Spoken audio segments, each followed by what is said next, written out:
Do you want me to tell Laurel? What? Do you want me to tell Laurel? Yes. Please. Yeah. Patricia will be coming up just right now. She has the healthcare provider at the house. Oh, you're live.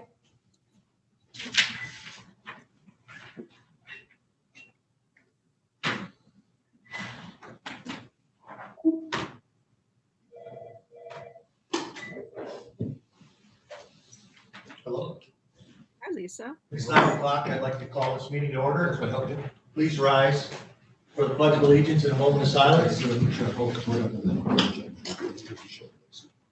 I pledge allegiance to the flag of the United States of America and to the republic for which it stands, one nation, under God, indivisible, with liberty and justice for all.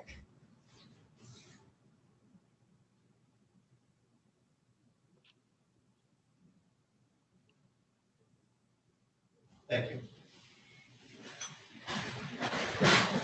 So we have roll call. Yeah, just as a clarification before roll call, there's been a clarification in the Open Meetings Act that if commissioners are participating remotely in roll call, they need to announce where they are and either their village or their township where they're located at. Commissioner Robbins. Here. Commissioner Rushton. Present. Chairman Bunnick. Here. Commissioner Wessel. Here. Commissioner Solis Little. Here. Excellent. Commissioner Elwire. Excuse me, she needs to state where she's zooming in. My apologies. Here participating from my home in Lake Leelanau, Leland Township. Commissioner Elwire. Gwen Allgaier, Cleveland Township. Commissioner Lautner. Present. All present. Thank you. So then that would bring us to public comment. And we have one already. Yes. Okay, sir, go ahead, please. Hello? Yes, could you turn down your TV or your Sure. computer? And I don't know when I'll be able to talk. All right, well, you're on there, so go ahead. Well, we can hear your background. Go ahead, sir. Do you want my public comment right now? Yes, yes, you are live. Okay. My name is Jay Johnson. I have lived in Empire Township since 2005. While I'm not an epidemiologist, I have a BA in economics, a JD in law, an MS in forensic science, and I completed a one-year fellowship in legal medicine at the Armed Forces Institute of Pathology and stayed on as the legal counsel to that institute for an additional 2 years. I then served 15 years as a lawyer at the National Oceanic and Atmospheric Administration, one of our nation's most trusted scientific institutions. Throughout my career, I have relied on scientific evidence to support important decisions. I believe we will get out of the economic depression caused by the COVID-19 pandemic, but only if we base our decisions on medical science. I am speaking today in opposition to Chairman Bunnick's motion to adopt the Great Barrington Declaration and to renew my call for all members of the Board of Commissioners to lead by example and begin wearing masks while attending board meetings.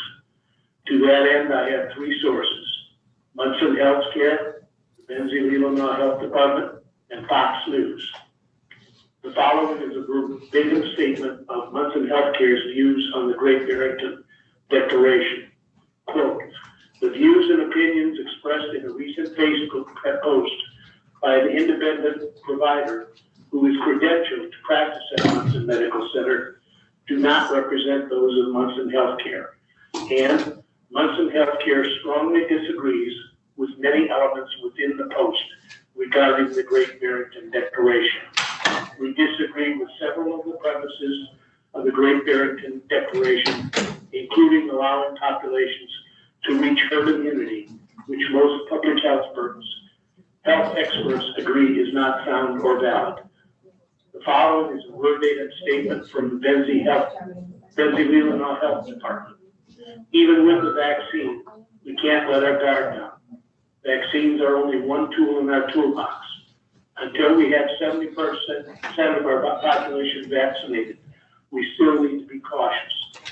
Keep your distance, 6 or more feet from people outside your immediate household. Wear your mask when you go out. Wash your hands frequently or use hand sanitizer with 60% or more alcohol. Follow your doctor's trusted advice and get recommended appointments, screenings, and treatments to ensure you're at your healthiest. But don't just take Munson and Health Department's advice. Pay heed to this Fox News public service announcement that has been airing since February 2nd, 2021. Quote, we've been through a lot. We're getting through it together. It was a challenge unprecedented, and so many rose to the occasion. Now, with the end in sight, we have to keep up the fight.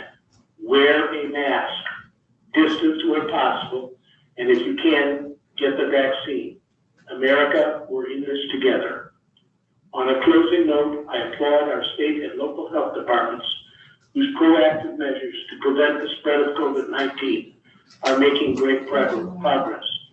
As of yesterday, the rate of new COVID-19 infections in Leelanau County was fewer than 9 cases per 100,000 population and fewer than 12 cases per 100,000 throughout Michigan. Other states are making less progress. Virginia has 39 cases per 100,000. Maryland has 21 cases per 100,000. My sources are Brit Magazine and the Washington Post as of February 8th, 2021. Thank you for the opportunity to comment. Thank you.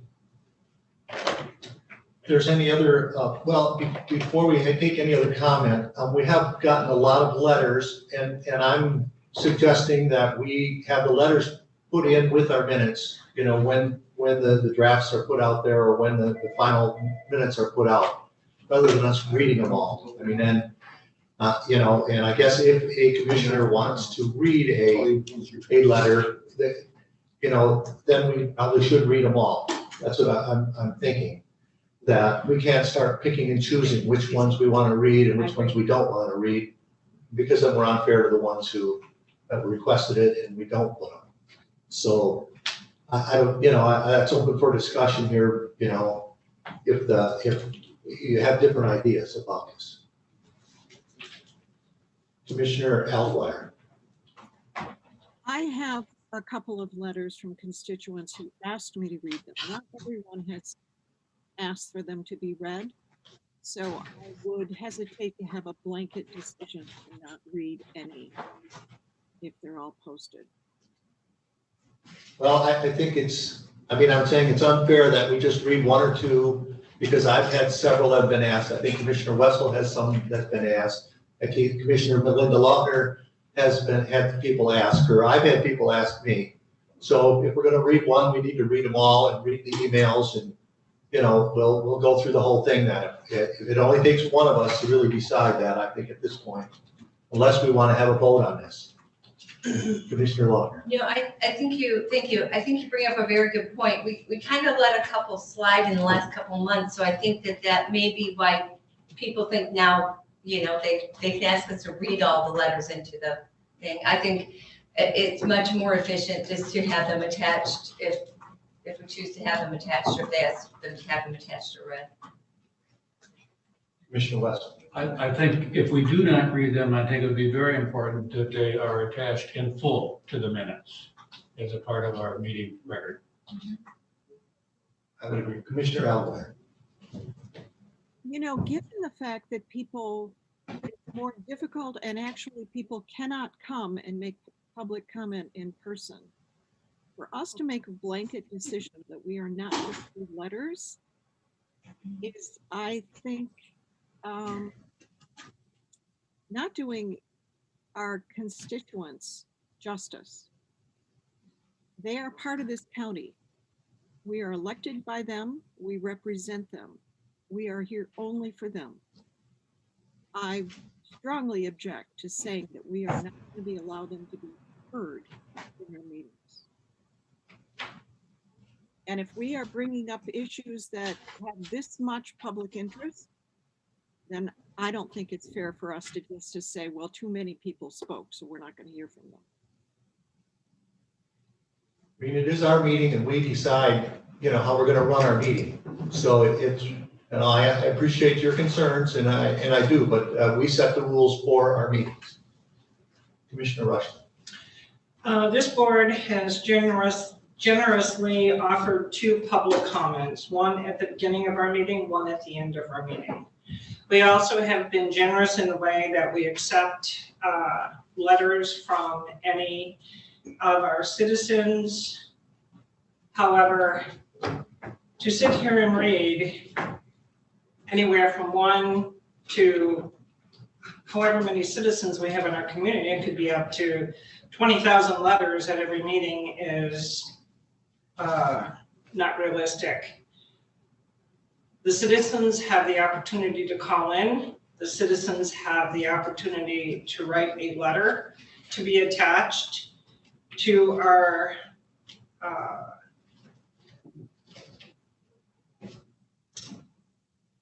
minutes, which allows for their voices to be heard.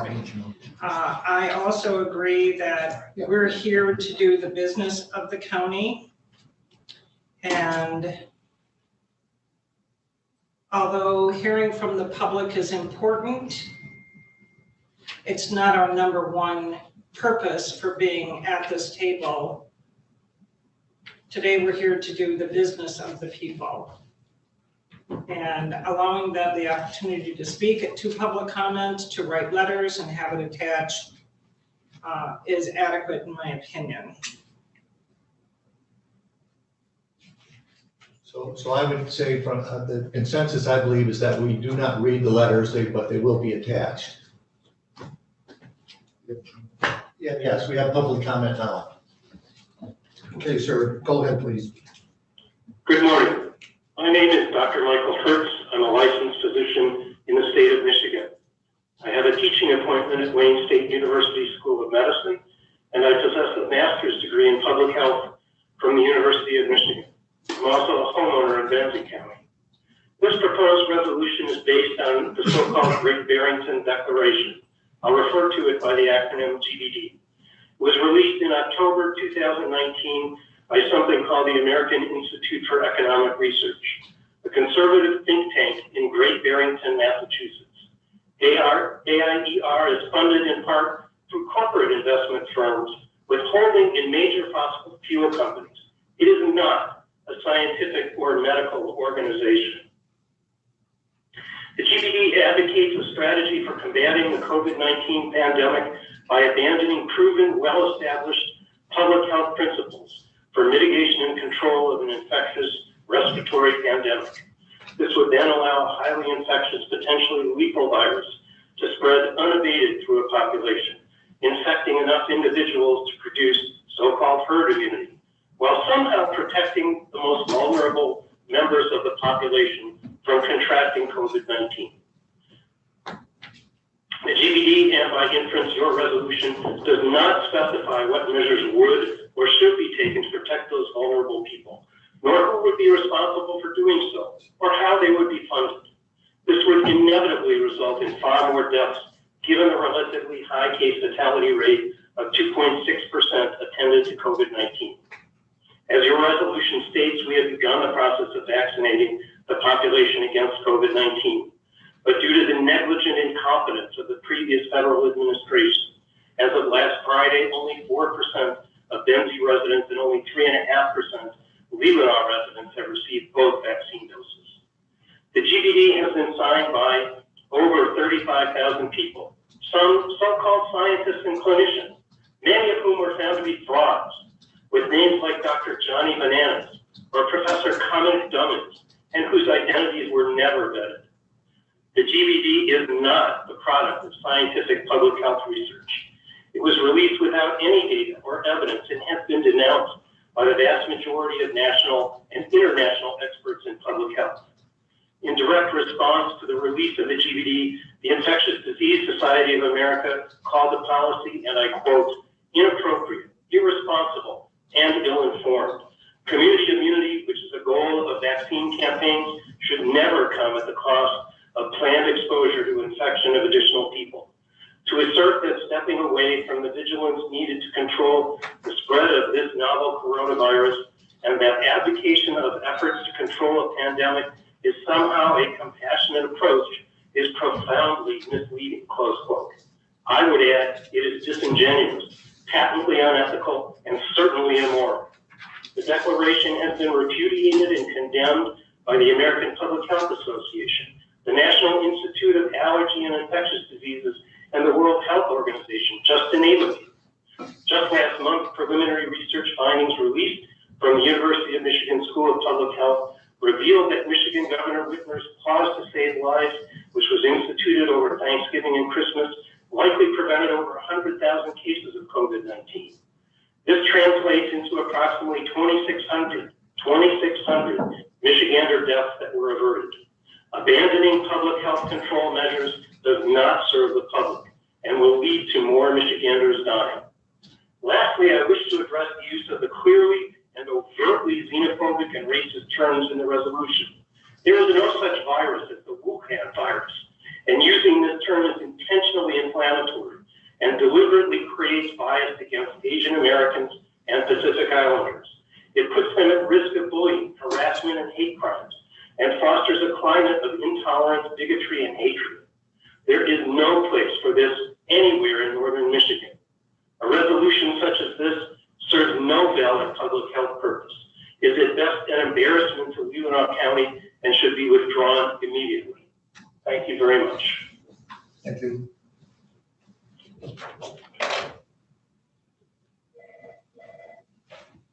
All right, call for public comment. Okay. Hang on. Okay. Go ahead, ma'am. Hi, I appreciate you taking the time to let me read my letter. Excuse me, ma'am. Could you identify yourself first, please? Mary Beth Leelanau, 3170 Galstino Lane, Lake Leelanau. I'm looking for my letter.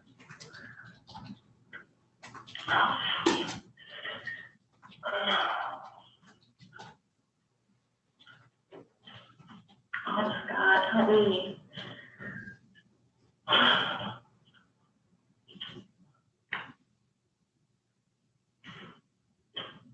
Would you like to call back, ma'am? It's hard to get through. My husband and I both tried to call and weren't able to. I'm ready. Go ahead. Hi, this is Mary Beth Kelly Lowe, and I am happy to share my thoughts. Thank you for taking the time and allowing me to talk to you. I really question the proposal that is being put forward based on the Barrington Declaration, and I don't see how it fits into the role and responsibility of the Leelanau County Commission. The role and responsibility of the commission, as it's stated on the website, is the board is a legislative body that starts to discharge its duties required by the federal state law. And so the Leelanau County Health Department is actively taking every measure to follow the state health guidelines as they roll out. And they are managing a phased vaccination program and then promoting mask wearing, social distancing, and keeping the residents updated. And that's all keeping us safe. So the county is bound to discharge their duties in line with federal and state law, not in the areas of public health. And we really do not have the epistemological knowledge and the governmental mandate to override the county, state, and federal and health experts on matters of life and death. And others have addressed these issues quite clearly. So masks, social distancing, and immunization are the keys to developing herd immunity in a way that protects vulnerable populations. And without the masks and without the social distancing and vaccination, the only way we're going to reach herd immunity is through death and disease and hardship. And how does that benefit Leelanau County? We don't know who the vulnerable people are. So I really urge you to drop this proposal and spend your efforts helping your fellow commissioners to set goals of justice that benefit the county as a whole, and not to pursue a divisive ideology. I'm sure there's things that all of you agree need to be taken care of in the county, and I would suggest you work on those. Thank you for your time. Very much. Goodbye. Thank you.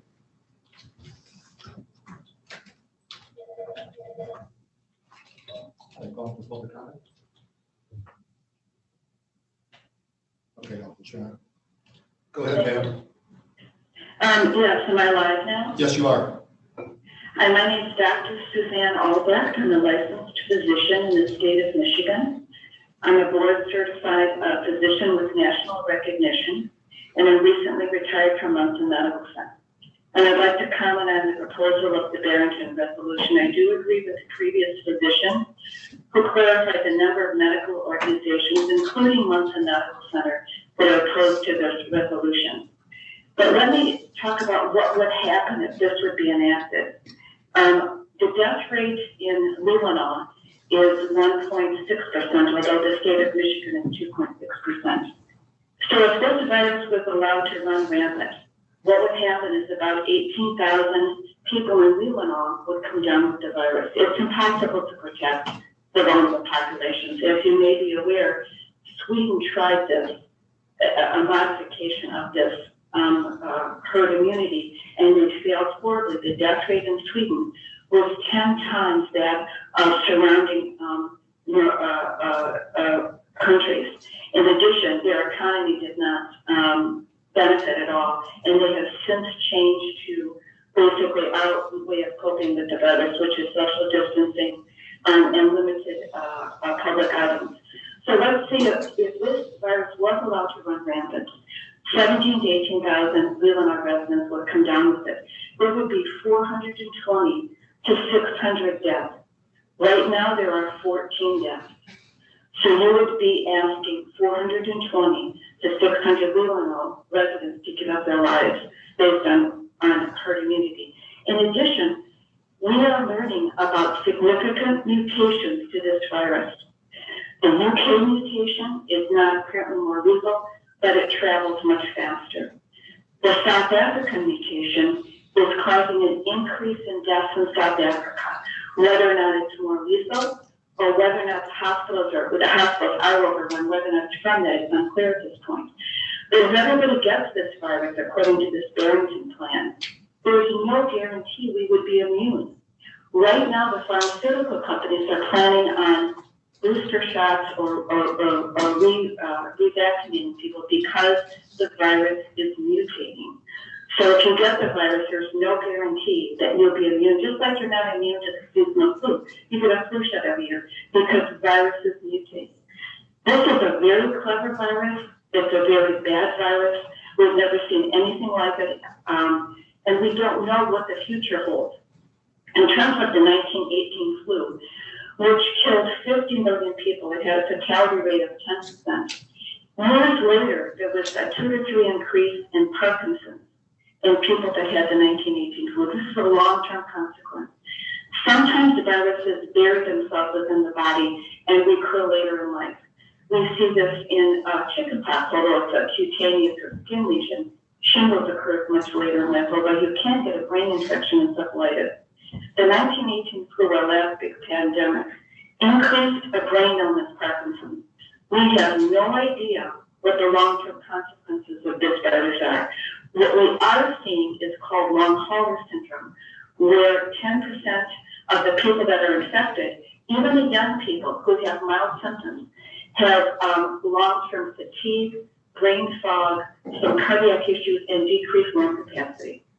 So that would be about 1,700 Leelanau residents that would be struggling with long-term consequences. And the cost to our health department would be, our health care system would be significant.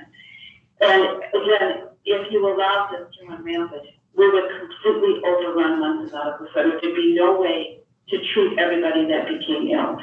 I agree with the previous physician that said that these so-called experts that sign on, if you look at their credentials, they're very sketchy. Thank you for the opportunity of speaking. I will say I'm meeting in case there's any questions when a discussion of this issue comes up. Thank you. Thank you. Thank you.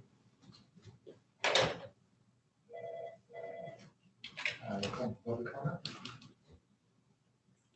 What's your name? My name is Scott Lowe, and I'd like to talk, to read my letter. Go ahead, please. Want me to say now? Okay. Yes. My name is Scott Lowe. Thanks for the opportunity. I live in Lake Leelanau. I'm puzzled by your resolution resolution endorsing the widely criticized Great Barrington Declaration as a blueprint for the county's response to the coronavirus pandemic.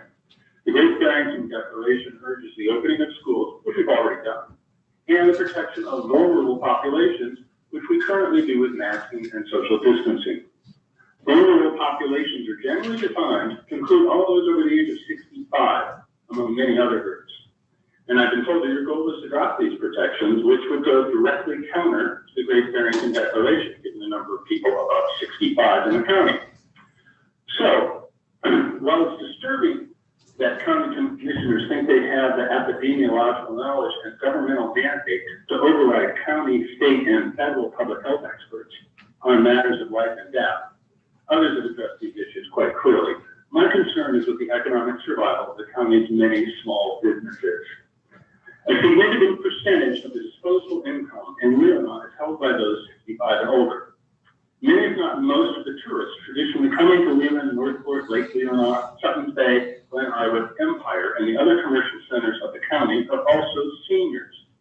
Opening the county further than local, state, and federal experts recommend would obviously threaten the health of the people with the most money to spend.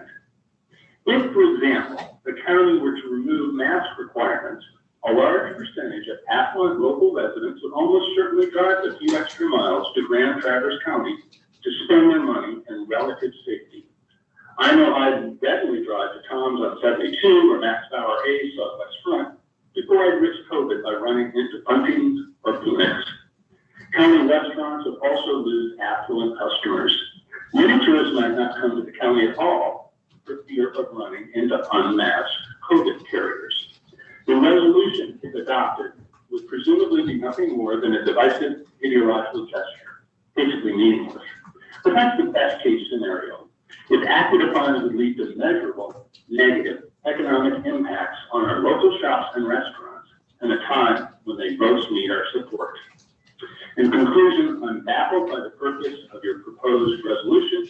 Unless your goal is to harm the county's small business owners, I'd suggest you withdraw it. Thank you. Thank you.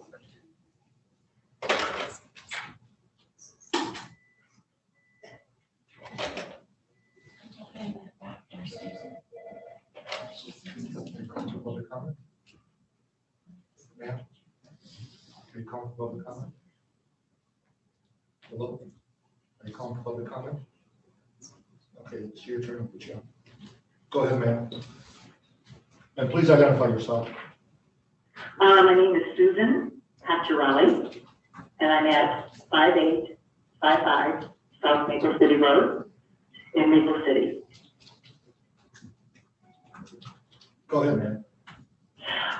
Well, I really believe that the written resolution in and of itself is an embarrassing document. The Wuhan virus of 2019, I truly believe this document detracts from the potency of COVID-19 by casting it as a foreign-derived influenza, and it is not. The resolution is what has been the policy of the former presidential federal administration between March 2020 and January 2021. It is this herd immunity approach, both espoused by and enacted upon the Trump administration, that has, in the 10 months, brought us to this point in time. Hundreds of thousands dead, medical facilities and workers overburdened, those fearful of contracting the virus because of a precondition, like my daughter who has asthma, and a 2-year-old daughter, and works with children, and a financially unsupported approach to business opening and closing. Because when the rate of infection get too high for a community to address, people have to be separated from one another, and businesses have to close or be limited in capacity. I believe that many of the businesses that have stayed open and served customers are grateful to have a mask and social distancing mandate. Workers with whom I have spoken state that they feel safer and do not have to take it upon themselves to make it an issue among those who do not wear masks. What I truly think is the case is this. The Great Barrington resolution offered by members of this board is part of a national Republican effort as backlash against the new administration. Instead of desiring to support the negligence of the Michigan Republican legislature by adopting this survival of the fittest resolution, which is very much the antithesis of a pro-life agenda, why not put effort to get more volunteers, to get more vaccines into our county? Help our health department get more supplies. In other words, do something. But the resolution is a sham. It supports a continuation of a do-nothing approach adopted by the Michigan Republican legislature. Let's do nothing but criticize demonstrated effectiveness to stop the spread of COVID.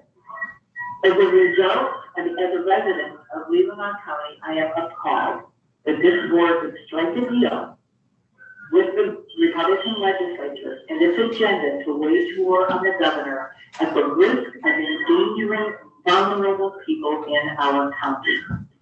With vaccine supplies just a couple months away from treating county residents, this board is willing to gamble with the lives of people living here until all are vaccinated. That is unconscionable. So that's what I have to say. Thank you. Thank you. Thank you.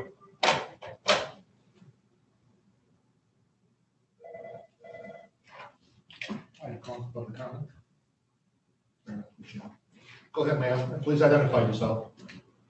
Hi, this is Barb Conley. I live at 505 North Mill Street in Northport. I'm calling to speak to the resolution on the Great Barrington Declaration. And I want to make clear that I'm speaking in my personal capacity as a physician and scientist, and my views do not necessarily represent any of those that civic groups with which I am associated. I agree with several of the previous comments. I'm going to make this a little bit shorter, and then I'll send the whole letter to you all to review. As has been said, it's very hard to protect just the vulnerable people. 30 to 40% of the population has medical conditions that put them at higher risk for COVID-19. And some of these are essential workers and cannot be replaced. 40% of those who are infected with the virus do not have symptoms, and this means they cannot know that they might infect someone that might be killed with the virus. Herd immunity, it seems, will take at least 80% of the population to survive the disease and develop immunity. As has been said before, it is not known whether people can be reinfected. The more people who are infected, the more the virus has time to replicate, and the more variants will be produced naturally that may be more infectious and may be more lethal and may be able to escape the immune system or vaccine. We know these variants are circulating in the population now, and they can spread more easily, and they may in fact have a higher death rate. Without mitigation efforts, which should continue until everyone can be vaccinated who wants to be, we risk overwhelming the healthcare system, as well as deaths in additional healthcare and other essential workers. It is of interest to me that the National Football League was able to diminish but not prevent the spread of COVID-19 by not allowing close congregating, particularly inside, without masks while eating meals. Even the author of the Great Barrington Declaration, Dr. Bhattacharya, stated he agrees with masking, distancing, and hand washing. And finally, now is the time really to see what can be done to alleviate the suffering of those who are having ill effects of the mitigation, which is very real and should be our concern, but not to stop masking, distancing, and washing hands. The fastest way out of the situation is to continue masking, distancing, and hand washing, as well as contact tracing and quarantine of those exposed or infected. We should not overwhelm our systems for doing this. Japan, Vietnam, New Zealand, to name a few countries, have shown that robust public health responses can control transmission, allowing life to return to near normal there. And I thank you very much for your time to hear me out. Thank you.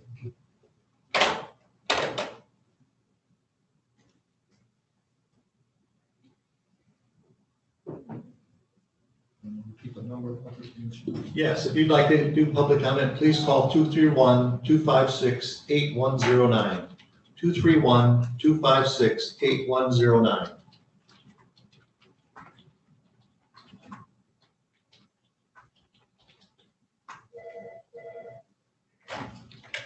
You call for public comment? Hello? Are you calling for public comment? Okay, if you could turn your TV or computer down so we don't have feedback. I'll put you on here, okay? Go ahead, ma'am. Go ahead. Hello. Go ahead. Sarah. Hello. Closer. Go ahead, ma'am. This is Sarah Boyd, and I live in Elmwood Township, and I have a comment to make.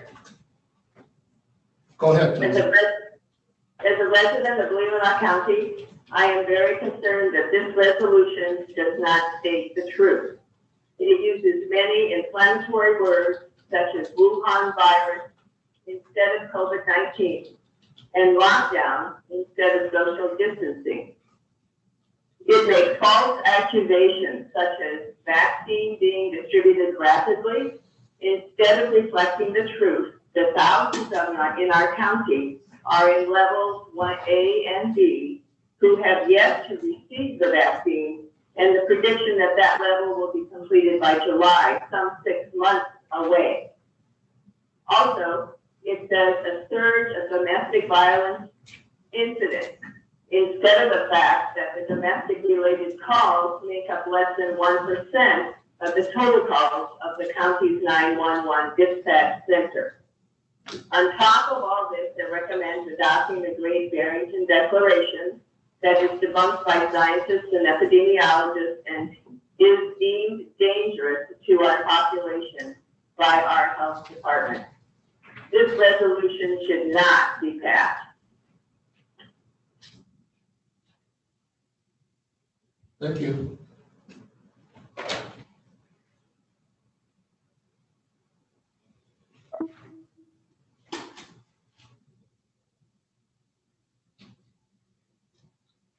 If you'd like to do public comment, please call 231-256-8109. 231-256-8109.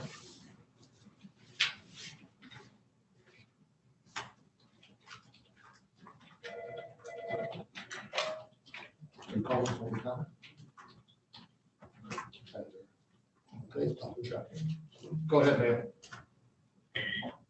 Good morning, Commissioners. Good morning, Commissioners. Ma'am, could you please turn down your TV or your computer? Sure. Good morning, Commissioners. I hope you read the 17 letters submitted as a public comment in opposition to Chairman Bunnick's resolution. Not only is this resolution foolish, but the language is also racist.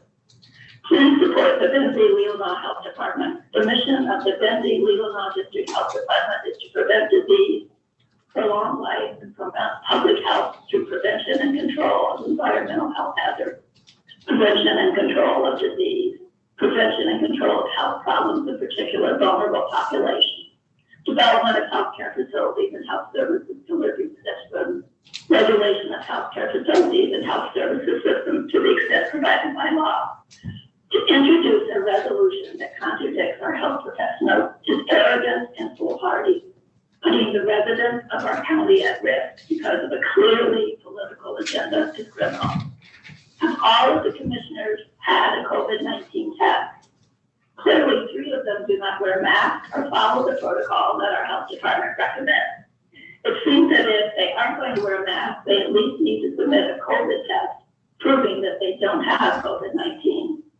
If you want to submit a resolution in opposition of our health department concerning the COVID-19 regulations, then I want to see Chairman Bunnick's educational background qualifications for overturning the medical experts at our health department. Sincerely, Dana Getzinger. Thank you. Thank you.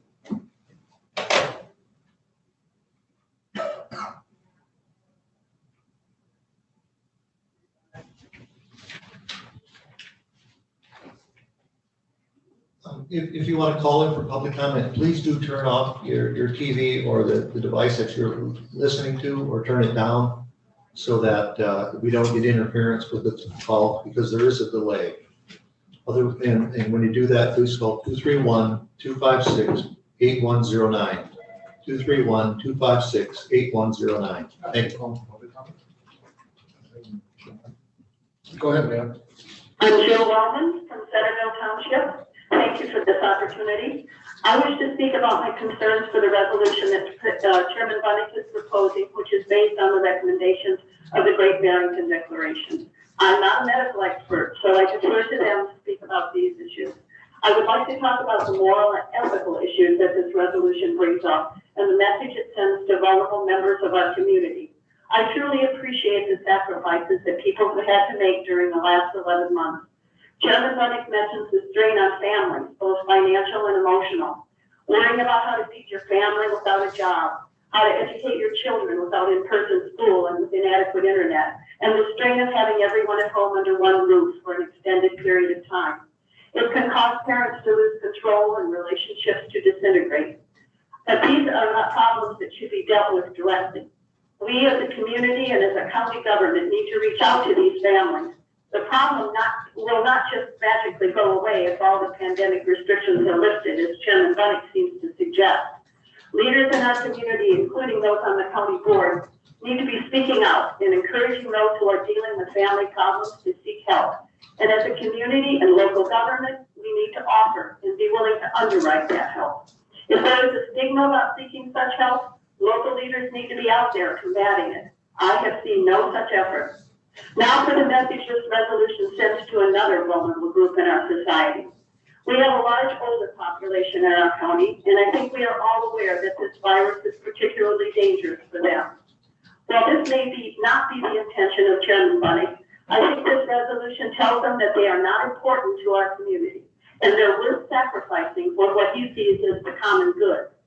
The moral and ethical implications of this are frightening. I doubt that Chairman Bunnick would espouse genocide, the killing of older adults. But this resolution and the declaration on which it is based marginalizes their importance to society, and it is a step in the direction I would not like to see our country go. Let me speak personally. Whether the government orders me to wear a mask or not, I will continue to follow the prescribed recommendations from public health professionals. I consider it my moral and ethical responsibility as a human being and member of my community. I am fortunate enough to have received the vaccine, but I will continue to practice these protocols because there is still a risk that I could pass the virus to others, even if I am not sick. It is a small inconvenience for the greater good. And isn't that the moral obligation of all of us to look after our fellow human beings? Thank you. Thank you. Thank you.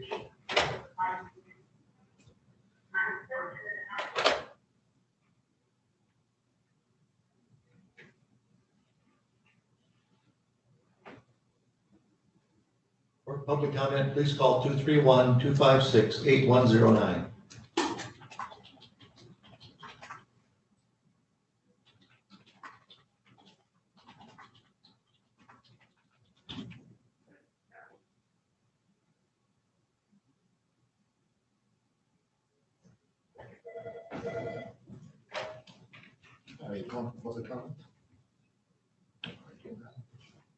Go ahead, sir.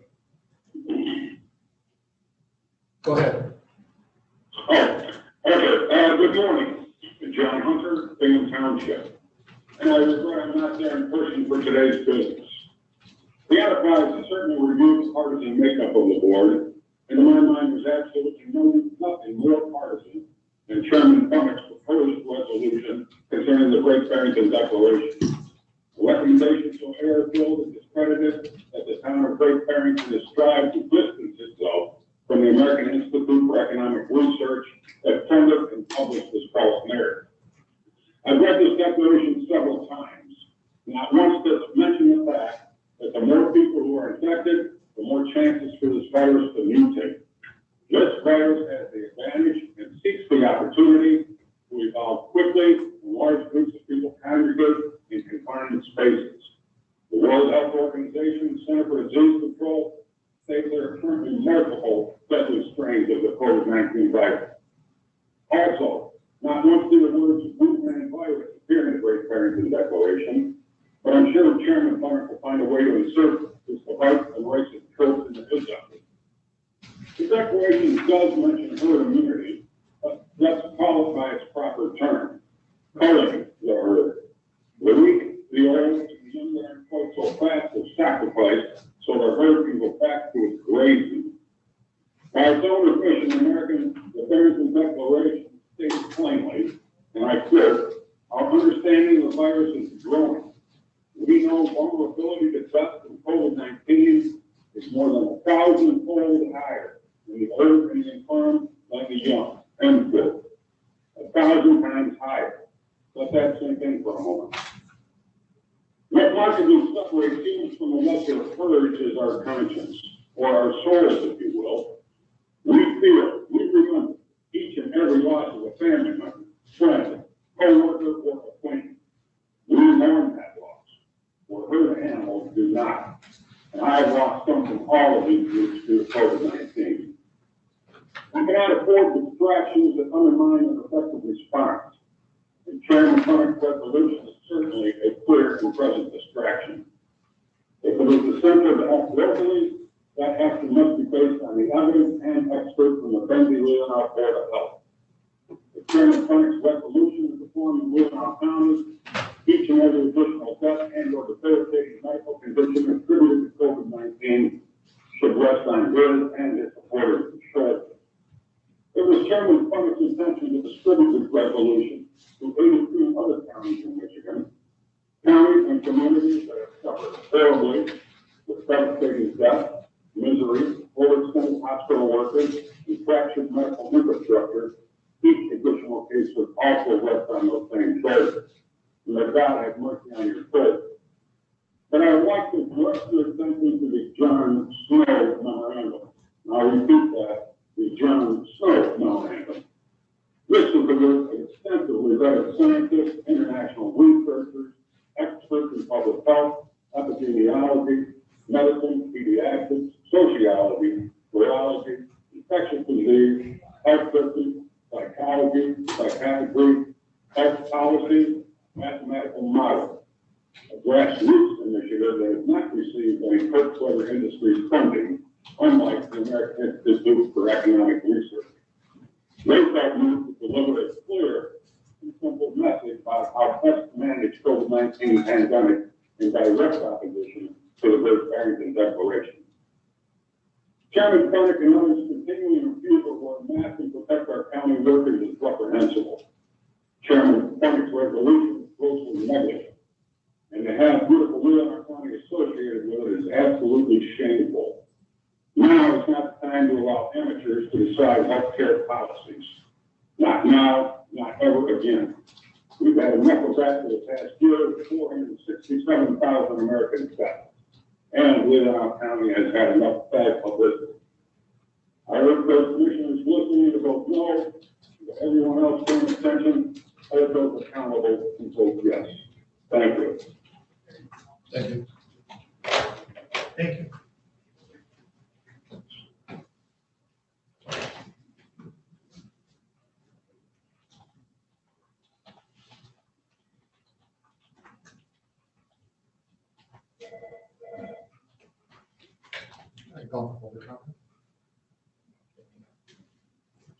Go ahead, ma'am.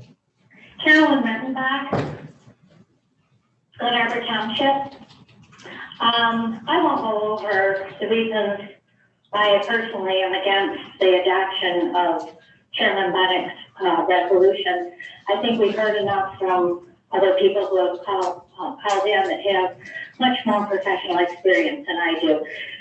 I did notice on the website that Ed Ness, the president of Munson, and Christine Nefsey, the chief medical officer of Munson, had written in a letter. And I doubt if they have time to call in today so that their words can be heard.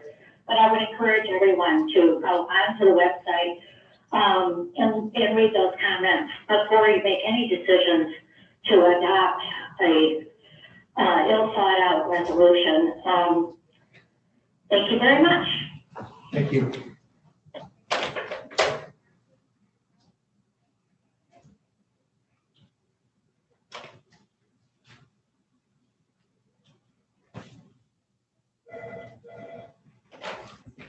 Are you calling for public comment? All right, I'll put you on. Go ahead. Okay. Hi, I just want to voice my opinion that I am very happy with the Constitution of the state to be followed, and that I'm tired of all the fear-based information that's being put out. We are all capable of making our own choices, whether it be with regard to our health or political. We are given the constitutional right to do so. And I believe this county needs to enforce our Constitution. Thank you. I didn't get I'm a sorry, name. would you state your name, please?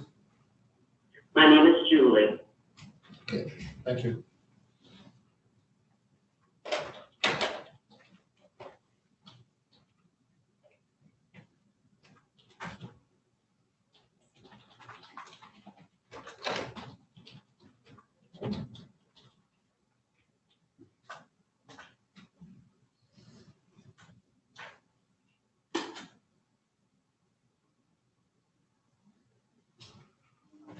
If there's any other public comment, please turn down your volume and then call 231-256-8109.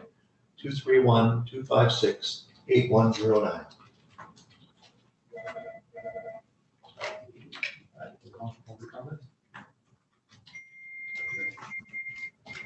Go ahead, please. My name is John Fletcher, Lake Leelanau. I refer the commissioners to the county document called Leelanau County COVID-19 Preparedness and Response Plan, dated May 19, 2020. While the county commissioners are not, by definition, employees, all visitors cited in this document, as well as the placard at the entrance to the building, require visitors to wear masks.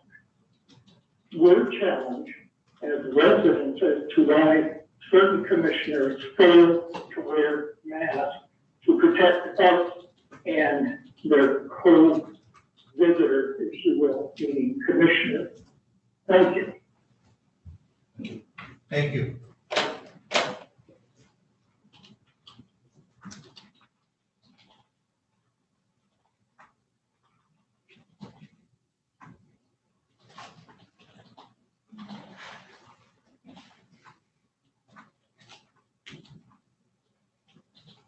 If you'd like to make public comment, please turn down your volume and then call 231-256-8109. 231-256-8109.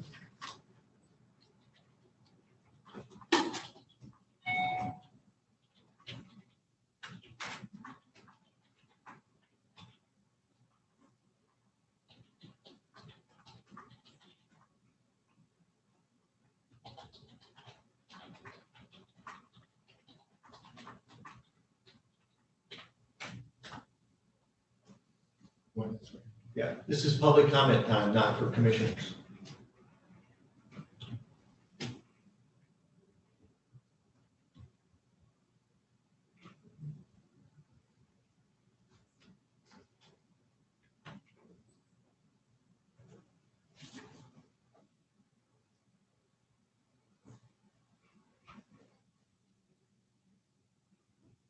All right, hearing no other public comment, we'll move on to communications, proclamations, and presentations. Excuse me. Point of And, order, Mr. Chair. Point of order. Yes. I don't think we finished our discussion, and I'm Okay. not suggesting that we read all of our letters, but I'm uncomfortable telling a commissioner who wants to read a letter from one of her constituents that she may not do so. So I do think we need to continue that discussion to make sure that we agree on how we're going to proceed. All right, I that's fine with me. I consider the consensus here was that we were not going to read letters. And if we started reading one, we should really read all the ones who asked for them to be read. Just as you have with that. So I guess I don't know, do you want to how do we pick and choose who allows and who doesn't? Go ahead. Well, I think it sets a precedent to tell a commissioner that they may not read a constituent letter that they've been asked to read. So I'm very comfortable with us saying if letters are submitted, we don't need to read them, we just need to make sure they're a part of our minutes. But if a commissioner says, I was asked to read this during public comment, I think they must be allowed to read their letter. Okay. Commissioner Alware. Thank you. And I also object to a couple of statements that we're not obligated to read letters that our constituents have asked us to read. That defies the reality for me that I am here to represent our constituents. But I also strongly object to your statement that there is a consensus that won't be done, and I have to ask for a vote. I don't want to be defined by the word consensus. Commissioner Rushton. Mr. Chairman, I would move to recommend that all letters submitted as public comment, whether it's to the commissioner directly, asked to be read or otherwise, be attached to the minutes for everyone to read.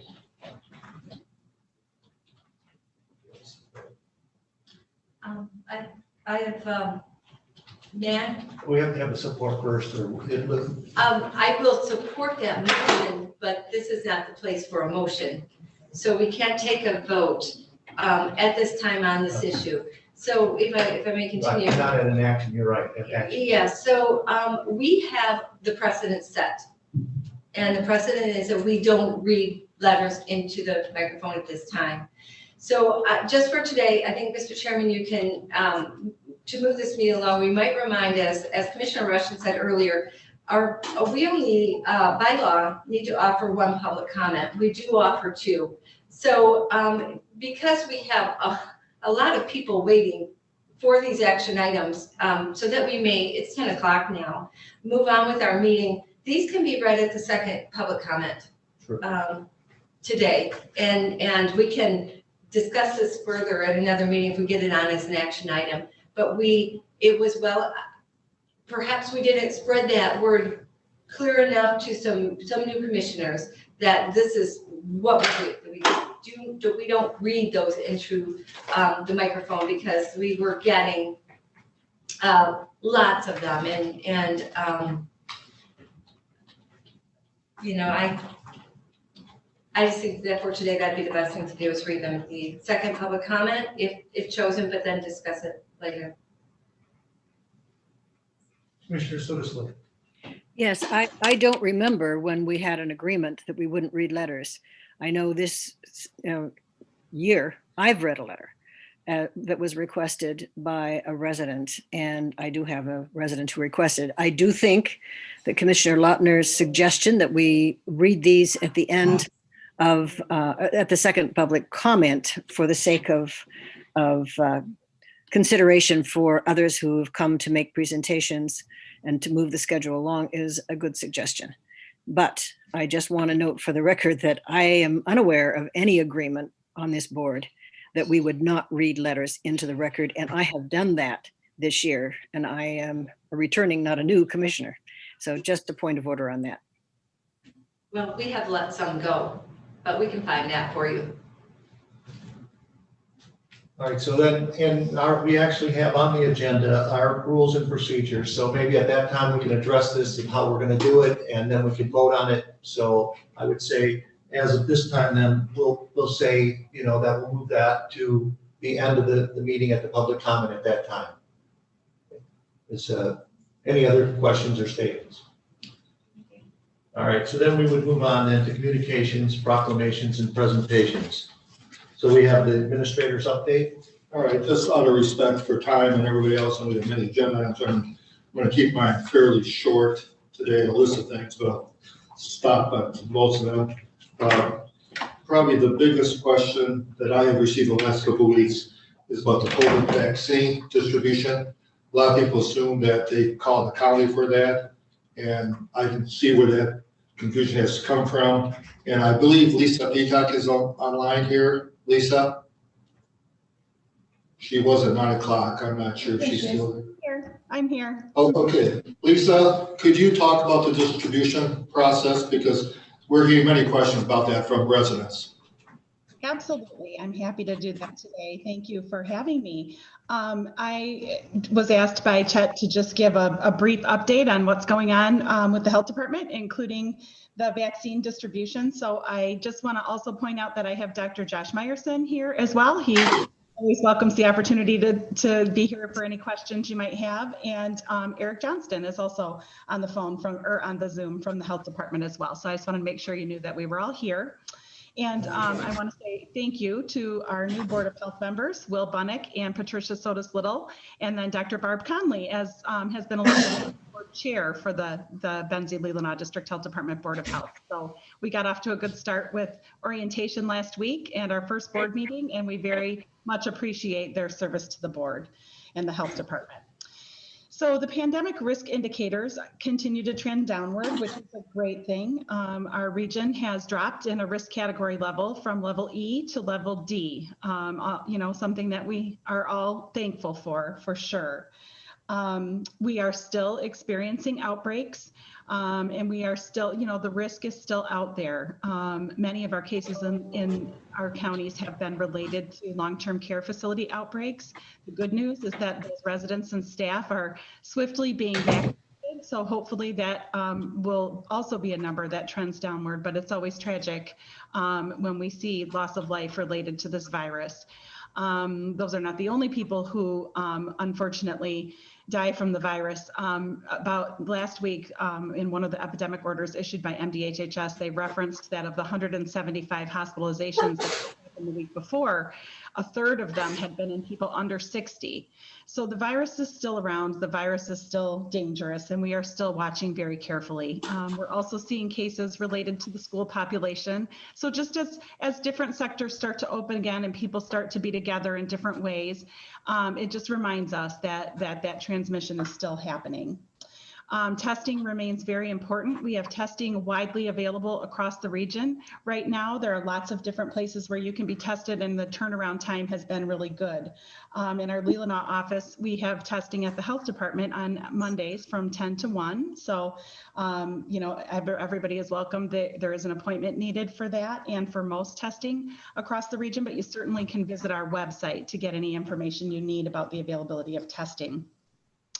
One thing that has been happening with testing is labs have been sending their positive samples down to the MDHHS Bureau of Labs, the public health lab in the state, so that they can do sequencing to monitor for the emergence of new variants. And I'm not sure if you saw on the news yesterday, but we did have our first case of the B117, the UK variant, emerge in northern Michigan in Charlevoix County. And so, what that does really is just remind us that we still need to be careful. The new variant is considered to be probably 50% more transmissible, meaning if people are together and one person is infected, that person is likely to infect more people than they would have with the original variant that we've all been dealing with over all of these months. And so it's just more likely that additional people could get infected. So we need to be really careful with masking, distancing, and continuing to limit our participation in gatherings. And we also need to be diligent with testing. We want to know for sure if people are positive for COVID-19 so that we can make sure that they're properly isolated and their contacts quarantined. In keeping with that, I also wanted to let you know that we do have free KN95 masks available at both of our health department offices and also at the DHS offices.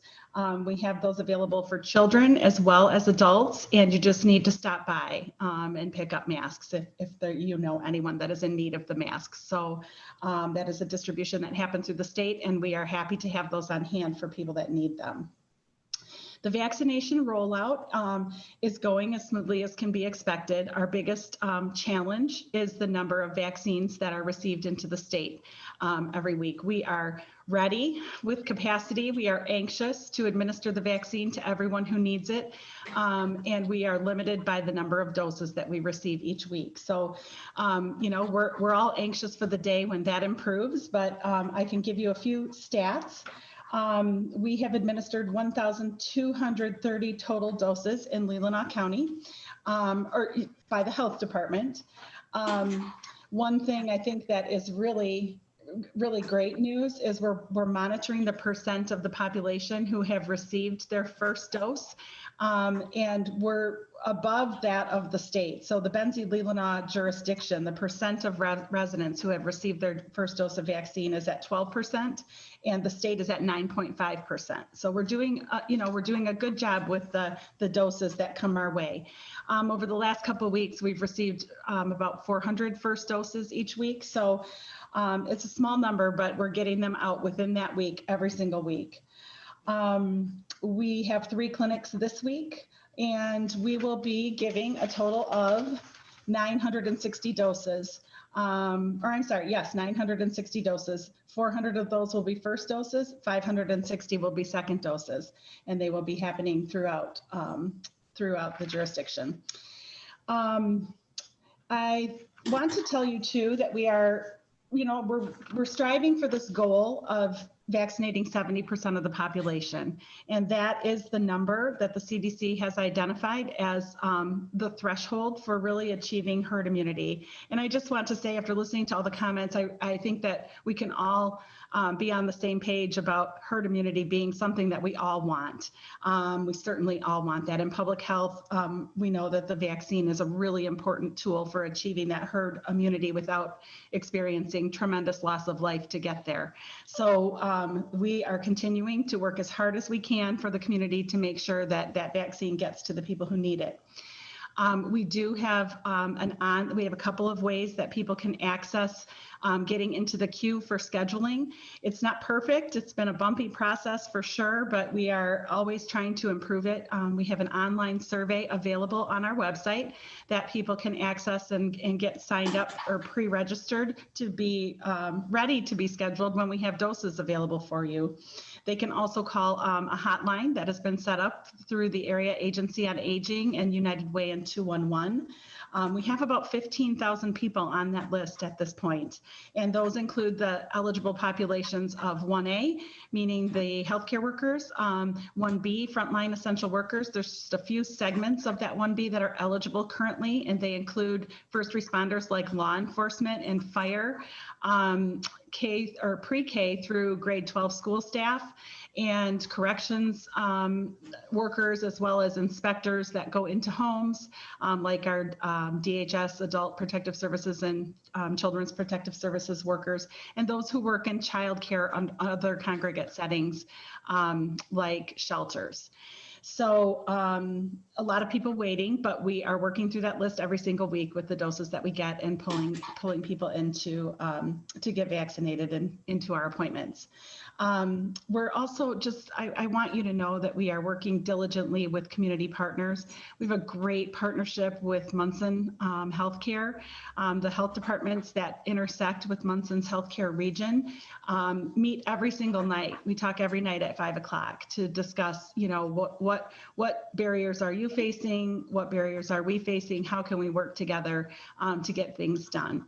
And so I think that is a great partnership. There have been times that we have had vaccine transferred to us from them when they've had more than we have. There have been times when they've invited, different sectors from our counties into some of their clinics that they're holding. So we are just really committed to working together to doing this as efficiently and as equitably as possible.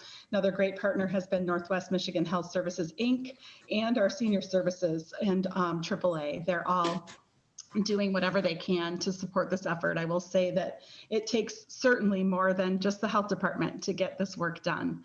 I also wanted to point your attention to a dashboard that we have created on our website that is intended to show our progress. We are still working on it. Again, it's important to us to understand what information people want and need, and we're adjusting as we learn those things. So the dashboard is another great source of information.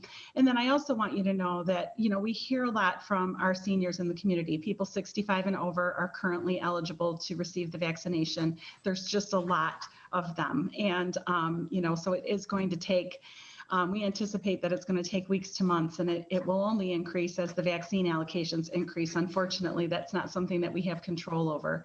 But what we are committed to doing is always trying to improve our means of keeping those seniors in our communities informed.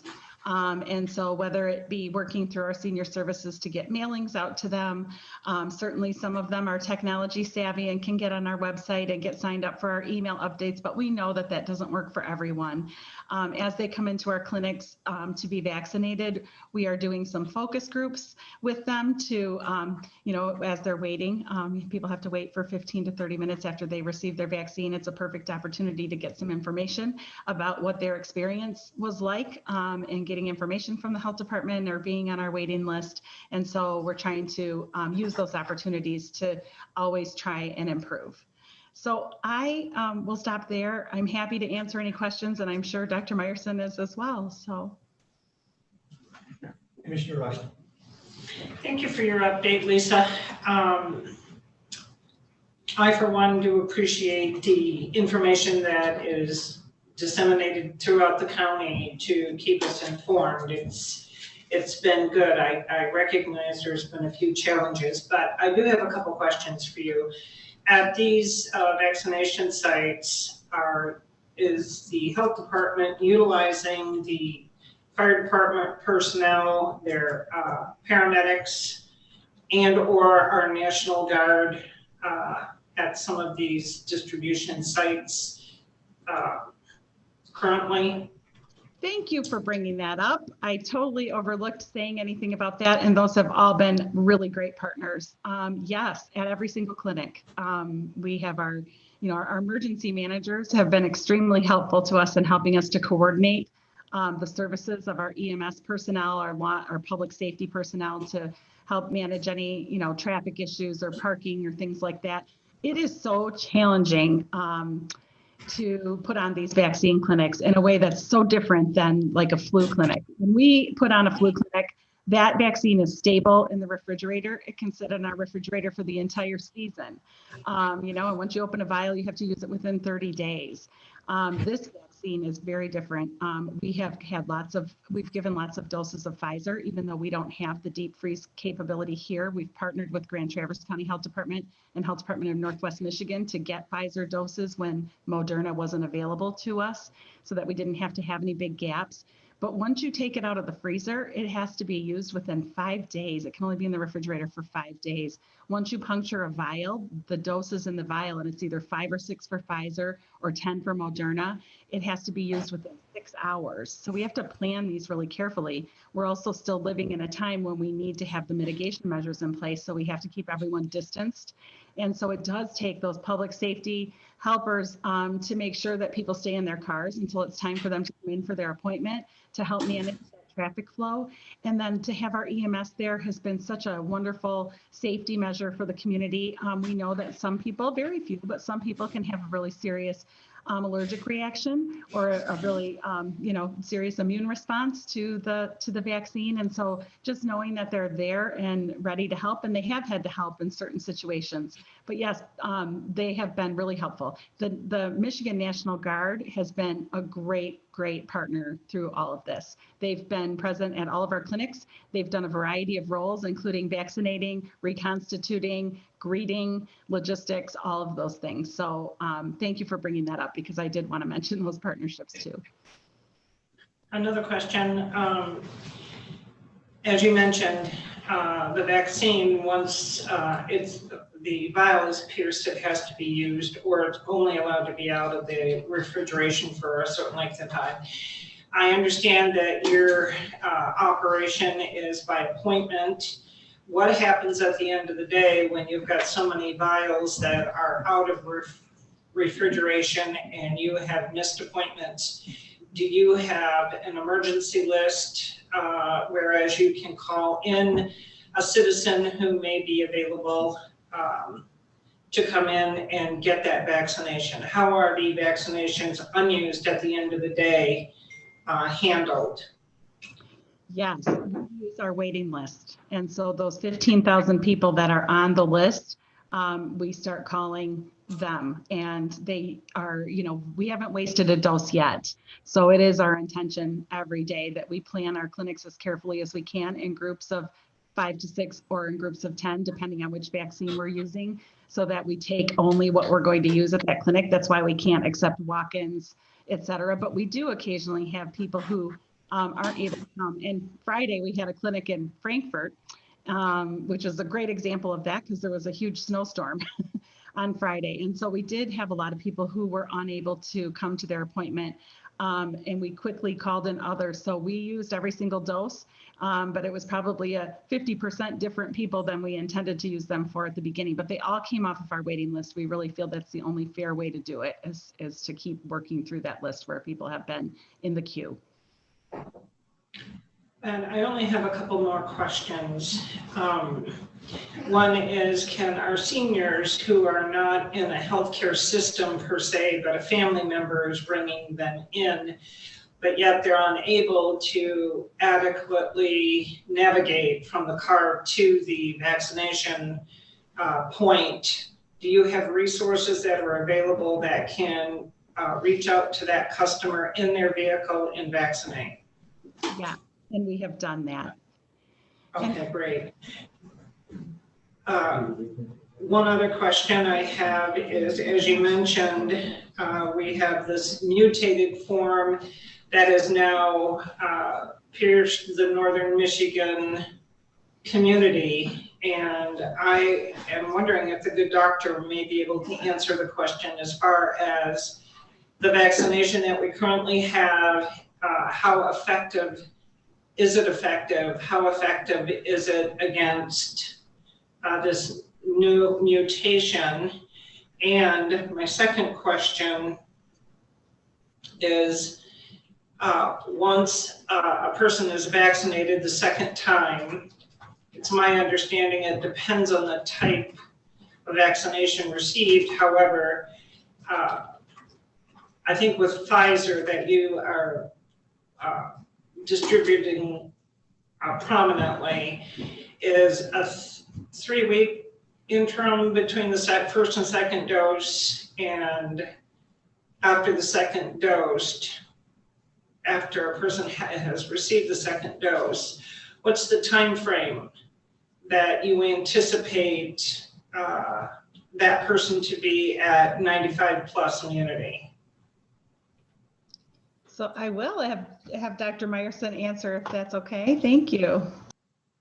Sure, I can try and answer that. I am Josh Meyerson. I'm the medical director for Benzie Leelanau District Health Department. And the first question, as far as the different strain, with the British strain, the UK strain, the B7 strain, it's felt to be much more transmissible, as Lisa talked about. It is not felt to be resistant to treatment or any more or any less susceptible to immunity from vaccination or treatment with the different treatment options or antibodies and things of that sort. It also should be and is readily picked up by our PCR tests and the different testing that we're doing in the region. So it doesn't escape testing or immunization. As strains mutate more as time goes by, they may become less, your immune system from a vaccine won't necessarily work as well. And that's already been talked about with some of the other different strains out there from other parts of the world. And that's where, tweaking that vaccine the same way we change flu vaccine every year may be necessary. So that's something we're going to have to look at over time. And certainly it is why, in the meantime, why we really it's important that we get people, the quicker we can get people vaccinated and the quicker we can keep disease transmission in check, that's going to slow down that mutation process, because mutation happens every time the virus replicates. So the more disease that's out there, the more changes you're going to see over time, and the more problems we're going to have. So it just really kind of tells us we need to keep to double down with what we're doing, really. And then as far as immunity and when you're considered immune, you're right. With the Pfizer vaccine, it's 21 days between the first and second dose. With the Moderna vaccine, it's 28 days. And in general, when you look at when you're when you should expect the vaccine to give you that protection, it's usually 14 days is a good guideline. And in fact, when they looked at the studies for Pfizer, it was based on those 7 to 14 days following that second dose. So 14 days is a good guideline after you've completed your vaccination, whether with 2 doses with the current vaccines, or if we hopefully get some other 1-dose vaccines, it would be 14 days after the 1 dose. So I think that answers the questions. Anything else? Thank you for that. No, but I may have, so I'll get back to you. Commissioner Long. Yes, thank you. Lisa, you went over those lists of people who are receiving the vaccination right now, and I think it's your priority. Could you just go over those quickly again? Sure. It's people 65 and over, healthcare workers and in 1A, and also residents and staff of long-term care facilities or smaller congregate facilities like AFCs and homes for the aged. And then the segment of group 1B that is open currently includes first responders that weren't medical, so law enforcement, fire, et cetera.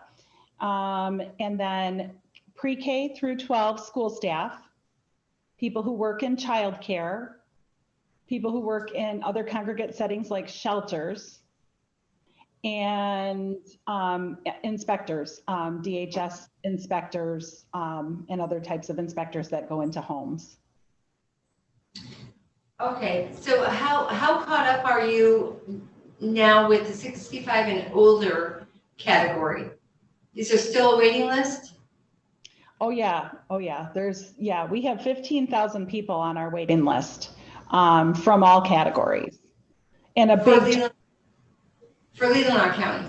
For Benzie and Leelanau combined. Okay, but for Leelanau? Probably it's roughly half and half. I don't have that number off the top of my head today.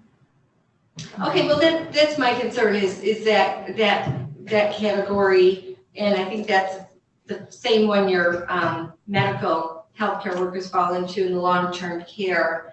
But I was just concerned, when I have 70-some-year-old veteran calling and saying he can't get a vaccine, and a relative down in Grand Traverse County who's in his 60s is already on getting the second dose, that concerns me. So what can we do, I guess? Well, make sure that he has gotten onto our list, either through the 211 hotline or through our website, depending on what he's more able to do. The hard thing is that it's the number of vaccines that we get per week. We get 400 first doses a week over the last few weeks. I don't know how long that will continue or when the allocations to the state will be increased. We're certainly ready to give more when we get more, but right now that's what we're limited to. The whole group 65 and over has been prioritized. So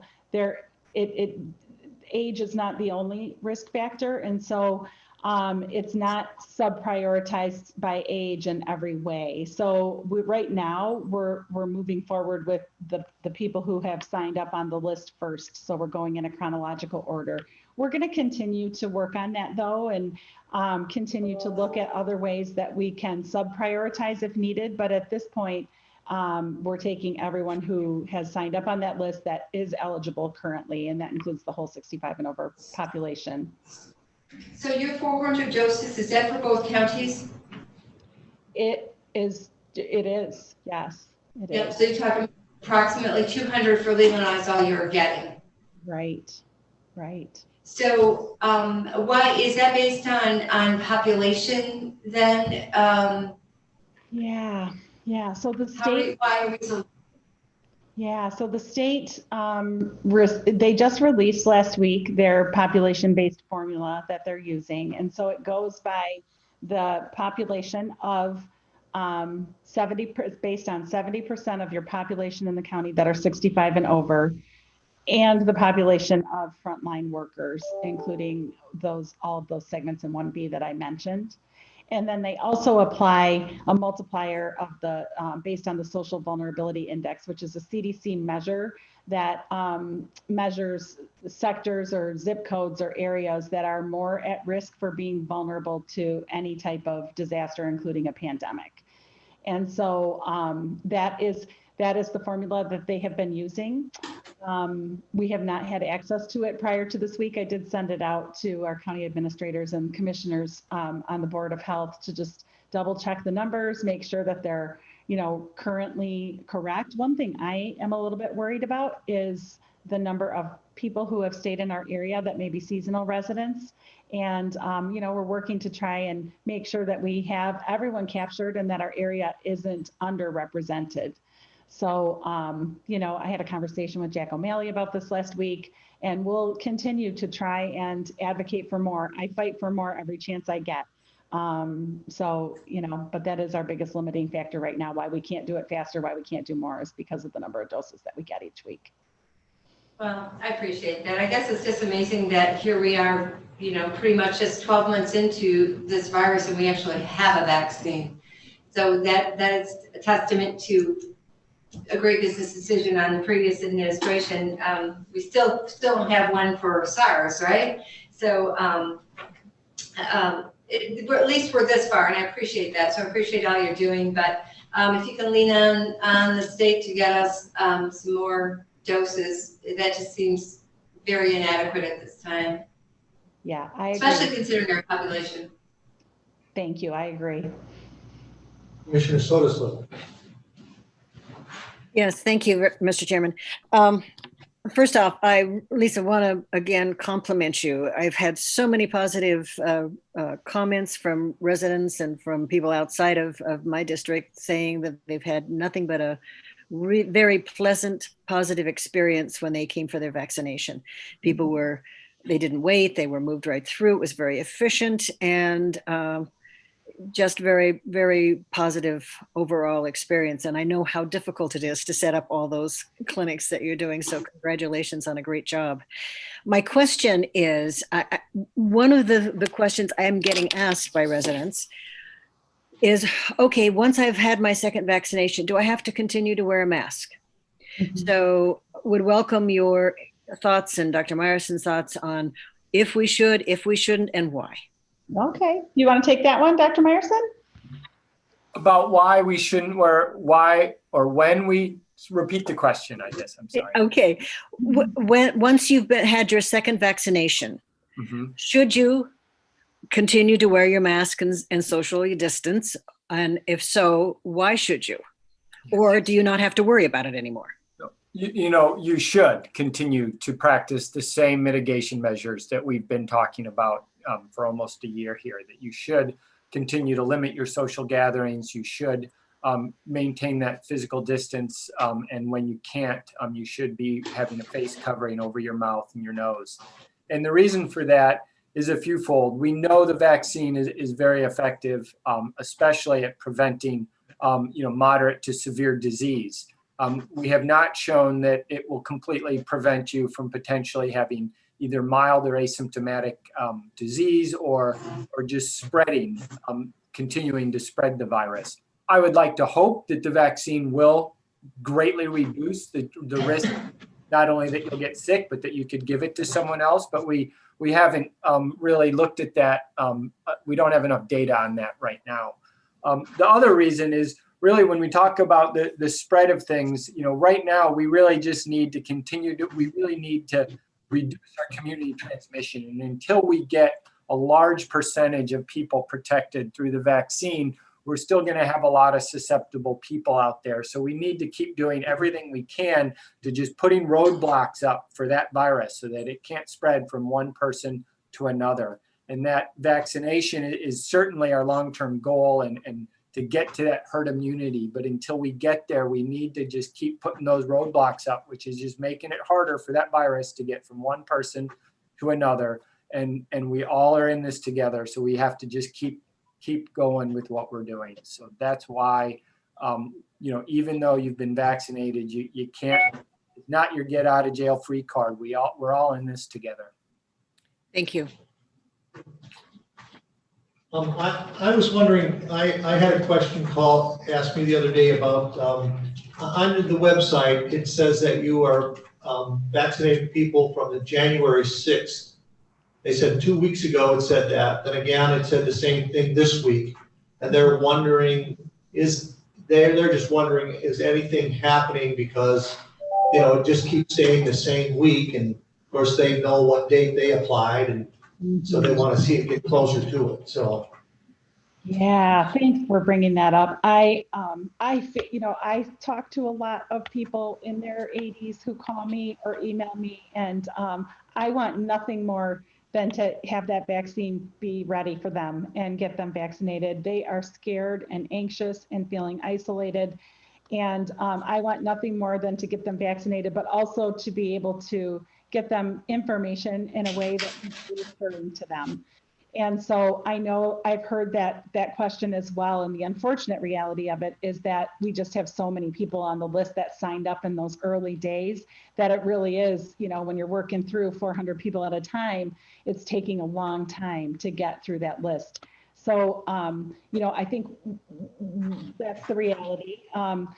The signing up did drop off. We had a ton of people who signed up as soon as the form became available, and certainly on the 11th when they opened the population to 65 and over for eligibility, a lot of people signed up during that time. So I know over time that will go down a little bit more quickly. But in the meantime, I do understand that the perception is that it's just standing still. So we're trying to work on not only our electronic means, but like I said, having these conversations with seniors in our clinics, just to understand what did it look like from their perspective when they were waiting at home and waiting to get that call, waiting to hear when it would be their turn. And I really am looking to them for advice on how we can best reassure them. We're also looking at some better ways that we can get information out to that population. Not everybody looks at our website. Not everybody is on the computer. Those that are, maybe we can figure out a way to send out more frequent electronic updates to them, but also maybe just doing regular mailings through our senior services department, the people who already have lists and addresses and things like that, to be able to do it. Maybe there's a way that we can assist them in that way. So it's definitely a process that is important to us, and we're going to continue to try to improve getting that information out in the right way. Well, and the other thing I wanted to say, we're getting a lot of comments about the Great Barrington Declaration, and I'm sure you've probably gotten some about it too. And the purpose is to look at, in my mind, it was one thing that talked about the unintended consequences of having the pauses and people stay at home and all the things that are going on, where there's the mental issues, the suicide rate, the domestic violence, the drug abuse. And I wanted us to try, it was one thing that mentioned that you don't really hear when people talk about, the COVID-19. And I guess I can't use any other term. People tend to think that's racist. I don't understand that, but we talk about a city. So I just wanted to let you know, it was never intended to try to change or adapt or use the Great Barrington. It's something that mentions these unintended consequences that are happening to people.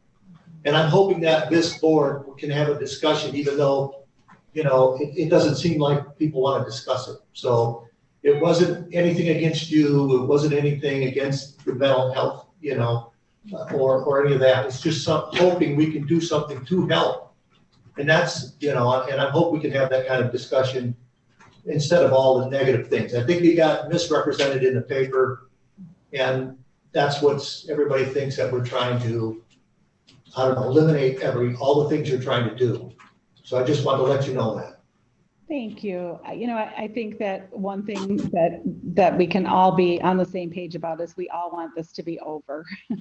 And, all of the hard things about the pandemic, not just the viral risk, but all of the hard things. None of us are enjoying the isolation. None of us are enjoying this virus really controlling everything.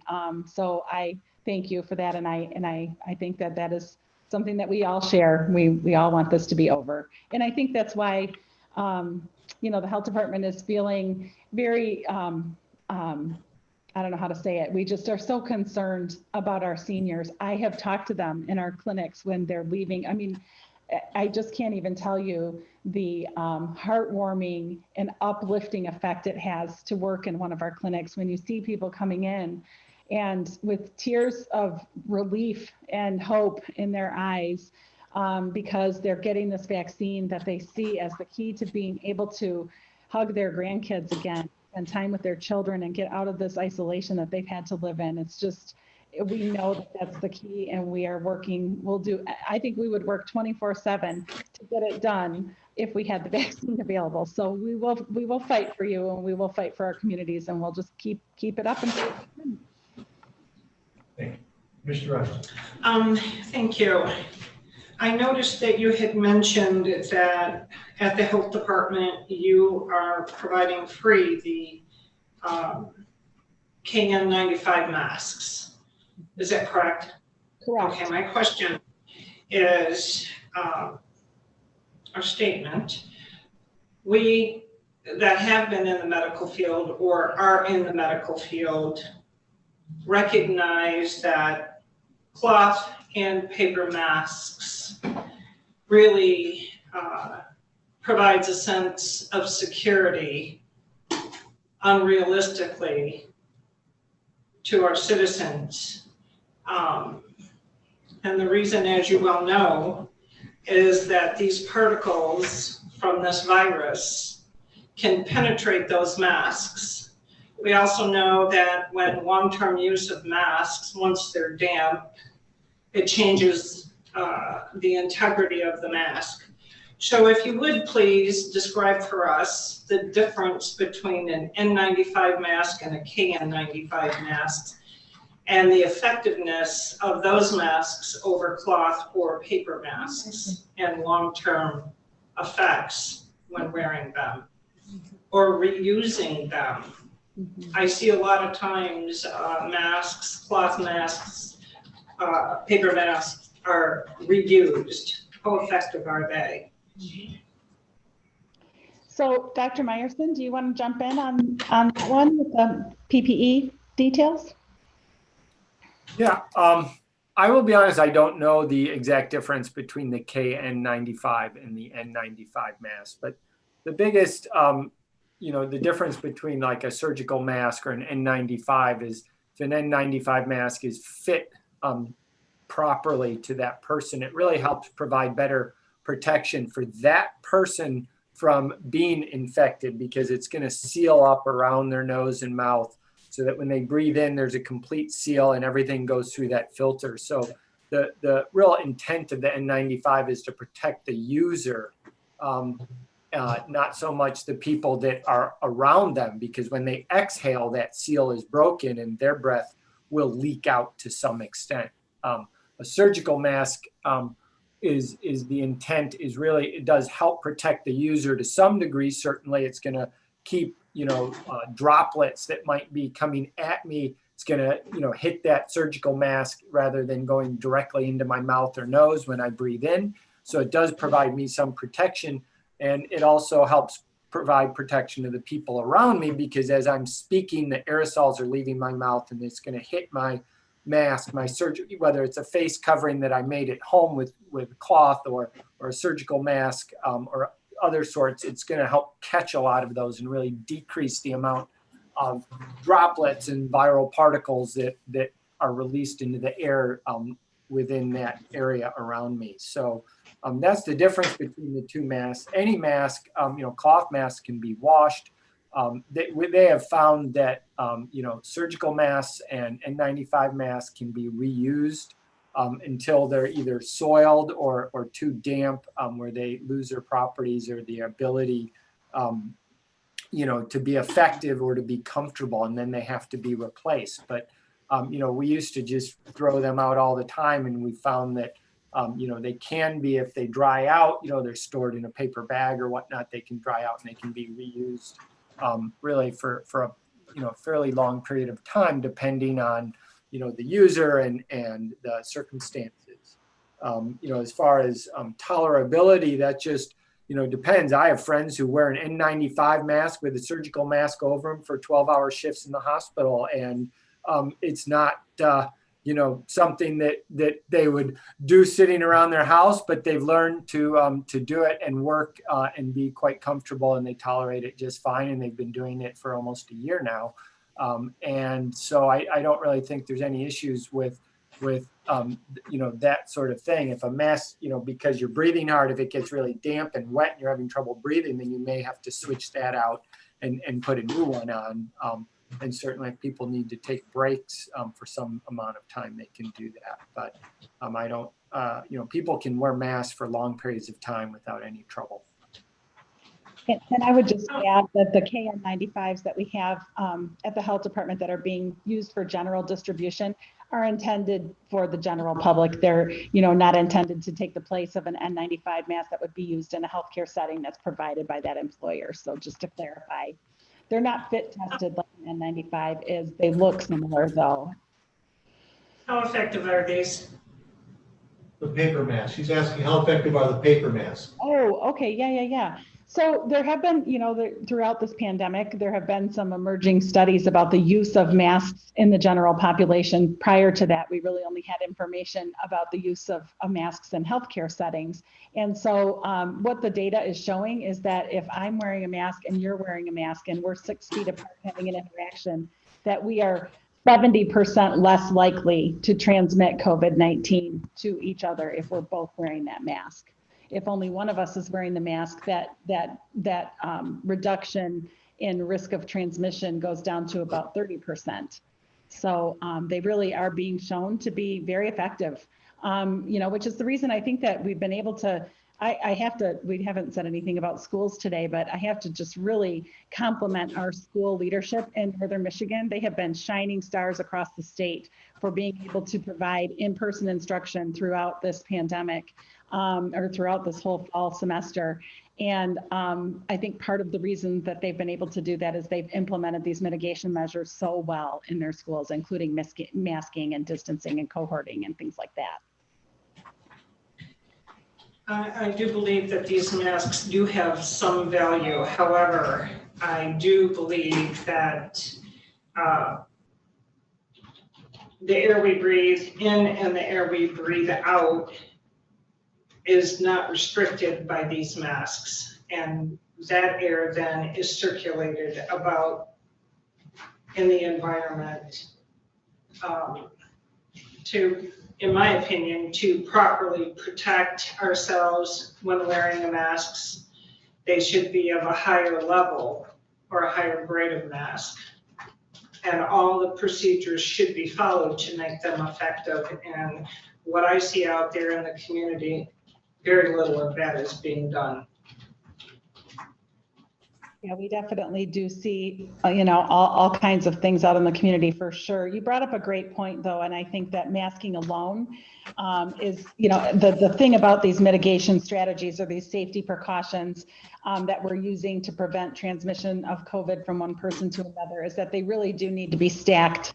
Any one mitigation measure isn't going to be totally effective by itself. We want good air ventilation. We want good spacing between people. We want a small number of people in a room together and masking on top of it. And those things all working together are, because none of them are perfect. I agree with you. We do need all of it to protect us all, so. I thank you for your honesty in that regard, because there's been a lot of contentious comments from a lot of different people. And the purpose of this board here today is to get the facts, to let the facts be known without the criticism. I thank you for all you have done, all you will do, and your commitment to eradicating this in our community and among our most vulnerable. So thank you very much for spending this much time with this board today. Thank you. Thank you. Thank you for having us. Commissioner Wesson. I don't disagree with Commissioner Rushton that we're here to get the facts, but I want to make sure that I understand what you said, because I think I heard you say that absent vaccines, mask wearing, washing hands, and social distancing were the things we needed to do. Correct? And limiting gathering sizes. Yes, thank you. And good air ventilation. Any other questions? Thank you very much. Oh, Commissioner Alguier. I have been lucky enough to have my first We vaccine. can't hear you. I'm sorry. I'm lucky enough to have had my first vaccination. And I want to compliment you on how efficient everybody was, how pleasant everybody was. It was a very well done drill. So thank you for your work. Thank you for all of your efforts. And since we have you, I really have a concern about one more thing about masks and gatherings. It's important to limit the number of people. How about the length of time all together, even if you are, if you've limited the size and you're wearing masks, let's say you're in a room with people for 6 hours. Yeah, thank you for bringing that up. Well, number one, thank you for the compliments to our team. We have the best team at the health department, the most professional staff. They are doing an amazing job, and I just get out of their way. They are doing an amazing job, and have throughout the pandemic. They're tired, but they are recharging every day. We've brought on lots of temporary staff to help us with this, and I just can't say enough about them. So thank you for bringing that up and complimenting them. And then brought up a great point. The length of time is important. You know, close contact is 15 minutes or more. So anytime that we are at a gathering or we're around other people, if we can try to minimize the time that we're within 6 feet for 15 minutes or more, that is going to be helpful in reducing transmission as well. So, you know, I think moving around often, not spending lots of time in close conversation, trying to be mindful of that 15 minutes, it really does work. And I always try to think about, you know, what would I have to tell the health department if they called tomorrow? And, you know, I would want to minimize the number. If I tested positive, I would want to make sure that I had very few people who had spent 15 minutes or more within 6 feet of me. I'd want to have very few of those to report, because that's what causes the spread. So that's a great point. Thank you. Thank you. Any other questions or statements? Well, thank you, Lisa, for joining us. Yes. I do want to challenge you on one point. You said you wish you could work 24/7, your staff. I think you do work 24/7. I can personally vouch for the fact that I have called you early in the morning, I have called you late at night, I've talked to you on weekends, and you've been always very gracious. If you're unavailable, you call me back within 10 minutes or so forth. So this weekend I had a question Sunday morning, and your nurse called us about 5 minutes after we left a message. So that's great service, so thank you. And Dr. Meyerson, thank you for being part of this discussion. I know it's been lengthy. I just want to vouch for Dr. Meyerson. I had the honor of working with Dr. Meyerson about 10 years ago on another virus and the flu. And he was just like Lisa. I had his personal cell number, and he always returned my call, and we were able to get through some tough things in the school districts with his help. So we are so fortunate to have both Lisa and Dr. Meyerson on our staff here. And I want to acknowledge Mr. Johnson, Eric Johnson there. And Eric, I don't know if you can stay later on. Rob Herman's giving us an update on the mapping system. But Eric, I just want to say thank you for all your help behind the scenes working with Rob on the mapping system. I know it's been a lot of extra effort on your part and working with Rob, but I think the board will be pleased with what Rob and Eric have done so far. So Eric, thank you very much for your efforts. Well, thank you, Chet. I appreciate it. It's been a great pleasure working with Rob. He's been very helpful in the whole process, and it's been a great partnership.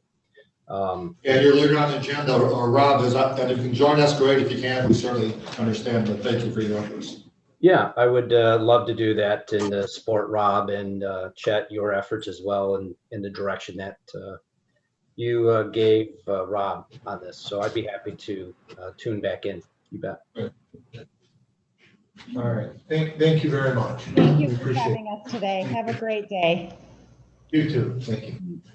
I'd like to take a short break here now, and we'll be back, let's say at 11 o'clock. Well, I assume we'll need lunch here.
Gets a little pixely. Oh, The green screen? Yeah. Yeah. Yeah.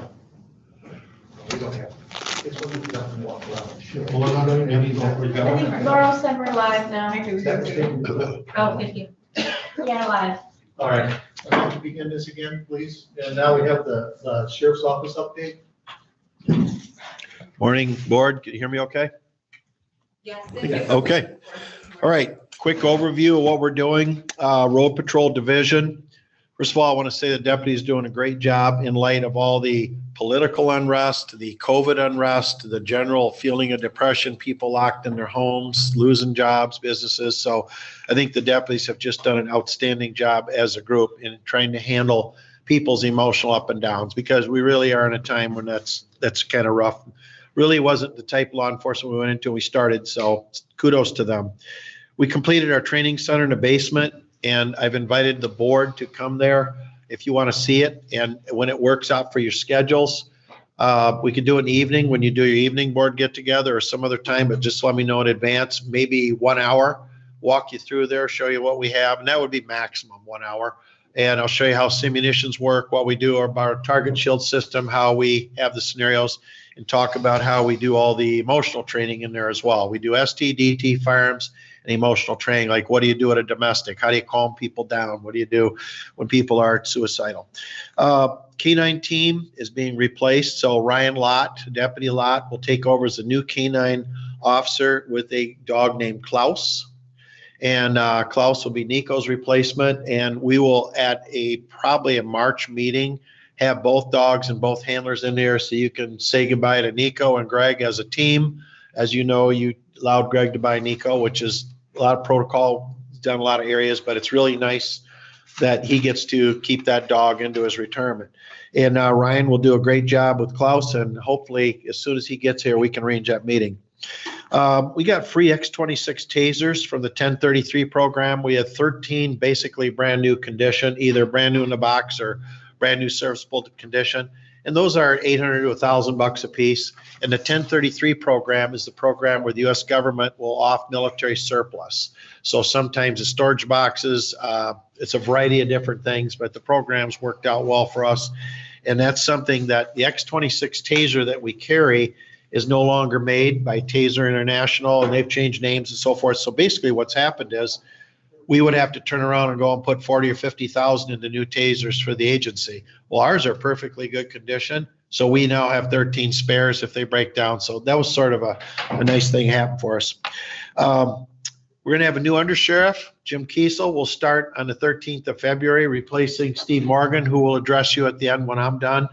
And looking forward to working with Jim and having him in this capacity. We'll have a new lieutenant after March 8th. We're having interviews.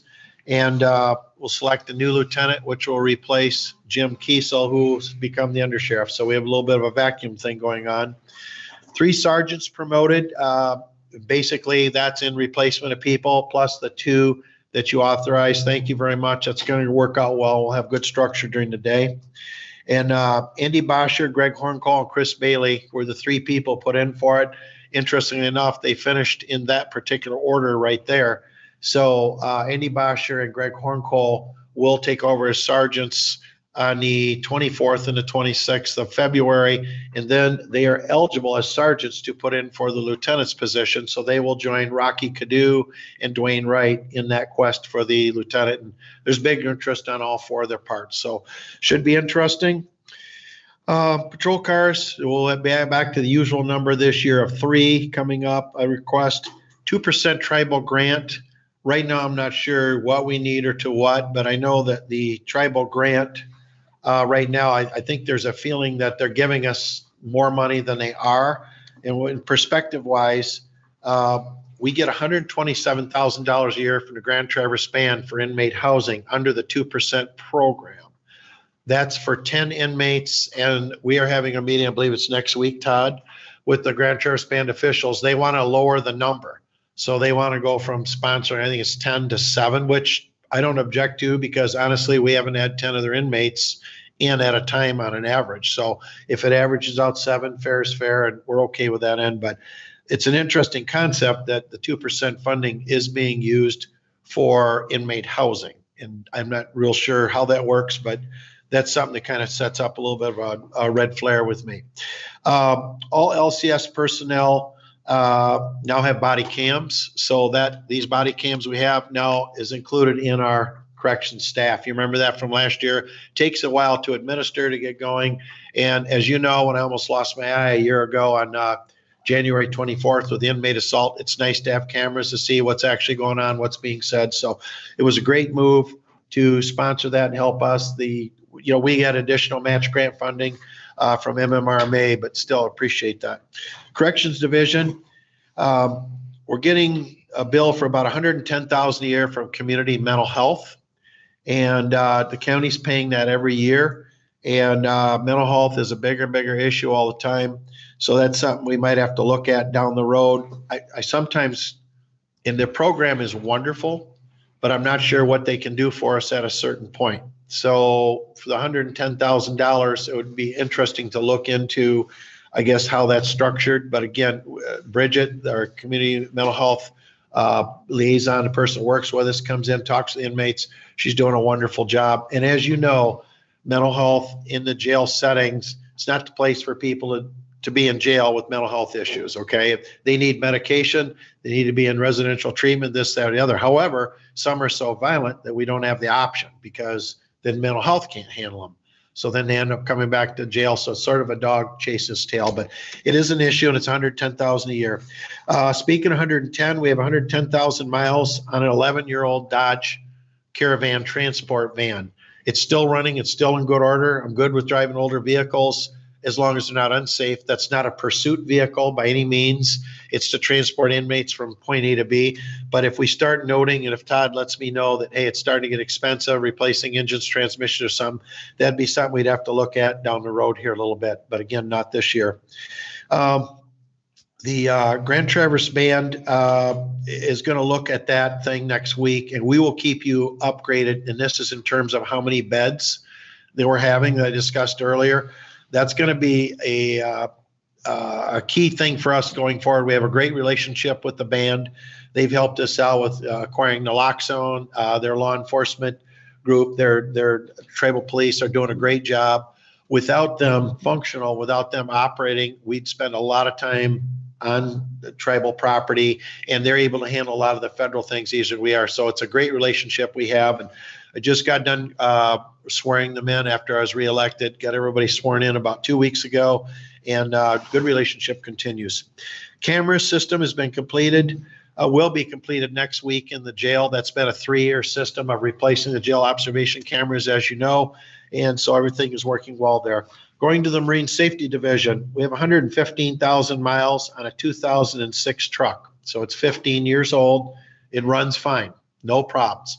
But that's something to keep in mind down the road. At some point when that gets expensive, we will have to replace that. That's towing a boat all over the county, lake to lake, and going on calls. At some point, there's a 2011 Expedition with 105,000 miles on it. It is in our motor pool, and it came from a different program before, from confiscated materials. It used to be the detective's vehicle. That is being used as the second marine safety vehicle. So down the road, that's something to think about. The boat, I've gone, this is the 5th year now trying to get this boat from the federal grant. We can't seem to get grant match funding. You know, if we were on the St. Clair River, Detroit River near Chicago, we'd probably have a better chance, but we can't. So I guess I'm saying to the board, keep in mind, if we get past all this HVAC system problem, all the problems of leaking roofs and everything we've had, that boat is still a necessary component for our marine safety division. We need to station a boat permanently in Leland that's in the water, ready to go at all times. So I'm not asking for that now. I can tell you that later this year, maybe another month or two, when they announce the federal grant, I tend to put in for it again with your support. Obviously, if we can get that money back, that's all better.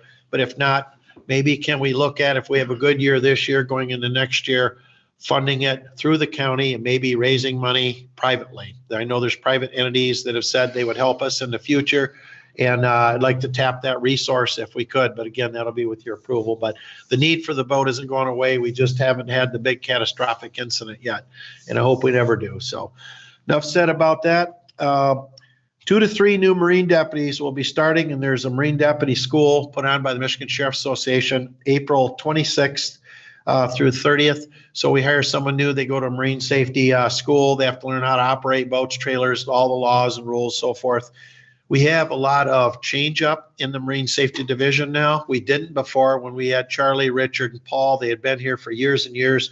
Charlie, in fact, 47 years, Richard, a pile of years, Paul as well. But when they all retired at one time, we put Paul Rabori in charge of the new Marine Safety team. He's a retired conservation officer. You all know him. Did a wonderful job. He has some issues now with a dermatologist. His dermatologist said that he's getting some potential skin cancer issues. So he has retired as of 2 weeks ago. So I'm back to wide open. I've talked with Wayne Eddington, who's one of our Marine deputies. He's a retired trooper lieutenant. If he can find a place to rent up here during the summer, he lives in Florida, he will take that position over as head of the Marine Safety Division. And if not, I have to go right back to the drawing board. So that's why I said to be the 2 to 3 people going to the Marine School. And I can't speak highly enough of what Paul Rabori did during his 1 year here. We originally set up, he'd work here 5 to 7, 8 years, somewhere in there. But, with the health issue looming on the horizon there with skin problems, then as a Michigan conservation officer, you're out in boats all the time, your whole career. And he had enough exposure there where it became an issue. So, all right. And finally, Animal Control Division. We have 80,000 miles on a 2017 animal control truck. Just seems like we bought it yesterday. Some of you on here were still on the board. That's 4 years old now, is 80,000 miles. That is not a pursuit vehicle. It's got a professional box built on it. I anticipate we can get at least 150,000 out of that vehicle, if not more. But again, as long as it's not getting expensive to operate. But the way I look at it right now, it doesn't matter if there's a little bit of rust on or a few scratches. He's doing a great job with it. And he's putting about 20,000 miles a year on as animal control deputy for the county. And Wayne is as good as it gets anywhere in the state of Michigan. I've never worked outside the state of Michigan, but I can tell you here, I've never seen an animal control deputy do a better job.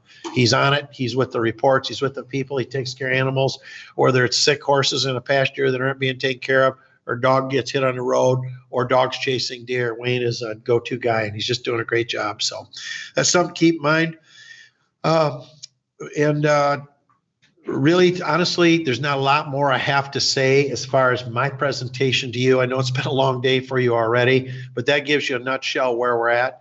I don't anticipate coming to you for a lot of needs. I just have the one need. That would be the patrol boat. If we can work it in with the timing with county, and hopefully you won't be saddled with any more, leaking roofs or anything. So that's pretty much what I had on my presentation. And I know you probably have some questions for me. If I may, I do have speaking of Wayne, you mentioned Wayne, your animal control. I just want to tell just quickly, one of my experiences with Wayne was with my cattle. It's been a few years ago. And in one part of my pasture fence had drifted over the fence, and the cattle kept packing. Well, pretty soon there was no fence. They're just walking right over. Cattle kept getting out. So Wayne was called. Saw him on the road, I think. So he came in. And I'm like, what can we do? So we were actually trying to put posts in the snow with a wire and trying to put extensions on the fence post, because that's how deep that snow was that year. So but he laughed. I'm like, is that part of your job description that you just keep putting them back in because I don't know what to do anymore? He's just a go-to guy. I don't care if it's a problem with a wild animal, domestic animal. We had a deer caught in a fence, stuck in a barbed wire fence, antlers all tangled up in it. That's a rodeo. Deer are very, very, very powerful. Having to cut that thing out. So yeah, he's just a great guy, and we're just blessed to have him. Yeah, you did good. So, Mr. Elwire. You have to unmute. Thank you. I just dropped my video, but I'll keep talking. We're blessed in this county. Thank you very much for all you, Sheriff Borkovich, and your staff do. I have since you mentioned the animal officer, is he the one who goes on all the dog calls? When I looked at your report, I noticed that dogs keep you guys very, very busy. Does he handle those? Yep. He does. He just does a fantastic job. When he's not on nights and weekends, the road deputies handle it. And we've actually built a facility next door to our building where we have a cage They're kept sometimes in what we call the Sally Port next to the jail, and the jail personnel feed them at night and take care of the dogs, animals until the Cherryland Humane Society, of whom we have a contract with, they're open or available. We also have a contract with the Grand Traverse Band. So he just, I mean, you hit the nail on the head. He's the one handling all those calls. And I believe, at least it has been historically, still this year, he handles more calls than any single deputy does, just calls for service. People and dogs are so prevalent now, and calls to service have been way up. He's a busy guy. Yeah, he is. One more. Go ahead. I enjoy your Facebook posts. Whoever does that does a very good job. That would be these three right here. Non-electronic, non-net. All three of these do a fantastic job keeping the public informed. We pass on things from MSA. We try to keep people informed if there's like a sexual predator in a community, or if there's something to do with the car accident, everybody wants to know what happened. And we use that as a communication post. It has worked out very well. And I know we have a lot of followers on that who kind of follow that. So it's a good way to disseminate information to the general public. Thank you. Yep, and you're doing a great job. So be safe out there. Thank you. I mean this, I really, all the commissioners absent in here, I really appreciate your support. I was thinking when I prepared this sheet, I said I'm doing a one-page sheet. What do I need to ask for? There's not a lot. You got us the good uniforms. You got us a fleet of good cars, professionally maintained by the undersheriff, will be maintained by the new undersheriff. When I say maintained, they're ordering these cars, getting the options. We have special equipment set up in there. Todd, Lieutenant Roush, is doing all kinds of stuff like middle of winter and blizzards. He's out there brushing all the cars off, starting them up, warming them up, parking them. Between the three of them, they're hauling back and forth to get radios installed, to have the cars decommissioned, oil changes. And there's a lot of fleet maintenance, and put Todd in charge of that. Todd's also in charge of the, making sure the place is clean. We have the 2 sanitizing units, of which obviously if you feel there's a COVID exposure here, we can bring it in. We've gassed this area out as well. But he's kind of the go-to guy on that, and has taken care of everything, just done a great job. So we really appreciate, it's just a team. Like I just can't be prouder of these guys, what they're doing, and that we have several people in the hopper at academies now. It's getting very hard to find good candidates. We advertised on the MCOLS, Michigan Commission on Law Enforcement Officer Standards site, for a couple weeks, and there was hundreds of people on the sites, hundreds of agencies looking for people. We got 3 hits off that site, 3. And the number of people going into police work now is shockingly low. And it's getting really hard to find good candidates. So we're looking at academies now. We're sort of talking to people when they're getting out of the Coast Guard, or people maybe in the state police or working downstate, want to move up north. We're looking to build good candidates. I have 2 female and 3 males in the hopper right now. I'd put all 5 of them to work right now if I could. They're all just great candidates. And, just as they finish up their schools and all these things happen, we're going to be in great shape. So I think we're blessed because we have Leelanau County, which is very attractive. Seems like everybody in the world wants to move here. We have a good budget, thanks to you, and I really appreciate that. And we have a tremendous team of deputies who've done a great job, and it's kind of a family atmosphere. It really, you feel like when these guys are all huddled together in the corner looking at a phone, I could be paranoid, think, what are they doing? What are they saying? And they're looking at perch pictures, they're looking at deer pictures, and pictures of their kids' basketball game or soccer game. So it's a very healthy organization now, and that helps us recruit new people. Well, you offered a tour, and I would suggest that we might do that before next Tuesday's board meeting. That'd be great. Oh, yeah, that's a good idea. That's how I like that. Like an hour before the meeting, about 4 o'clock or something. 5 o'clock or whatever. So your meeting starts at 7? Yes. Okay. That tour, taking you all down there, I'll have simunitions guns out. You'll have to wear goggles. We won't put you through scenarios, but I'll let you actually shoot the guns and see what we do and how we train. 1 hour would be enough for everybody, just for your timing wise. So you let me know. I'll assume it's 6 unless you want to come earlier. That's totally up to you. 5:45? Yeah, we need some time to prepare for the meeting. Yeah. So I would say 5. Sure. 17:45. Okay. And then what we'll do on that, I would suggest 5:30. I think, if it's an hour, that gives us a half hour to prepare for the meeting. Does that sound good? As long as there's not a lot of stuff to read before the meeting. It will work. I'll have that, I'll get it done quick enough for you guys, 5:30, sure. And I'll tell you what happened last year with COVID and all the, not being able close to people and everything, they shut Camp Grayling down. And we were training there on a regular basis, EVO, emergency vehicle operations, firearms, ammunitions, training. We have legal updates there and so forth. So I was able to buy the legal update, which is a 50-page document. I was able to buy that and distribute one to each deputy. That's not something you read once. You go back and you review the policies and, procedures that come from new case law and things like that. But we didn't get the hands-on stuff. So the money we had allotted in our training budget to go to Camp Grayling, we put into building that training center.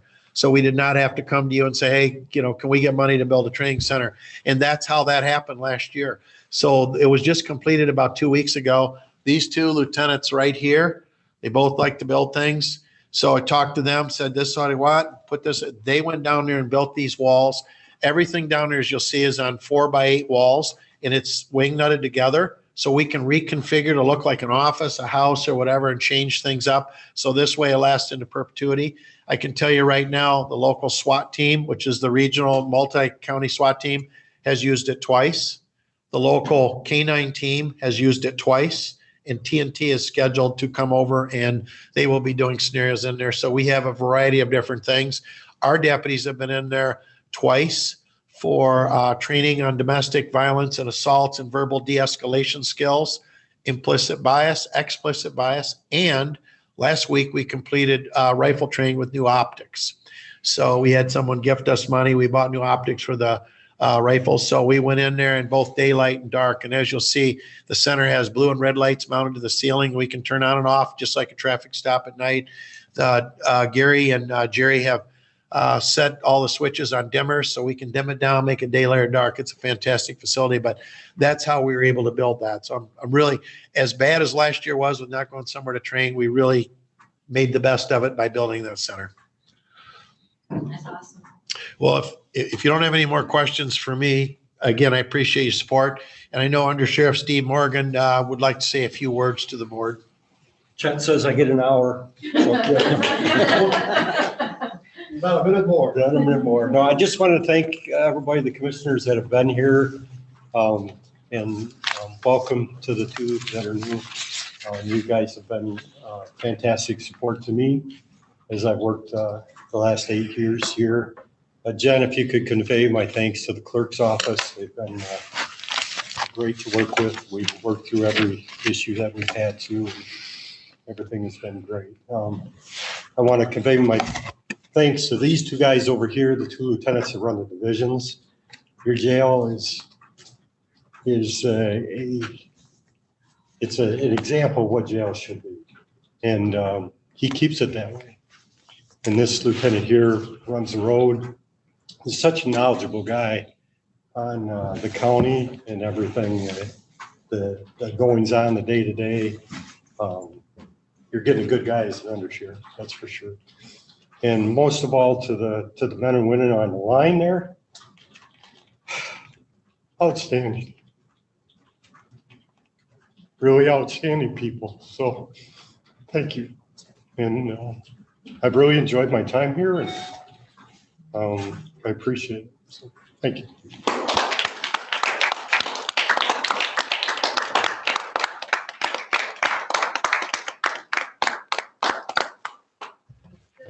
Quick question, will you now be Captain Morgan or always Under Sheriff Morgan? I'm just going to be Steve. All right.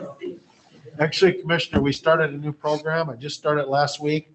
You can volunteer up to 20 hours a week, come in and volunteer your time here and work, and got a good candidate for it.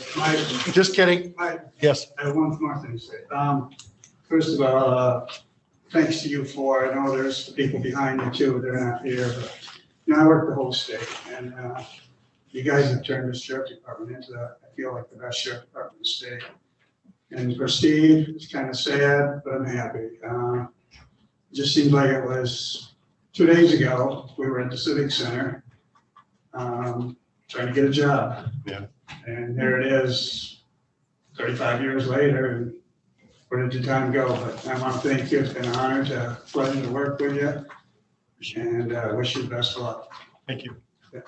Yeah. Thanks, I just want everybody. to say, I think Rick has really spoken for all of us on the board.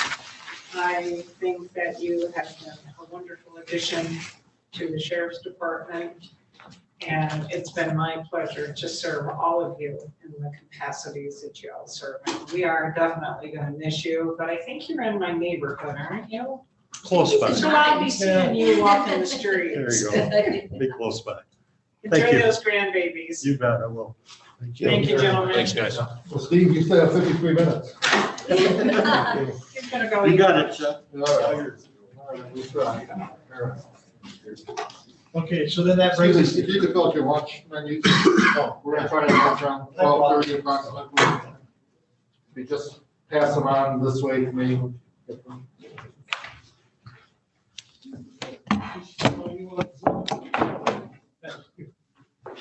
You're gonna see me again. Next door. Yes. Yeah, I'll put my Mumble.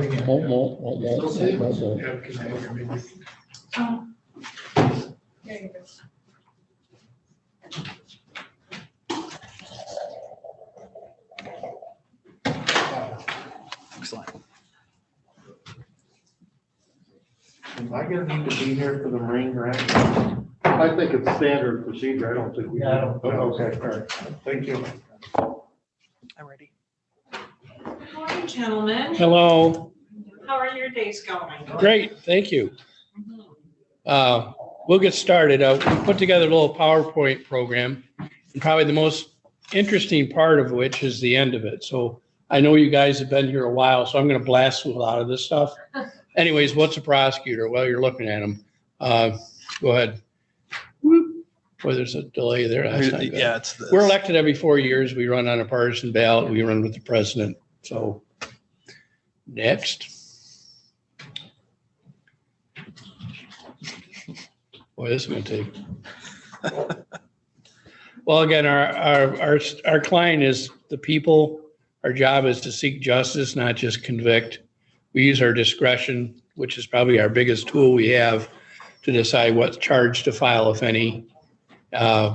With this, my philosophy is you can, even because you can make a charge doesn't mean it's the right thing to do. Young kids that get in trouble, that doesn't mean they need to get charged with a felony. In fact, a lot of the trend now with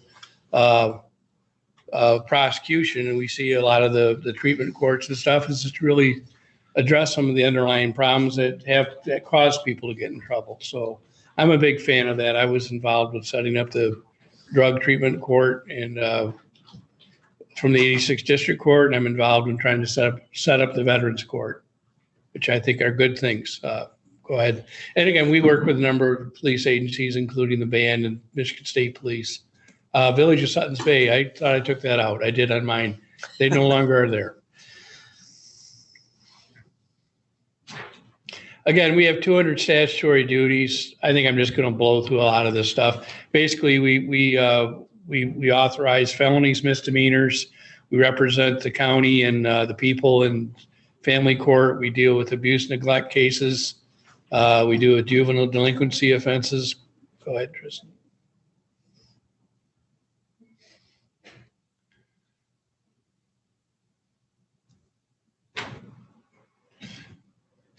We'll just keep going through, again, just not really exciting, but I guess that the interesting thing is you try to figure out, sometimes I come to work and I find out, oh, it is my job. For example, one thing we'll do every 10 years is apportionment. We'll meet this year. I was on the apportionment in 2010. We'll do it again 2020. That's where we meet with the county clerk, the treasurer, the prosecutor, representative of both parties, and we look at the county district lines. And one thing we decide is, do we want 5 commissioners? Do we want 7? Do we want 12? Do we want 15? And where are the lines to be drawn? And the last time we did it, there wasn't a big shift. I think we adjusted the line a little bit around Bingham Township, but they're usually it's an interesting exercise, but it's one of our duties. Again, my office, I have 2 prosecutors, 2 support staff, 1 crime victim advocate, 1 part-time law enforcement. I used to have a prosecutor that did domestic violence and crimes against women. And we also used to have a crime victim advocate for domestic violence. We don't have them anymore, but that's fine. We, as indicated, we do have people to fulfill the job, and that's what we do. One thing that's changed over the last 15 years I've been prosecutor, the numbers actually recently, the numbers have been pretty constant, but what's changed is the complexity of cases and the time we need to do to investigate cases. Now with body cams, with digital evidence, everybody has one of these, everybody has a laptop. Oftentimes we have to analyze that before we charge. Body cams take up a lot of time. If we have a FOIA request, which is another one of my duties, or at least appointed duties, we have to go through our and redact victim information, redact lien information. We got to make sure information that's being presented to the public is appropriate. So again, primarily because of digital technology, the information we have to review has increased greatly. And again, example, cell phone, computer extractions, body cams, cryptocurrency, cell tower, mobile tower, visual and audio enhancements. These are things that we do that I didn't do 15 years ago. So again, when we review a case, we have to look at digital evidence. Prior to authorizing, we have to go through a lot of information to decide do we have the elements to make the charge, or what and what the appropriate charge should be.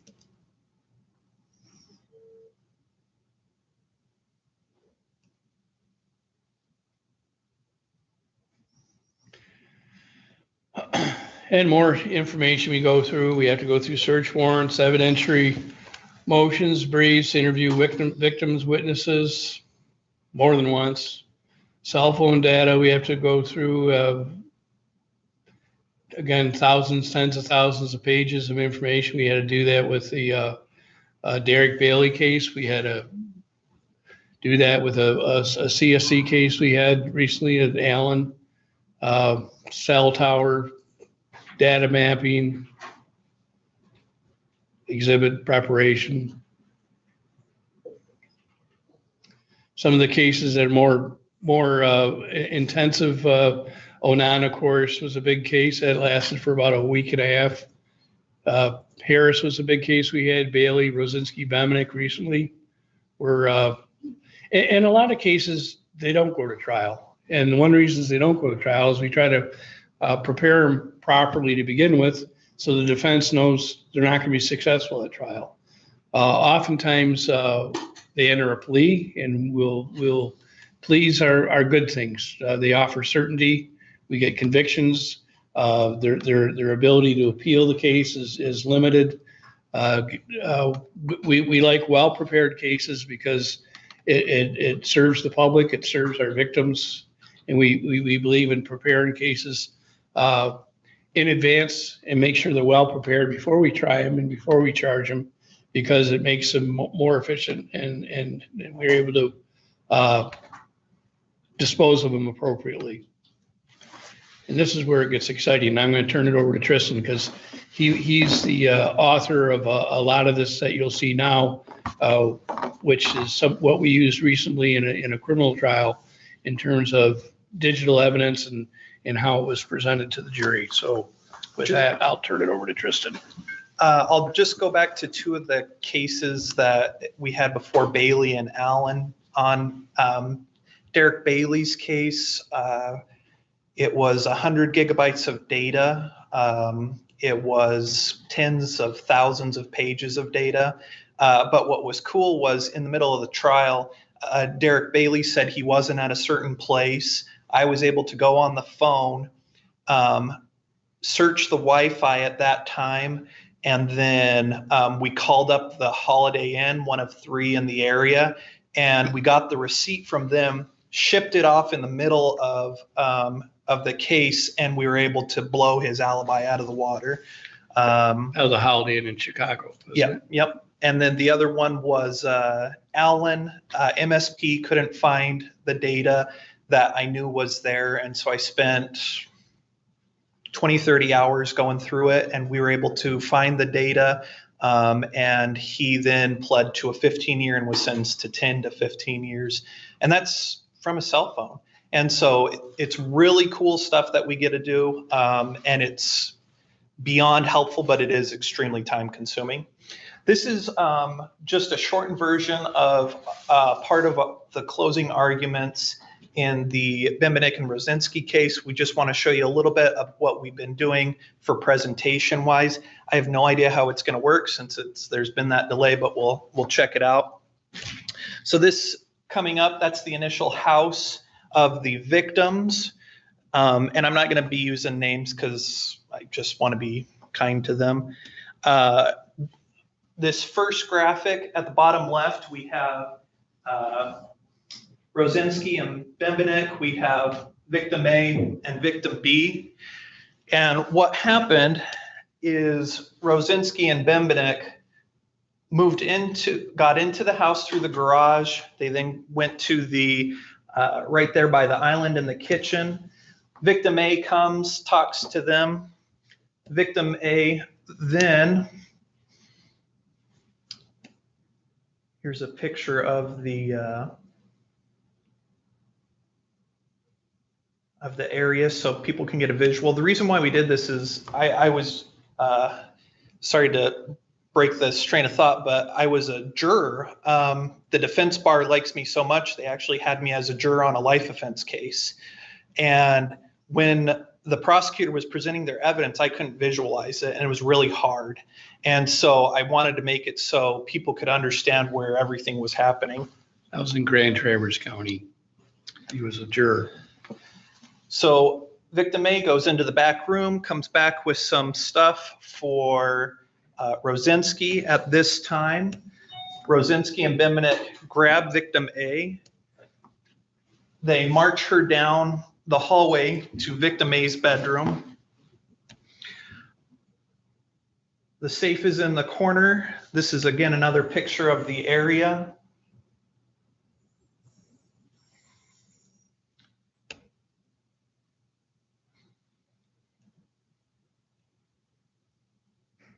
Rosinski goes up to the safe.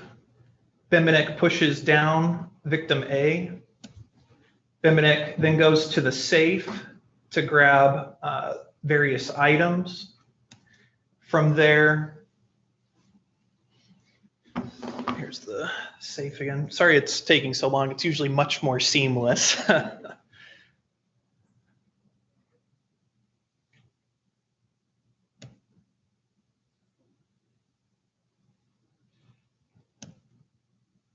From there, Bembenek leaves the house through the garage.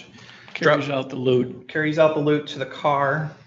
At this time, Rosinski then moves into the kitchen area to confront victim B for more money. They didn't get as much as they wanted. At this time, victim A stands up. She closes the door, and then she calls 911. And since I'm muted, you're not going to hear that initial portion.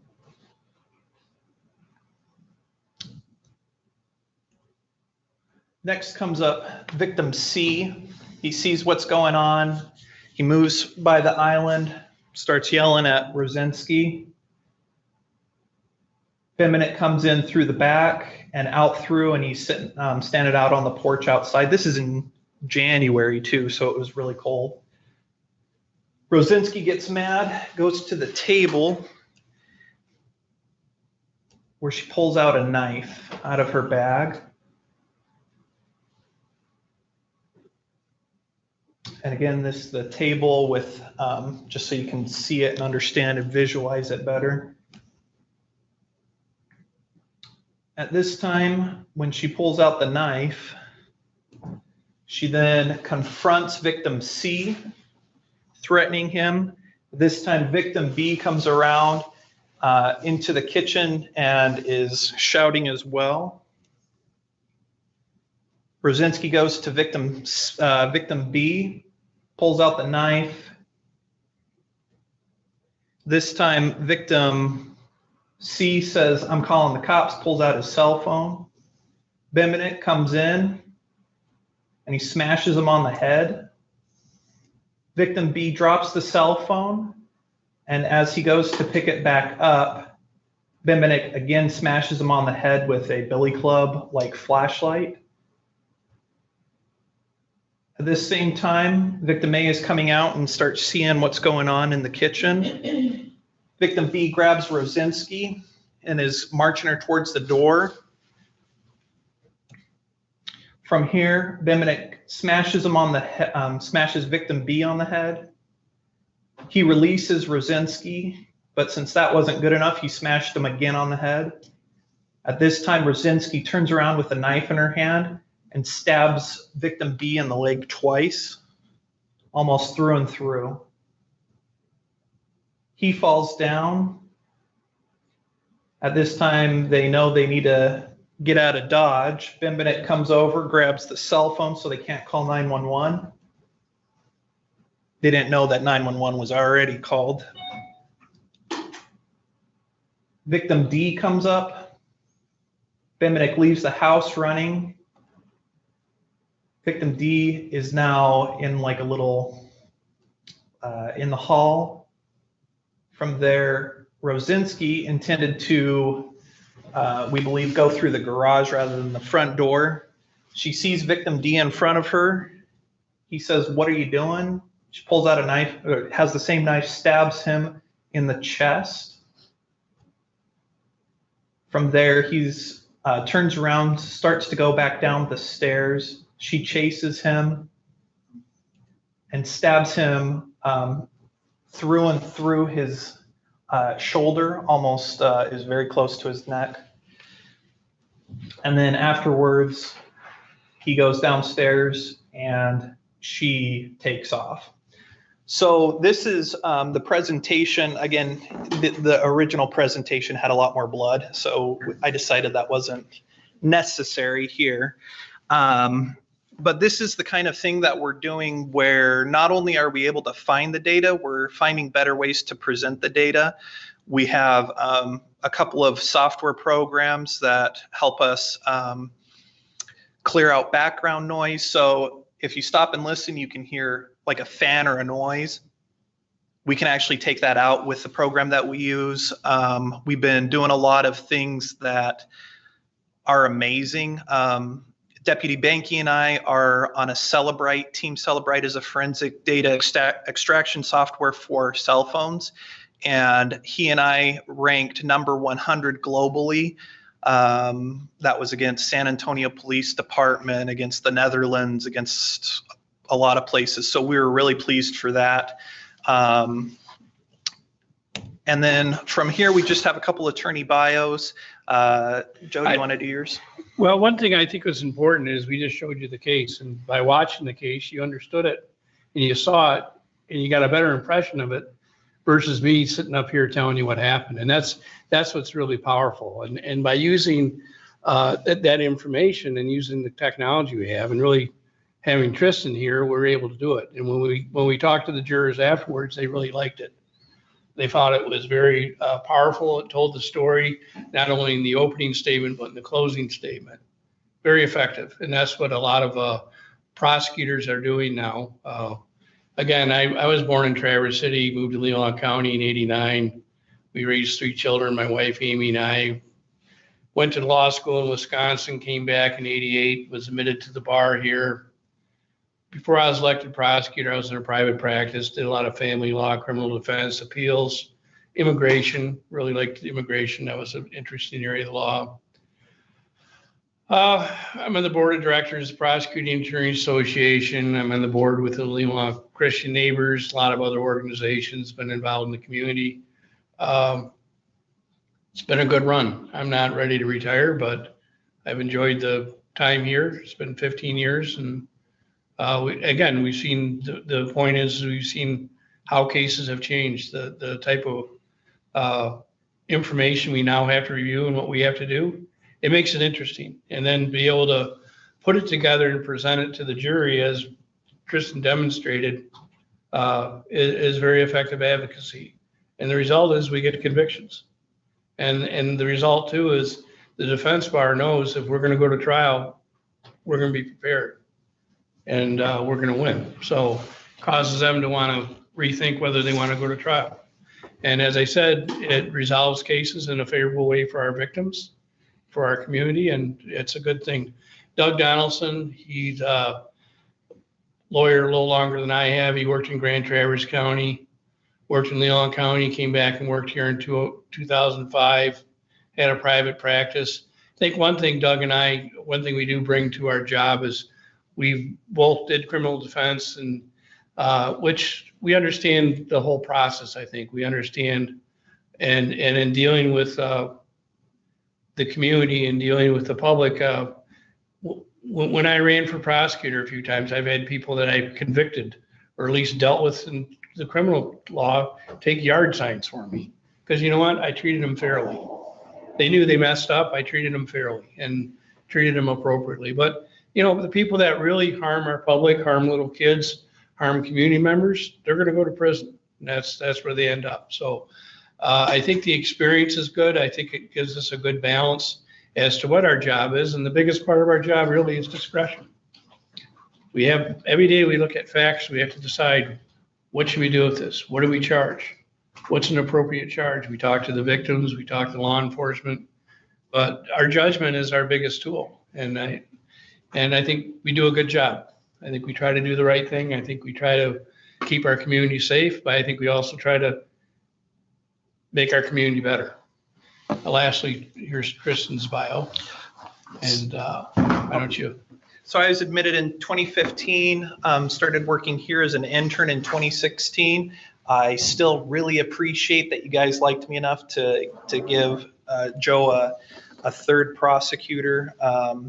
As you can see from the very first time I came here with boards and pictures and writing and stuff, and you can just kind of see how we've been able to take it up a notch. And it's been really exciting to be here and to do this digital stuff that's, I mean, we're doing stuff that big cities are doing, and it's just really cool that we have that.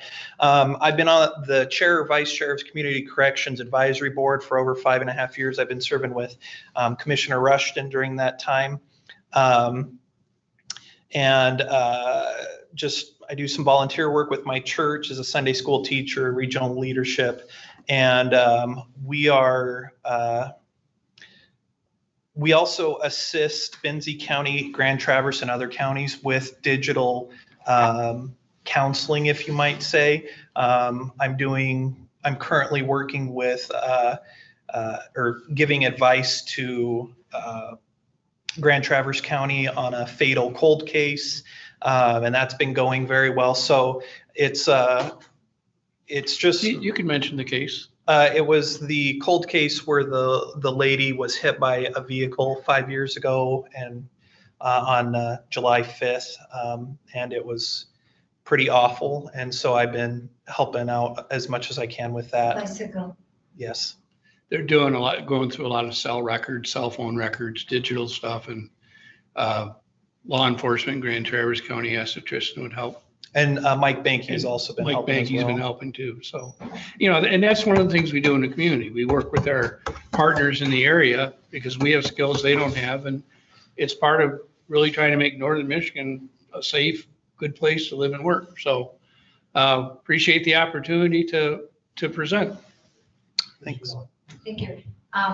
Going back just into your biography, I appreciate your sense of humor. I mean, by being that way, you bring to us the skills you did, and I really appreciate that.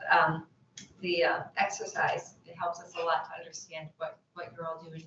I just wanted to touch on quickly that the other part of all this is, and you're involved in, is root causes. So the drug addiction, you know, we're doing our best to try to deal with that.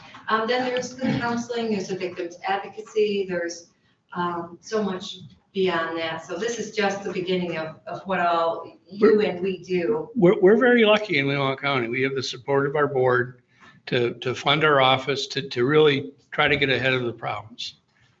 We live in a very nice community. We're geographically limited in that we don't have an expressway coming through. We don't have people exiting off the expressway to rob some mom and pop store, but we do have problems. You look at that meth bust that was in Grand Traverse County. We just still have a very significant drug addiction problem. People that affects our community. So I think what you say, Melinda, is right. We try to use our resources and our time to make a difference. And we couldn't do it without the support of the board, really. For example, our substance abuse coalition has done a lot of things. So positive stuff. Thank you. Thank you. For all you do. Thank you. Any Thank you, other gentlemen. questions? Yes, thank you very much. I just want to say, Joe, I appreciate your attitude when you're looking at a situation and trying to determine if we should charge or not charge. I think that's really an important aspect because, like you say, it's very easy to ruin a person's life. And if we can provide an alternative and bring that person to become a healthy, striving citizen, productive citizen in our community, we all win. Particularly, you charge somebody with a felony. Right.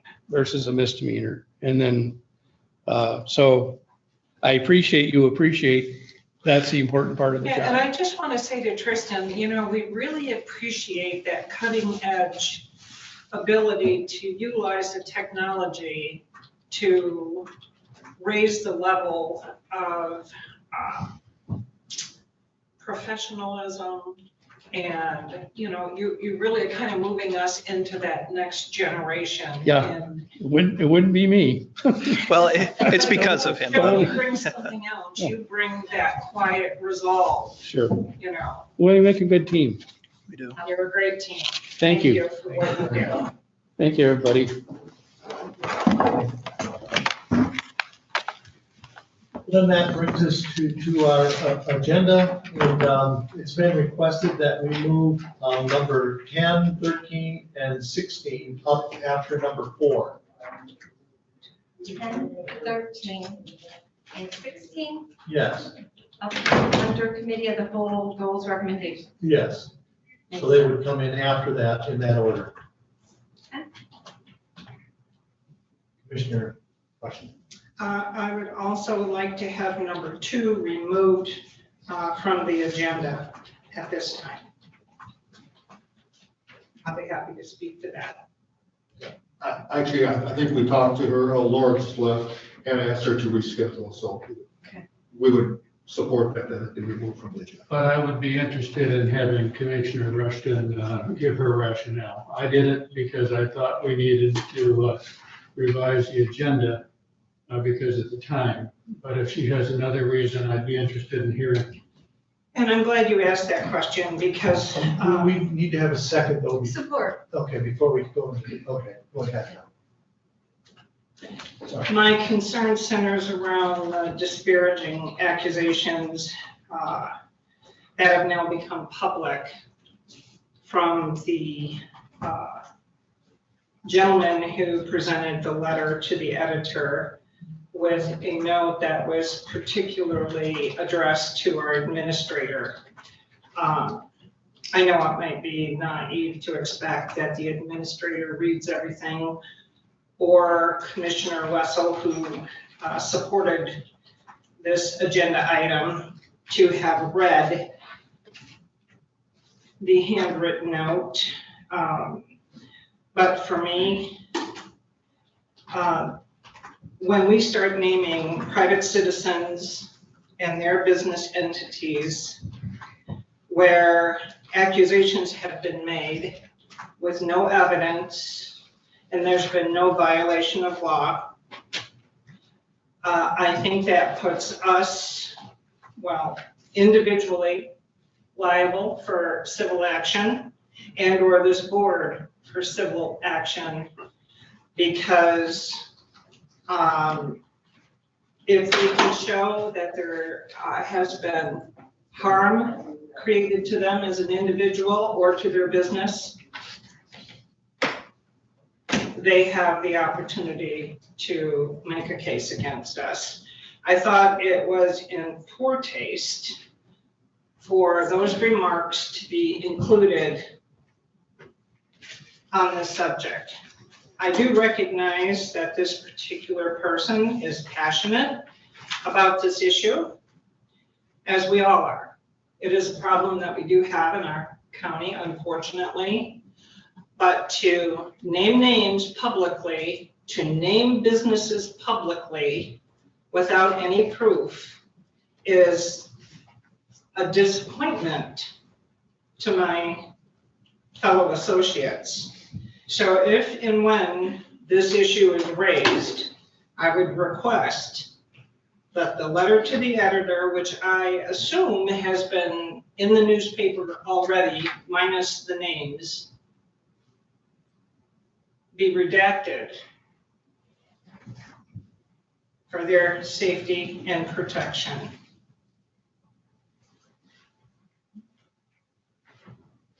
I will ask that Oak Wilt be on an agenda at a future meeting, and I'll trust the administrator to give us guidance on what's in the board packet. Well, if we're going to go that route, then maybe we should have an attorney's opinion. If we have the right to disparage our private citizens, their businesses, in a public setting without being held to a standard of liability. You didn't hear what I said. I trust our administrator, hearing your concerns, to use his judgment on what's included in the board packet. And I'm sure he has a history of checking with our attorney when he needs to do so. Very well. That's what I was hoping to hear. Any other comments? So the motion is to have number 2 taken out and 10, 13, and 16 put after number 4. Any other comments or questions? Commissioner Elwine? Can't hear you. You have to unmute. 10, 13, and 16. You didn't. I'm sorry, I didn't hear what you said. Your original statement said 10, 13, and 16. Yes, that's what I just repeated. You just omitted 10. Well, good. As long as it's included. Thank you. All right. All those in favor, please raise your hand. Aye. All those opposed, the same sign. Okay, we now have an agenda. So then that would bring us first to the sheriff's office and the approval of the DNR Marine Safety Grant. Mr. Chairman, I would move to recommend that the Board of Commissioners allow Sheriff's Office to apply for the 2021 Marine Safety Grant through the Michigan Department of Natural Resources to cover a percentage of the cost to run the Leelanau County Marine Safety Program. Support. All those in favor, please raise your hand. All those opposed, the same sign. Motion passes 7-0. Thank you. Thank you. That was easy. It was.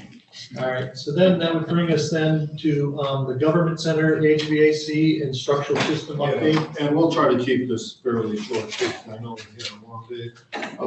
It's been about 4 months since we last gave you an update on this building project.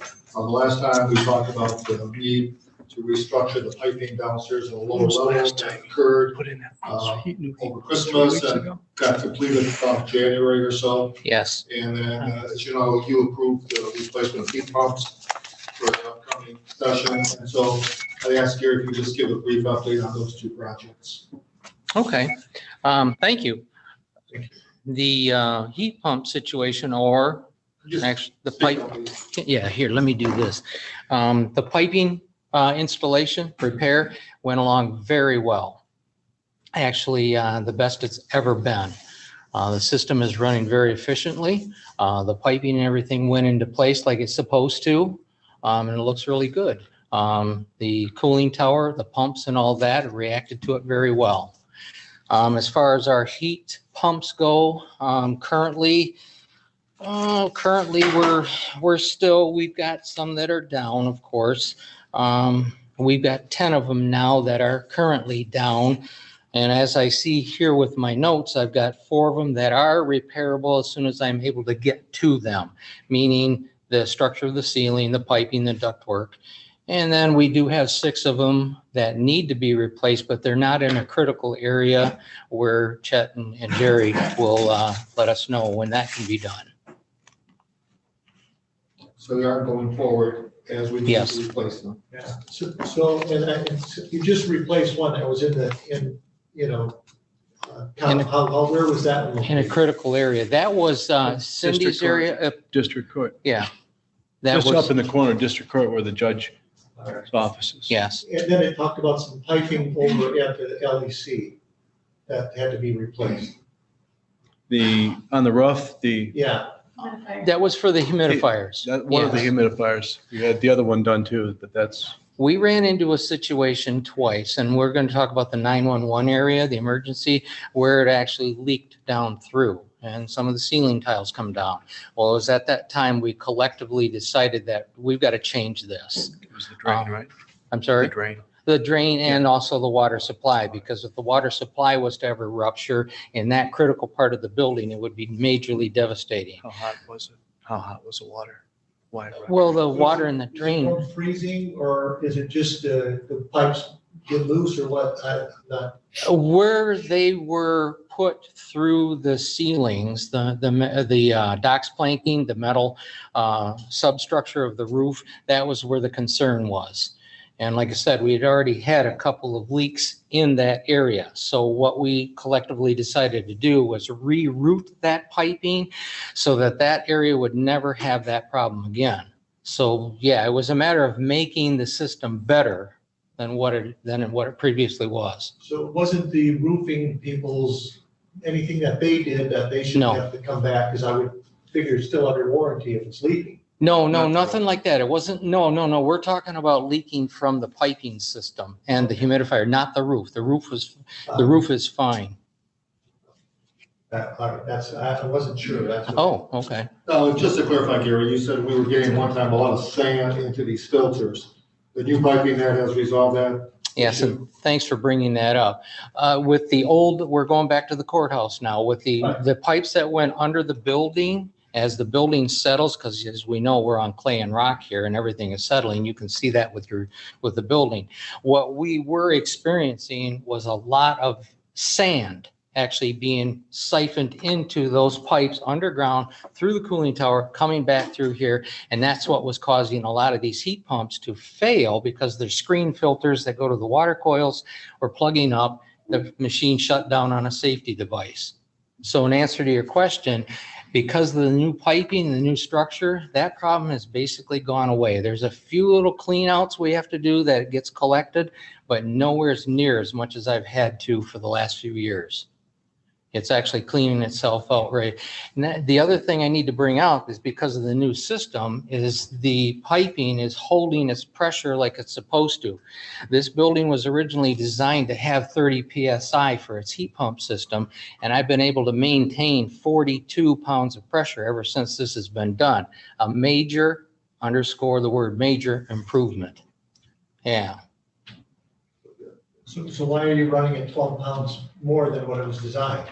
Well, first of all, I originally started doing that just to prove if there was any other leaks, gasket problems or anything. But what I was pleasantly surprised at is the fact that the entire building, 60,000 square feet, and all of the piping that's in here, which is over 5 miles of pipe, has held that pressure without any leaks or signs of deterioration. Does it help with cleaning out the filters or the Yes. sand and stuff too? Or, Yes. I mean, that's what I was wondering. Yes. But you do it just because it can then? Yes, and that's where I've been leaving it, just because it can, but it is actually help pushing all of the embedded debris down to the filtering systems. So we get more heat at a higher pressure? You'll get a better performance. So in answer to your question, overall, yes, you will when the heat pumps are calm, but our new system that was implemented here with the baseboard heat, anything in the perimeter of the building is being controlled by the boilers and the baseboard heat, where the core of the building still uses the heat pumps for heat. So we've got a little more of a dependable system going here. So that's the positive news. Oh, I'm sorry, I have more questions on. Just one more. Does that make the heat pumps run less? The fact that we have the boilers on the perimeter? Yes, as far as heat goes. Now, here's the thing though, they still are needed for air conditioning or cooling, tempering of the air. Right. So as far as what it boils down to is when those heat pumps do not have to take and operate for heat mode, they can go into a relaxed or where the blower's on instead of the cooling or heating, whatever's needed at that time. Blowers run continually. Yeah. Yeah. The blowers do run continuously because it has to have air circulation and we've got fresh air coming into the building all the time. Refresh my memory, the water baseboard heat, is that zoned? Yes. In different areas? Yes. Okay, thank you. But you were saying that there's actually 10 units out right now? That is correct. At this point in time, yes, there are 10 that are not working. And 4 of them you can repair, but the other 6 you're gonna have to replace? Yes, and by that meaning the critical components that are in there, it's actually economically better to replace them than it did, but they're not in a critical area, so that's why we basically let the blowers run to circulate air. The other ones that are repairable, oh, I'm sorry? So that's not good news. No. And is our budget adequate? You did approve up to 10 replacement. How many have we done? Well, 10. actually 20, because you did first 10, then you did 10 more. Yes. How many have you completely replaced? 10. 10, so we're about. We're at our halfway That's what I point. was wondering. I thought we did do that, but I just wanted to make sure that you weren't gonna come back to us asking for money outside the existing budget. No, I do have to point out though, because of, if you will, our current situation with this COVID thing, we are experiencing some issues of prices going up. We all know about this anyway, but yeah, we're able to deal with our current situation the way it has been set out. And if it gets too extreme, which we don't anticipate because of the magnitude of this company, we'll cross those roads when we get there. But right now, we're still on the same playing field of honoring this. And for our new commissioners, I think we have, 95 heat pumps this month? Yes. Been a challenge. And boilers and all in the pumps. ceiling. All of them in the ceiling. All in the ceiling. So next issue going forward, unfortunately, we found another challenge with this building here recently that Jerry's been trying to come up with solutions. Jerry, why don't you give an overview and then we'll introduce Mr. Lee. Regarding outside? Okay. Where'd Pete? Are you all done with Yeah. me? Yes, sir. Oh, okay. Thanks. Oh, you're welcome. Thanks, sir. Thank you. Yeah. Let me get out of your way here. Thanks, sir. Take that mask Thanks. down there, big guy.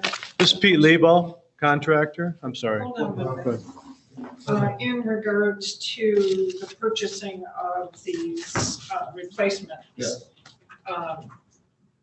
he indicated that pricing may go up or should go up.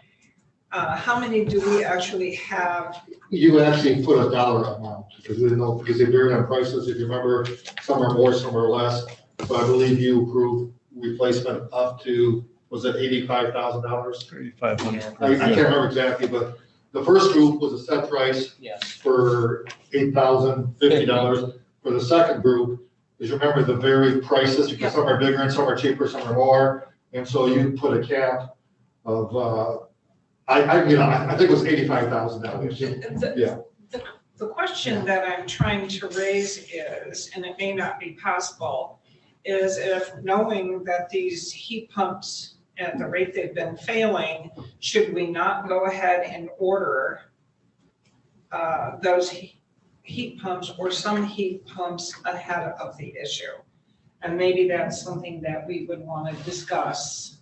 If I may interject, please, the problem that we run into with that is they're a special order to begin with. They're built to a certain pattern, the way they're putting it. But the problem that we also run into is the tonnage capability. In other words, these are not all the same heat pumps. Some of them are smaller by volume wise, and then some are quite, It's not for the courts, practical. and especially even for here, the largest ones that you can get. Okay, Okay. thank you. You I answered. think the simple is just Mr. O'Connor volunteers time if we can do that about, and that would solve the problem. Yeah, for every 10% it goes up, Yeah. 10% Yeah. comes off the Yeah, bill. so I like that's, that idea. we'll work that out. Okay. We found recently a new problem, a new challenge in this building.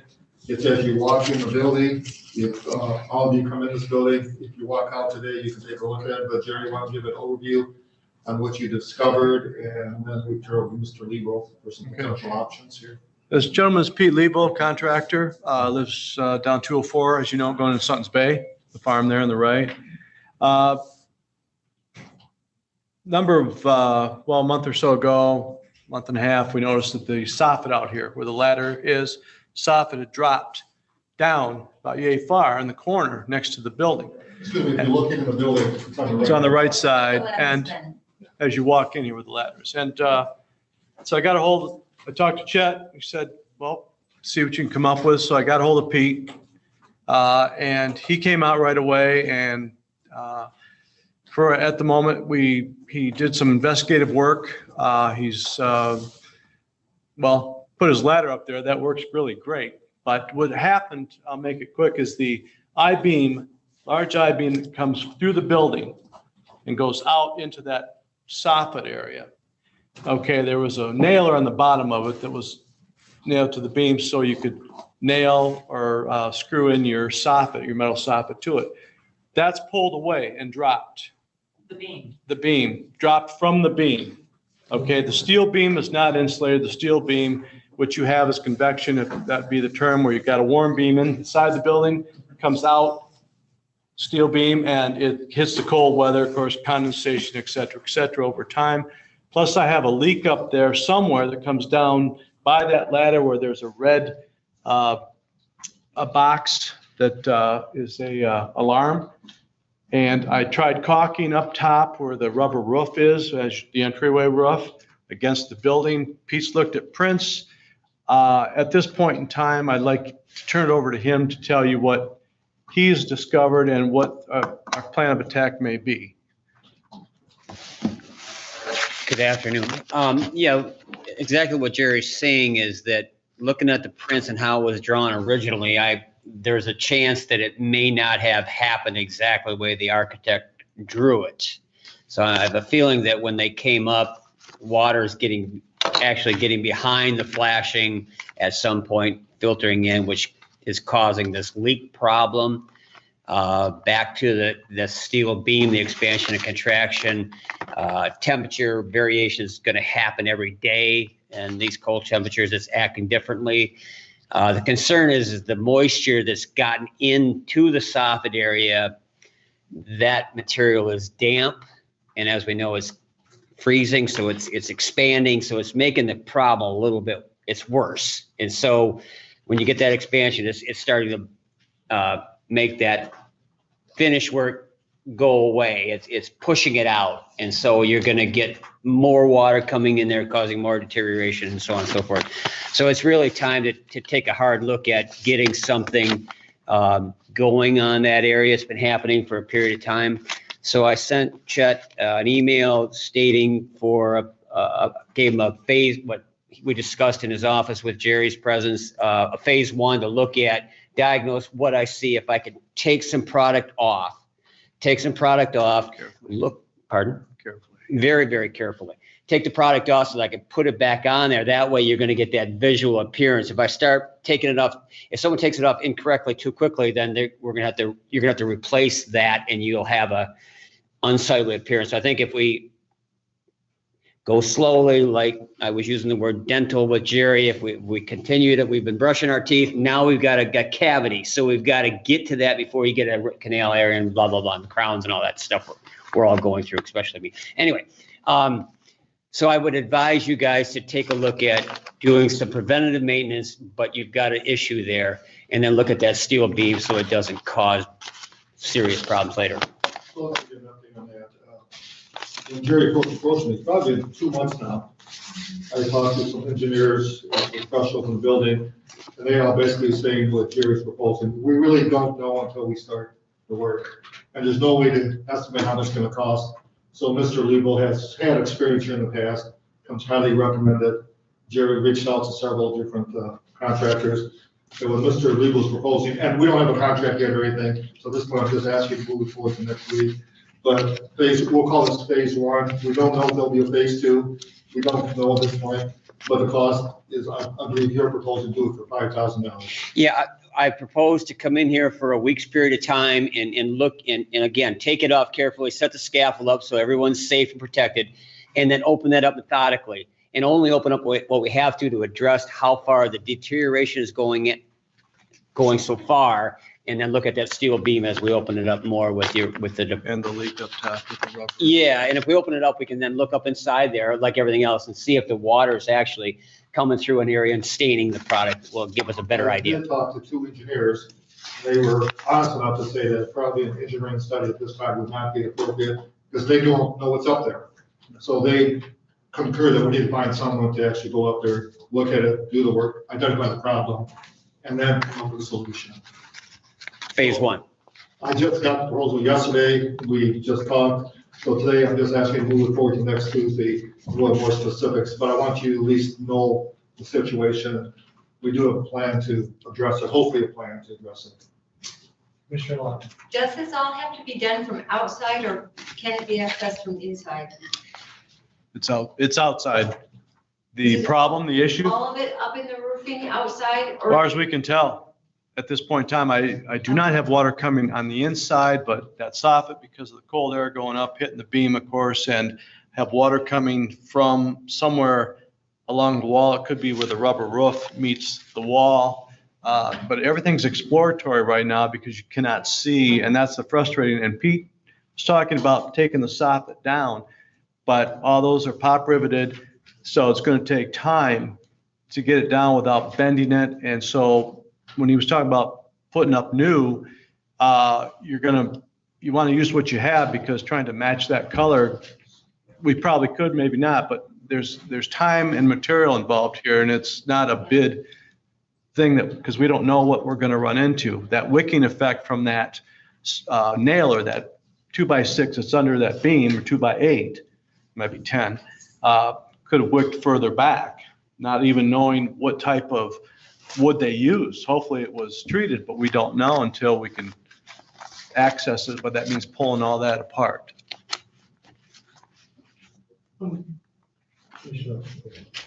I was just gonna make the motion, recommend to the commissioners that we move this forward to next week.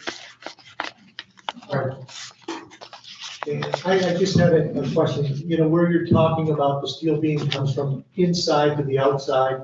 I mean, I can see where that would cause condensation on that. And I think that probably is what you're actually talking about.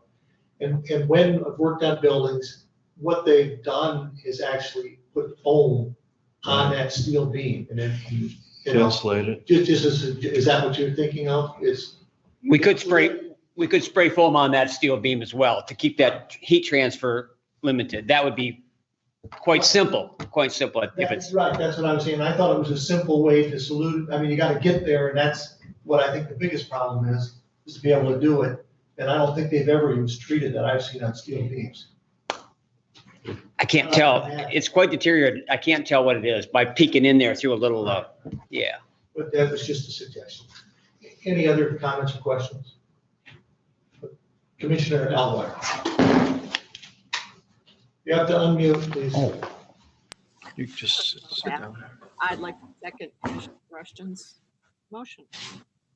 Okay, yeah, Commissioner Lautner has, but it also by Commissioner Elwire second. Okay, All those in favor, please raise your hand. All those opposed, the same sign. Motion passes 7-0.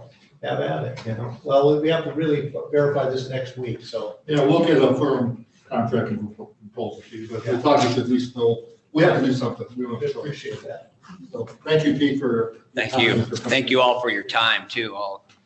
Is there anything else, Gary or Gary? I think Mr. O'Connor could maybe volunteer and help Mr. Lebo on this project. At this point in time, we're all set. Thank you very much for your time. Thank you. Yes. I'll take any help I can get except from these two. Good luck. Thank you. Yes, so that brings us to the government, Committee of the Whole Goals recommendation. Commissioner Robbins. Chairman Blank, I'd like to make a motion to recommend the goals for 2021. After studying after last week, going over the list, I'm proposing 3 goals. Number 1 kind of follows up with what we saw this morning here. COVID-19 should probably be our main focus of the health board. Like Commissioner Rushton said, maybe set up where with the fire barns, make it so it's more convenient for our residents, so they don't have to drive to Traverse or Munson. Like Commissioner Sotis Little said last week, we should be concerned because 50%, 45% of our population is senior citizens. And so I think we need to follow up with education, make sure everyone can get their vaccination, and that'd be our first goal. Second one is the broadband. When I looked at the broadband, I also looked at goal number 1, COVID-19. You got to sign up with the web, the internet. How many of these people don't have internet to sign up for it or to follow up with the health department with their daily posting that they put up? So I mean, we have to look at that. Also with the broadband, would be come with the cell service. People nowadays are using their cell phones as their computer, so they don't have service at their house. It makes it difficult to sign up for the vaccination. Plus, we have to look at cell service. We have a lot of recreation here. We have kayakers, people at the national parks, hikers. We have a 911 call. I wouldn't want to see somebody have to travel a half hour to get a hold of 911 and get service. So we have to look at that. Along with that is affordable housing too. I combined the 3 of them together: broadband, cell service, and affordable housing. When you really need to look at that too. I mean, yeah, we all live here now, but what about our kids and grandkids and future generations? It's not getting any cheap to live in this county. So we need to continue to look at that. And the third thing I came up with is the Traverse Lake Septic Pilot Program. I think we need to continue that and limit it to Traverse Lake to see where that goes before we move on to another location. Finish up that and see what the results are. When I looked at all the goals here that all of us submitted, the ones on paper here, I mean, you look at all 3 of them that I just presented, and they're all bipartisan. For the most part, I mean, there's 5 commissioners, and 4 commissioners on everything I just presented. So I'd like to make a motion that these 3 topics here, the COVID-19 relief is number 1. Number 2, the broadband, the internet or cell service, and affordable housing. And the third thing is the Traverse Lake Septic Pilot Program. These are what I'm recommending for 2021. I mean, we have a plate. We're working on a lot of other stuff too. I know there's a lot of stuff that people would probably like to see on this list, but we're already working on it.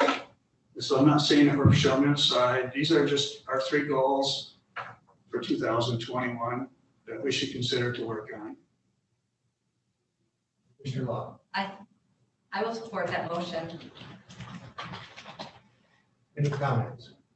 I'd like to make an amendment to that motion. I think this board has committed itself to keep working on the anti-racism. And I don't think it's fair to our community to drop that.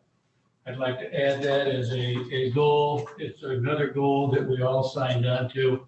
And then I'd also ask in my amendment that we add the early payoff of extra payment of debt to MERS.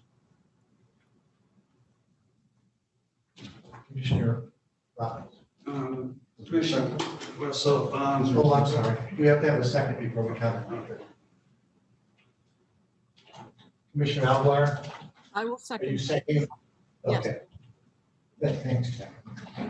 So, do you want to speak to that, Commissioner Wessel? No, I think I have. All right, Commissioner Robbins.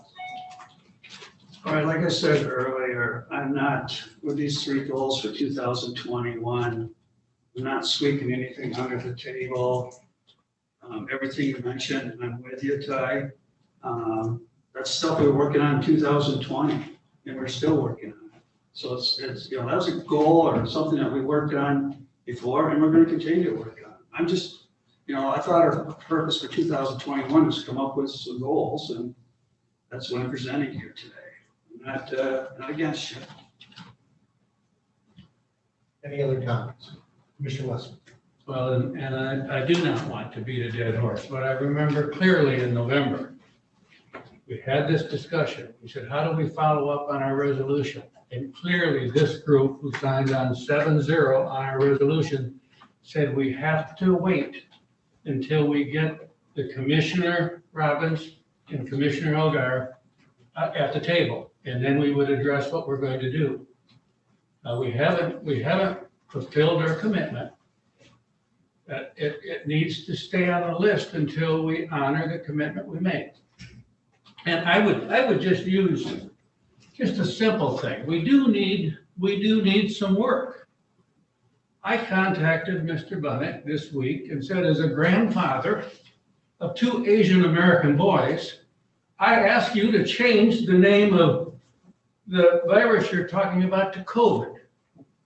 It bothered me as a grandfather for my grandkids. I was told by the chair, it's just semantics, it doesn't matter. It does matter, and that's why we need to keep working on it. We need to work on it so we can become more sensitive to the community and the individuals within our community. And there are a few things we can do that would make a difference and make everybody feel included.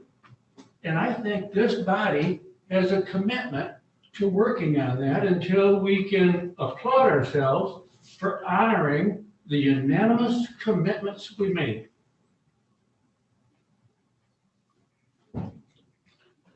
Any other comments? Commissioner Soto. Yes, thank you, Mr. Chairman. I would support adding, I think Commissioner Robbins has come up with the 3 that are really key, plus the 4th. I would love to see the 4th added. That only leaves us with 4 goals, and I think we can move forward with that. But I also wanted to say, and I apologize for not getting them to you, Mr. Chairman, until last night. It's been kind of a wild week last week, but yeah, I did send out, and I think Laurel made copies and distributed some suggested modifications for the internet goals, something that we could do. As Commissioner Robbins said, it is something that people need now. And one of the things we're talking about in the LIFT committee and recommending is a mapping of our high-speed internet services. So that would be something to consider if we go forward with the internet as a goal for this year. One item that we can do, map where we have our current gaps, and then we can work a little more closely with our internet service providers of all types to try to see that those gaps are filled and as quickly as possible. We've got a lot of data we could use for this. We're going to need some probably outside help, but we have an awful lot of data that we could begin to map that gives us a picture, and then we would need some help filling in the pieces. I think the other thing is, as we look at our gaps, we just need to be open to what kind of a partnership is going to get us high-speed internet quickly. We've got a lot of good things going on in the county, but we're going to have to look at some novel ways if we really want to expand high-speed internet as quickly as the need is out there. So I just wanted to bring that to your attention. Do you have the document that I'm referring to that I sent? Terrific. Yes. Thank you, Mr. Rush. All right. Didn't want action on this. I just wanted to raise it and as part of the internet goal. Thanks so much. Thank you. Any other comments? Okay, so we'll vote first on the amendment. All right. So, and everybody understand any questions about it? Okay, so all those in favor, please raise your hand. All those opposed, the same sign. So the motion fails 4-3. Now I should do a roll call. It should be a roll call. Yes, we'll do a roll call because when we have a divided vote, then they don't know who voted for what. Commissioner Wessel, Yes. Commissioner Elguyer, Yes. Commissioner Bonnet, No. Commissioner Lautner, No. Commissioner Robbins, No. Commissioner Rushton, No. Commissioner Sotis Little, Yes. 4. 3-4. Okay. So now we'll go back to the original motion. And in this case, yes, Commissioner Elguyer. I Did you? have a question. I need a clarification. So that vote was stating we do not want to continue work on the anti-bias resolution we committed to? Yes, that's what it was. So we're not gonna make it as a goal. It didn't, I mean, you're misquoting it. It was, we're not gonna put it as one of our goals. We're just gonna continue. The statement was we'll continue with what we've been doing. You know, and I need to point out that it wasn't this commission that voted it in. It was actually the previous commission. And every time there's an election, it's a new commission. There were only 5 people on that from previously. So it wasn't 7-0 from this commission, which is that's maybe a technicality, but it is a different commission. So one commission is never obligated positively from another one. I mean, almost always we follow through with it, but we are not, especially on things that we don't have to do. But regardless, we're now going to vote on the 3 goals that Commissioner Robbins and was seconded by Commissioner Law. So again, let's do a roll. I need, I'm confused on what the 3 goals are. Have you combined broadband and housing and cell phone? Yes. Yes, we did. First one was COVID-19. The second one was broadband, housing, and cellular. And then the third one was the Little Traverse Lake pilot program. Just for clarification, could you just define in one sentence each goal or 2 sentences?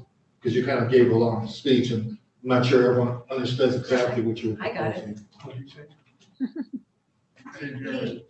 Just to clarify, I think is exactly. Yeah, if you just clarify specifically what the. We'll just. You want me to clarify? Yeah, it was your motion, so yeah. All right, okay, I'll clarify. All right, number 1 is the COVID-19 that we assist the health department and do what we can for vaccination, education. Number 2 is the broadband internet along with cell towers, along with affordable housing. Number 3 is the Traverse Lake septic pilot program, limiting it to the Traverse Lake right now to see what the results are before we move on to another location. That's the 3 things I'm presenting. Okay, this would be a roll call then. Commissioner Robbins, Yes. Commissioner Rushton, Yes. Commissioner Sotos Little, Yes. Commissioner Wessel, Yes. Commissioner Elguyer, Yes. Chairman Bennett, Yes. Commissioner Louder, Yes. 7-0. Thank you very much. So then we'd move on to number 10, which would be the pilot septic system program options. At this point, would you like Rob Herman to give an update on the map first? Because I think you may want to see that If first. If he's available. Yeah, let me just see, because I think you would like to see, have that discussion first. Yes. Because he can tell you what he's done so far. Okay. Commissioner Solis Little, are you going to have to leave at 1 o'clock? I can push it back to 1:30, and thank you so much, everyone, for readjusting the agenda to let me participate as long as possible. As many of you know, my husband did come home yesterday from the hospital late yesterday afternoon, but we have a medical follow-up appointment this afternoon that he needs to have, so I can't change it. So, but thank you for your patience and for rearranging the agenda for me. I really appreciate it. Okay, because we do have a lunch ordered here, and I'm trying to make sure we try to go as long as we can before you have to leave. Yeah, And Mr. Herman. my drop dead would be 1:30. All right. I mean, does that sound okay with everyone as far as we not have lunch till 1:30? Okay. All right, as you heard last month, I think all of you were appreciative of all the work Rob has done on the septic system, in terms of trying to put them in a map system. And you want to go next step and create a smaller zone. And so, is Mr. Johnson still online? Laurel, do you know? Yes. Okay, Eric is there, okay. And what happened is Eric and I and Rob had several discussions, and we thought that Little Traverse Lake would be a good starting point. And so Rob has worked very closely with Eric. And Eric, once again, thank you for all your efforts here on this. And Rob also. Yep. I know you have a full task beyond this. That's all right. It's on page 36 of our program. Yeah. So Rob, could you just kind of give an update on what you did? Were those maps separate? No, it's in your packet. Are they in the It's in the packet. Yep, page 36. Okay. But Rob, you want to give an update and then Sure. feel free to chime in here. Okay. Yeah, so basically what I did was I got the health department records for the septic tanks from Eric for all the waterfront parcels on the lake. And then I'm showing them based on the decade that they were put into the ground. So it's quite the mix.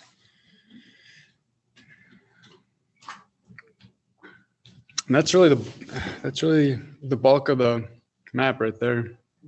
Commissioner. Thank you. Thank you for this work, and Yeah. I find it very interesting. So it is very broken up. When I remarked on that last month. Yep. There are still some that are vacant, so there's nothing on those. Correct. All right, and then there's more than I thought were in the 80s, 90s, and 2000s. So we have records on all those. The health department has some kind of a record. Yes. And then I think if I counted right, it's maybe 24 are 60s and 70s. So from that, I guess now would be, maybe I'm kind of getting into next steps and I apologize, but they may have a system also. We just don't have a record of it. Yep. They may have nothing and we don't have a record of that either. So that would be a logical thing, I think, would be to find out if there isn't. The health department, I think, can do that now. They can go and say, okay, we're showing here, we don't show anything. What have you got? And see, and get maybe an even better idea. And I didn't break down the number of parcels there are to see what it might be percentage wise. But it is less in the 60s and 70s than I thought it might be. So the ones that are pink do have records, just to clarify. oh, they do have. Yes, yes. They do have one. I didn't hear that. Records. Septic permits. The ones that have structures but no health department records are the ones that are red with the red hatch line. So there's 13 that I found that have, a house or a cottage, and there's no record on file with the health department. Oh, okay, so 13. I think 13. less than I thought we would have to So start. that's listed, excuse me, as improved. No, it was my fault. I It was a interrupted question. her. Thank you. Is it the improved waterfront properties that you have listed? Yep. Okay, so I didn't mean to interrupt. I just needed a clarification on what you were talking about. Commissioner West. By having records, you mean original installed records, not necessarily inspection records or remodeling records. Well, it's quite the mixed bag. Maybe Eric can clarify that a little bit. Sure, yep. Go ahead, Eric. Okay, so if it is on here, or the records I gave Rob, if it was installed and we have record of it being installed and inspected by our department, it was indicated as such. If not, then we indicate it as being permitted. So that would be the case. And I also want to let you know that our modern code did not go into effect until 1972. So anything in the 60s could be anything pretty much. You could have a permit and it'd be less than 4 feet to the water table, or not proper sizing and that sort of thing.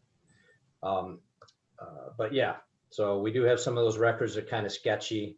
They got much better in the 1980s on that end of things. But a vast majority of the systems that you're seeing here that Rob mapped, they are installed and they were inspected. So a follow-up question, if I may. Go ahead. Eric, if somebody has a system and it's been inspected, and then they add a couple of bathrooms or expand a house, is it by law inspected again?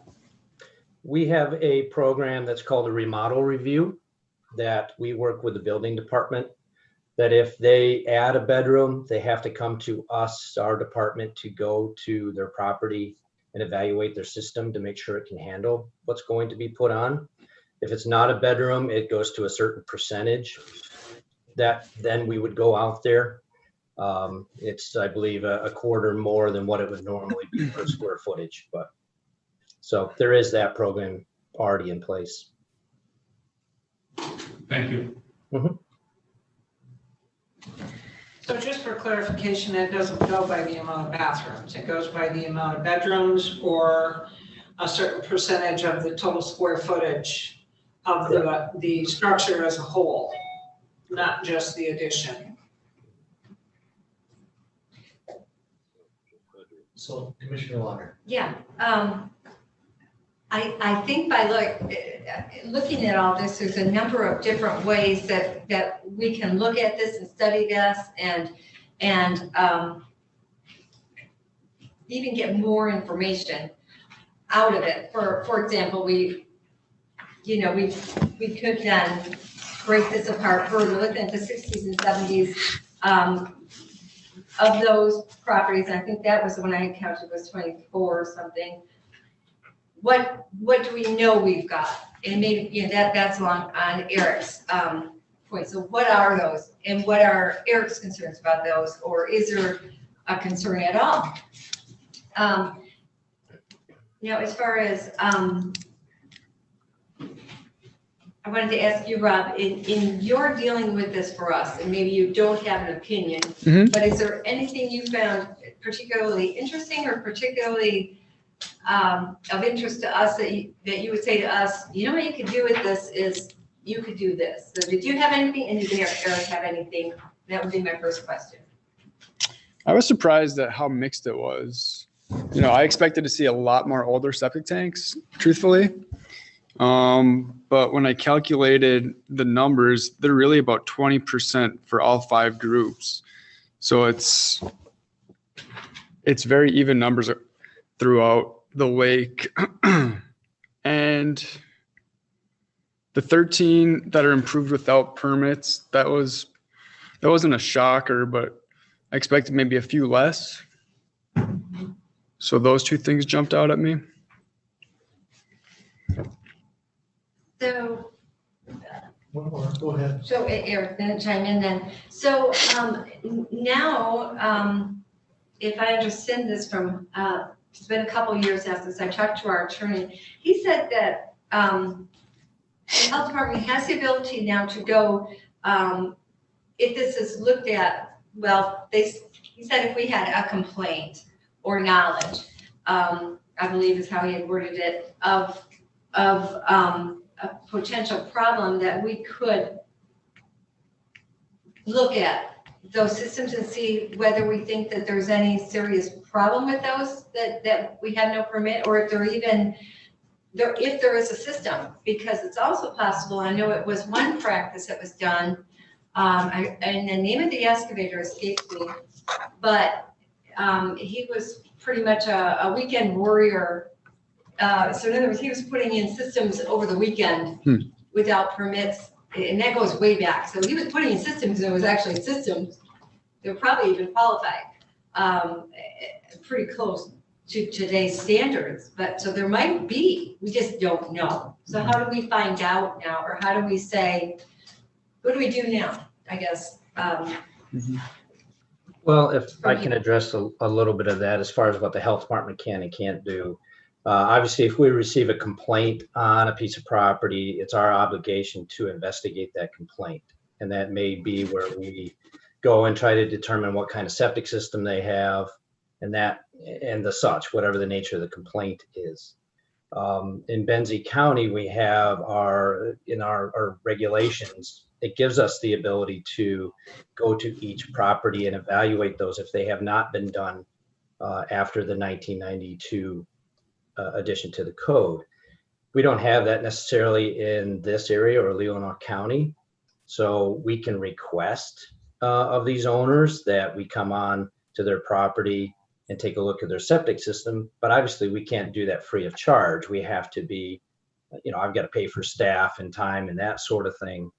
So you have that where we can send things to these owners that have improved properties, or send a questionnaire to these individuals and ask them what they have. But to just show up on their front door and knock and do the work, which would be, something that would give you the true nature of what they have. I don't foresee that happening unless, we have some way to reimburse staff and that sort of thing. And I don't know how many folks want us just to knock on the door and say, we're the government here to help, sort of thing. So I think we can more than likely address it by, now that we have them identified, we can send them letters, say that this is an evaluation program that we'd be happy to do, and this is what the fee is going to be. Unless we get some grant to help out and we get volunteers, the individual owners to volunteer, I think we could do that as well. May I clarify, because that answered my question. Eric, thank you very much, because I did want to make it very clear that is the approach we want to do. I've said that many times in the past, that we're not just going to show up at the door and say, hey, we're here to make you come to apply. Many of these people might have never even thought about it before, or they think they're just fine, or they know where their house is situated. So we certainly do want to make them, number one, aware that we have no record, and we want to rectify that. And number two, yeah, definitely work with the owners on it. So thank you for clarifying that. That would be, in my opinion, that would be our approach. If I could add a little bit, what they did in Benzie when the program was initially rolled out is they sent out questionnaires to everybody they had no records for. Our department had no records for. There was a little perk in the code, and I don't want to get into a lot of those details because you don't have that kind of time, but we received a lot of those back, and that may be the first approach, and we can also educate at that point as well. So 13 places aren't going to be that hard to do that with. And that is an approach we will take if that's the way the Board of Commissioners would like us to go. Commissioner Alvarez. I think I really appreciate this work. It was so labor intensive, and thank you, Bob, thank you, Eric, for all of it. You're welcome. It's a wonderful start. We have approved a goal to do the pilot study. This is just the tip of what we can do. So I think it's way too early to decide on actions. The idea is to do the study so we have even broader and deeper data. Then we can decide how we need to act. There are now technologies so that we can determine groundwater flow, surface water flow. We can study isolation depths and distances for these fields. There is technology that we plan and hope to bring into the study so that we have a whole lot more depth than this very interesting map. And I've spoken with the health department, with Eric Johnson. He will, I don't want to speak for you, Eric. He has said he will appreciate that additional information. So Yes, anything that we can do to add layers of data to this map that helps direct what we do and how we do it, I think is a valuable tool. And I think it would also address the many concerns and questions that I've heard over the years with the Board of Commissioners. It would give us some science-based direction data to really be more surgical about how we approach it. I know there's always questions about, is there really a problem? This will give, if we can add more layers, such as what you mentioned, it would give us the ability to work with owners to do some testing, or work with lake associations to help with testing and that sort of thing, or find grants to find out if it is a problem and what kind of problem are we looking at, both with surface water, recreation, that sort of thing, and drinking water. Because if you live downstream of a developed property that have no records, is that influencing a neighbor's water well that's downstream groundwater wise from that location? So we can kind of look at that if we have more layers and more data, and I think it really helps direct things and be more financially sound with our actions. Commissioner Elwire, were you through? I thought you got interrupted there. Are you okay? Just that this is an exciting beginning, and look forward to being able to do the septic pilot with the health department so that we can layer data. And thank you for your work. Commissioner Sotomayor, I thought you had your hand up earlier. No? Okay. Commissioner Rushing. Yes, I was wondering if there still is an issue on this lake. I believe it was this lake that had the beaver issue. Has that issue been resolved? No. No. No. So one of the reasons this lake is a really good lake to do this, we have a lot of data already, and we have a lot of the markers for things that could affect groundwater, drinking water, and lake water. So we can learn from this, have criteria and markers, and what we do with all of that down the road, we need to determine. my other question, if I may continue, is there an existing lake association on this lake? Yes. And has the Lake Association done or made any steps in regards to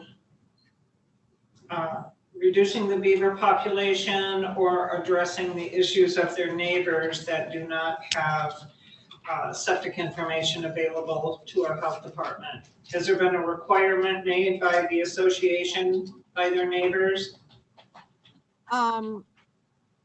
No, but you know what? This pilot is not about, this pilot, we're using this lake because there is so much data already, and to discover markers and give the health department additional tools and information. So it's really not about Little Traverse Lake. Tim Stein is on board. He thinks it's a great idea. There's a lot of interest on the lake for water quality. It's really about It's really about getting data so that we can better safeguard the drinking water and the water quality in our county for all of our residents. And this is just Commissioner a case.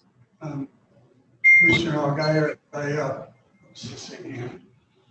I just found out recently, you just mentioned you have a association out there. Lake Association is what I'm referring to. Are you aware of any, since you're talking about data, there was a drone survey done on your lake for septics, and it came up negative. I've been told this, and I would like to, as we go on to this study, I would like to, if it's out there, I'd like that information provided to us. So the drone is an incredible opportunity because it picks up things that you can't pick up any other way. And yes, there were a lot of, no, it's not true that nothing was found. What is true is there were a lot of problem spots identified. Now, my question is, if there was a study done with a drone for this issue, are you aware of that information, and where's it at so it can be presented to this board? It will help us in the long run. We'd like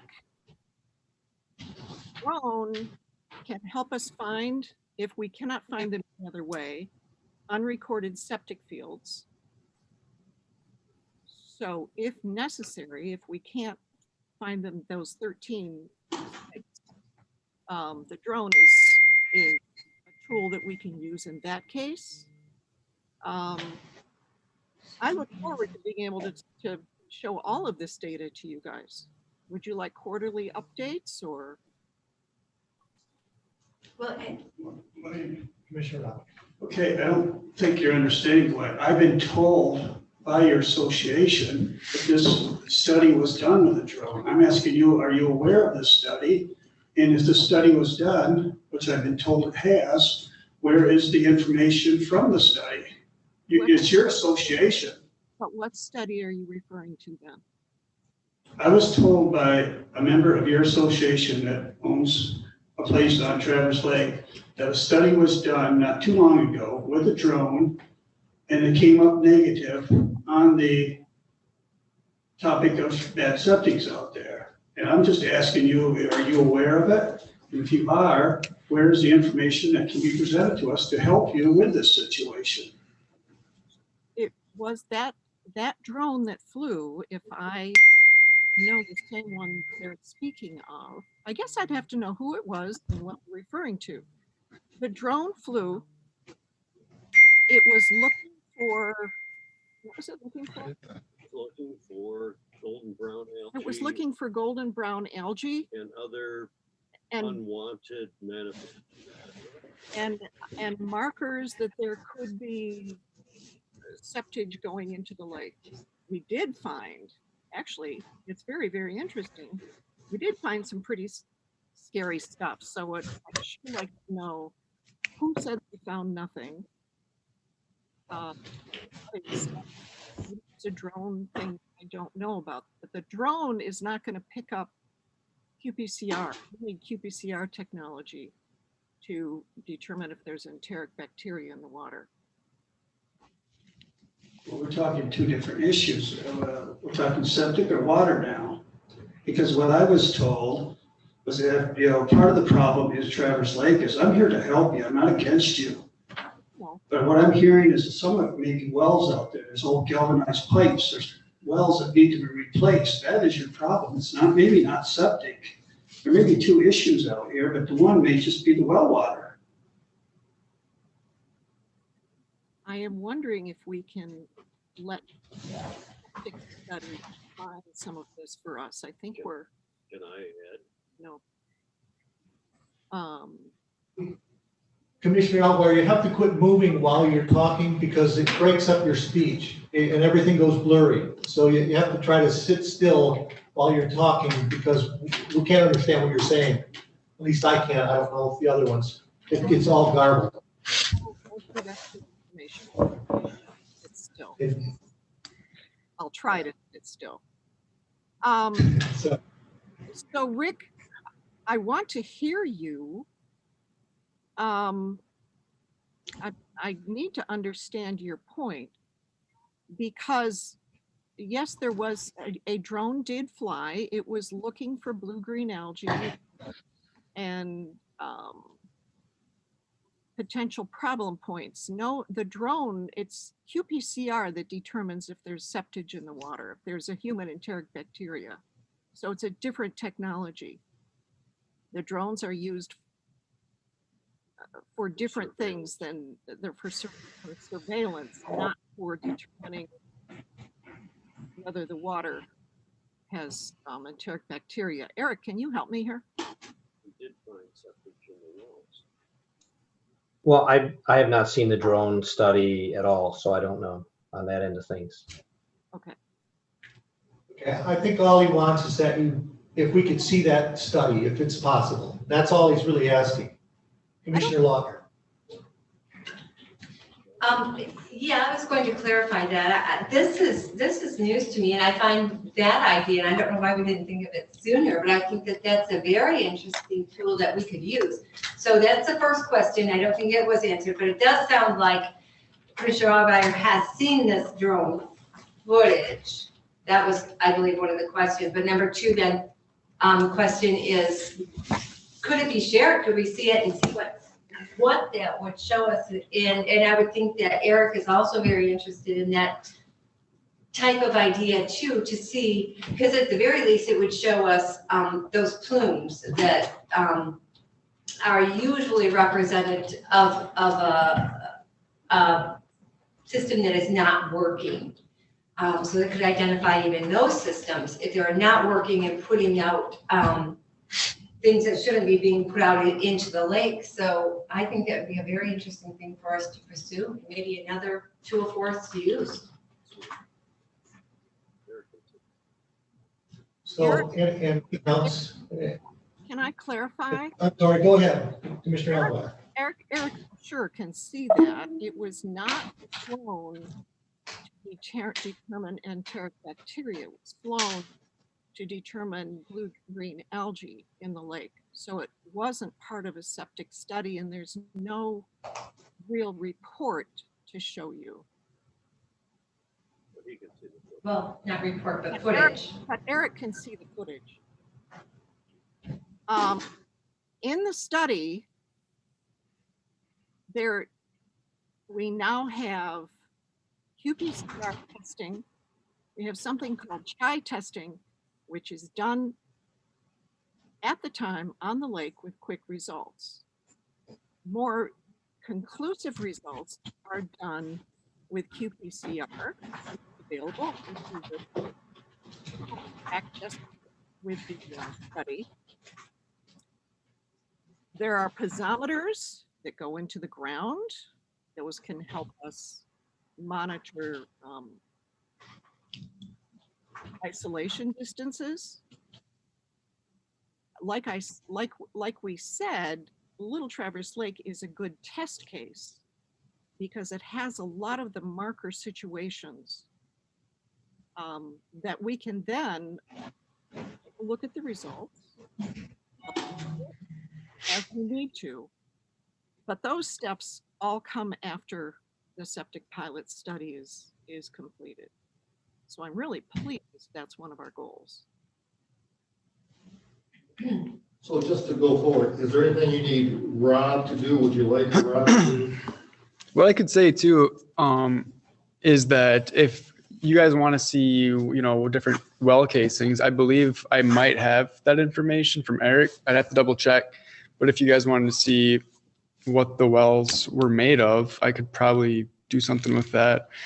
And also, if you want to see groundwater modeling to see where the water's flowing, I'd have to do some looking into it, but I could probably put something, here on a map for you. But it's basically how far do you want to go with the modeling and the mapping?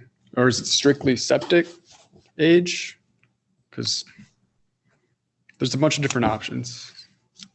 But I mean, we're talking about septics mainly at this point. Yep. You know, as far as, I think, I thought Commissioner Lautner had an idea about sending out the letters and trying to now work with the information we have to try to develop that as part of our pilot. I mean, that would be, I think, the next step that I'd want to move towards, to get any information to see if people are willing to pay to have these inspections and, you know, or whatever it's gonna take to get that accomplished for doing it.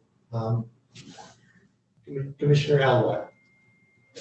I need to clarify, I thought we were on agenda item number 9, which was the report, and agenda item number 10 is our discussion of the pilot and a motion. So we passed from 9. We're on number 10, and we included 9 in it. We are actually on number 10. That's the one that was brought up, and so we thought it would be pertinent to have number 9 included. So that's the way I'm understanding this is being presented. That it would have. You know, so either way, they were being combined. But so go ahead if you had a suggestion or a statement. It would have helped if we had clarified that first, because I do indeed have a motion. And having spoken extensively. Yeah, the way I remembered was we said we'll go to number 10, and then the administrator asked if we'd like to bring, you know, in at the time to talk about it because they're related. And that's how 9 got included. So really, we're focusing on 10, I thought, with number 9 being brought in because it's so pertinent to it. So, go ahead. So, you know, one of my constituents last night brought up the fact that protecting our ground and our lake waters is indeed in our general plan. So I'm glad that we as a county commission are invested in protecting our citizens in this way. We all want to know that the water we drink is safe, the water we swim in and our grandchildren swim in.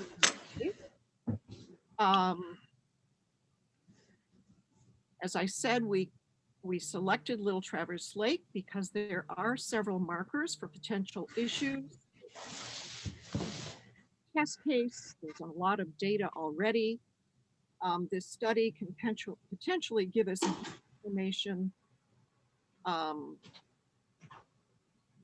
for our quest and to protect our citizens and ensure our groundwater and surface water is indeed safe and clean. We would like to, in the study, access ARC Hydro, which Rob mentioned could be accessed. We do have someone who could do that on the ArcGIS system in the county for an actual very minimal cost. If Rob does not have time, the guy does have a full-time job. We can use drones if needs be. We have the use of piezometers. There's a lot of technology that has not been available in the past. We have access to qPCR and CHI technology. So to help determine the nature and scope of septic system influence on drinking water wells and shore water safety, I make a motion for Leelanau County Board of Commissioners that the Leelanau County Equalization Department, together with community resources as available, continue work in partnership with the Benzie Leelanau Health District Health Department to add more existing and more easily available environmental mapping layers to the Little Traverse Lake Pilot Mapping Project. Additional mapping layers may include information such as ground and surface water flow direction and groundwater elevation.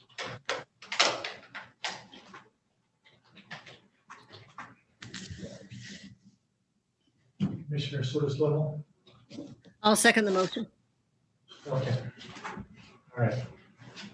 Commissioner Alward, did you have anything you wanted to address on it? You have first option to talk about it. I'll think of something, but I believe I did it before the motion. I'm sorry, I didn't hear that. And if I may interrupt, and I forget the appropriate motion, but I am not able to hear her. I have not heard her motion. I don't know if, has anybody else had problems with hearing what she said? Can the clerk repeat her motion? Or Gwen, could you turn up your volume on your computer or whatever device you're using? It's Because the rest of the people are communicating well, like when Eric speaks and so forth, but for some reason when you speak, it is very soft and very quiet. I don't understand why, because everything's a. You are coming in much quieter than everybody else. Mr. Chair? Yes. Well, Go ahead, I Commissioner. gave a copy to. Commissioner Wessel actually had his hand up first. Okay. I So did give a copy to the clerk. Commissioner Wessel is going to be on. Was this the motion? And we now have a motion on the floor. I wanted to commend Rob and Eric and suggest that I don't know that we're going to get all the details worked out today. And we've got a big agenda. I think we got some good ideas here. And the motion that was made, you did send that to everybody. Yes, we do. I think that just says, we're going to keep working without any of the specifics. And so I support the motion, but I was trying to slow us down a little bit and getting into the detail because I don't think we're ready for that. Commissioner Locke. Yes, thank you, Commissioner Russell. I think you're absolutely right. And to that point, I would make an amendment that this motion stop right after, in the third sentence, right after pilot study. Because after that, it gets into the weeds and we don't know how much of that or how much of it is not in that. I think it's just way too premature. So that would be, I would move to amend it to end right after the septic pilot study. Support. Okay, and also, because I think we need to get more input first from Eric, on all of this. We haven't now, some more information has come to us, such as, I wonder what information lake associations have. How many lake associations do we have in the county? What information do they have? Leelanau Clean Water has not given us a report in a while. I know they've been doing some testing. We just approved funding for water testing in the county, et cetera. And as far as water tables go, or the flow of underground water tables, we've got a lot of that. At least we've been presented with a lot of that. I know we did a real in-depth one a few years back, some years back, on looking at the Glens landfill for Casson Township, et cetera, and did some well testing and stuff that all ended up coming out okay. We already do have this as a goal. I don't think, I think that with my amendment, it says exactly what we just said. It is repetitive, but I have no problem with that, to do that. But this morning we were reminded by many of our citizens that this Board of Commissioners are not experts and that these things are out of our purview as Leelanau County Board of Commissioners, and that is why we have a health department. So I think we've done the right thing. I think we've done the right thing working with we've come up with this great idea of layering these maps, et cetera, and finding some information. So we're on the right track. And therefore, I hope that this, my amendment will pass and we've got our goal and it's not too much in the weeds to complicate things at this point until we get direction. Commissioner Soderslund. Yeah, I don't think that Commissioner Elgar was trying to define what all would be involved in the study. I think she was picking up on the comments that Eric Johnson had said in terms of he would be interested in knowing water flow and direction. He would be interested in the ability to layer information. And Eric, perhaps you could give us the words, because I'm not going to support this amendment, because I think there needs to be a description of the layering, the effect of layering, or why we're layering. And I'm hopeful that perhaps you might be able to provide those words for us. I can attempt to do that. Thank you. One of the things that would be helpful is to know groundwater flow direction, surface water flow direction, in addition to other studies that we can bring in for the reason or purpose of, if you have that information, you can do some more pinpoint sampling of water wells. You can do more pinpoint sampling of surface water. It can help make any sort of algae bloom that show up in our map or determined to try to make some sense of what you're seeing. Where is it coming from? Is there potential of septic system influence on that issue? The more layers that you can put on a map, the better you can define if there is a problem and try to find the source of that problem. It helps you just kind of focus more. I don't know what capabilities Rob has at his disposal, what information he has at his disposal. So I guess what I would put in there is that Leelanau commissioners allow Rob to work with us to determine what he has and what would be useful in this pilot mapping project that we're doing. Because I don't want him to have to spend hundreds of thousands of dollars and hours of time to develop data if he already has it. I don't think that makes sense. So that's all I think you are probably looking for, or what Commissioner Allgaier is looking for, is just allowing the resources of Leelanau County that are already there and developed to be used if it's felt that it's warranted. Mr. Rushing. I'm just wondering if these type of studies have not been done maybe at the state level or in specific areas, if that information is out there and available already. I guess my concern is that we don't know what, if we give specifics, we don't know if he has those capabilities of doing them. And we don't know if it's going to cost or what it's going to cost. I mean, I guess I would suggest that we allow Rob and Eric and Chet to get together and see what they think they could accomplish and come back next week and try to give us an idea. So we don't put a specific in here that is not really attainable. And if it's going to cost, we're going to have to figure out where we'll get the money from for them to do this, because I don't think he has unlimited time. Right. You know, and I think we're moving beyond the scope of what we really know that can be accomplished. I don't know. So, I guess that's my thinking, is maybe the amendment gives them that ability, and we just move it forward, or because if we start talking about specifics, then we may have problems here that we've already committed to. But we do have next week to look at it again. I believe my amendment does that, because a lot of that that's Eric's purview, not ours. And I think we need to find out what information is out there too, that we should look at those things. Commissioner Elway. He had his hand up a couple minutes ago. Yes, you did. Yeah, I didn't want to interrupt though. I know. I hear from you.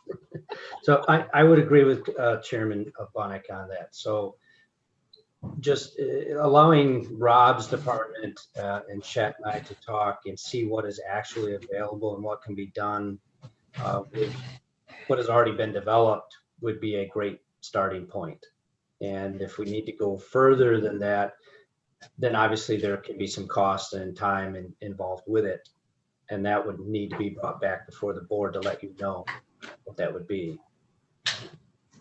But I'm sure the three of us can come up with a more detailed plan by next Tuesday night. It is difficult now because obviously Rob did not know what your questions were, which path we're going to go on. Eric did not know. Right. So we'd be willing, the three of us, to get together before next Tuesday night's meeting and come up with maybe a more detailed options, what the options are. Because what Rob's thinking may be different than what Eric's thinking. And maybe there's something that Eric wants that would be helpful that Rob would not know about. Or Rob may would do something that Eric would not even have thought about. So I think it really does make sense for the three of us to provide as much information as we can. We'll try to be specific next Tuesday night, what we can do reasonably. Commissioner Alvar. I would need clarification of what motion we are voting on. Well, we have your written motion and then it's been amended and shortened. I mean, you could just ask that we move this forward to next week till we get more information. So you would have to withdraw yours and then Commissioner Lautner would have to withdraw hers, but then we could put another motion on the table. Or we can go through voting on these. I mean, I think I'm happy with moving it forward. right, but we already had motion and an amendment on the table. So we can't vote on that unless those are, we take those off the table or vote on them. I guess amendment would move it forward to Tuesday. Okay, so Health question? I guess she doesn't, so, well, so we'll go through the voting here, and that'll be on the first week, what? I'm willing to withdraw as long as we're moving it forward to next week. Okay, so she's willing to withdraw it, and is that okay with the second? I think it was Commissioner Sotis Little. Yeah, she's saying yes. Are you willing to move the amendment then as well, Commissioner Lautner? And we'll just move it forward? All right, just to move it forward. Is that okay with the second, Commissioner Russell? Not really, but I think I think it would simplify things a lot. so we'll, All right, so we have that all, so we're looking for a motion just to move this forward till next week. Commissioner Elder, I move to the County Board of Commissioners that we we recommend to, the Leelanau County Board of Commissioners that we move this issue to next week, to the public meeting. we have a support, Commissioner Robbins supports that. Okay, all those in favor, please raise your hand. All those opposed, the same sign. Motion passes 7-0. Thank you for that. Thank you. Thank you, guys. Eric, I'm sorry, go ahead, Eric. I just want to take a brief second to thank all the county commissioners for the funding that you provided with a special project funding back in 2019 to have all of our records digitized. Without that funding, without your support, this map would not have been possible in the time frame that it was. It would have taken months and months and many, many hours of staff time to put it together. Because of what you gave us the ability to do with your funding, we were able to provide Rob the digital files within 3 hours instead of months and months. So I really, really thank you. I want you to know that that money was very well spent and will serve the residents of Leelanau County in the utmost fashion for this very topic we're talking about. So thank you very much. Really appreciate it. Well, and didn't that motivate Benzie County to do the same? As a matter of fact, it did. We received funding approval late in 2020, and we're in the process of having those digitized right now. And hopefully we'll have them back in March. So yes, it did, very much so. So thank you. All right, thank you very much. Yep, you're welcome. All right, so we're gonna have to take, well, I think we'll break for lunch now. It's 25 after, and, someone's asking for a break here, so we'll come back at 2 o'clock. Okay. Thank you. Thank you. Thank you.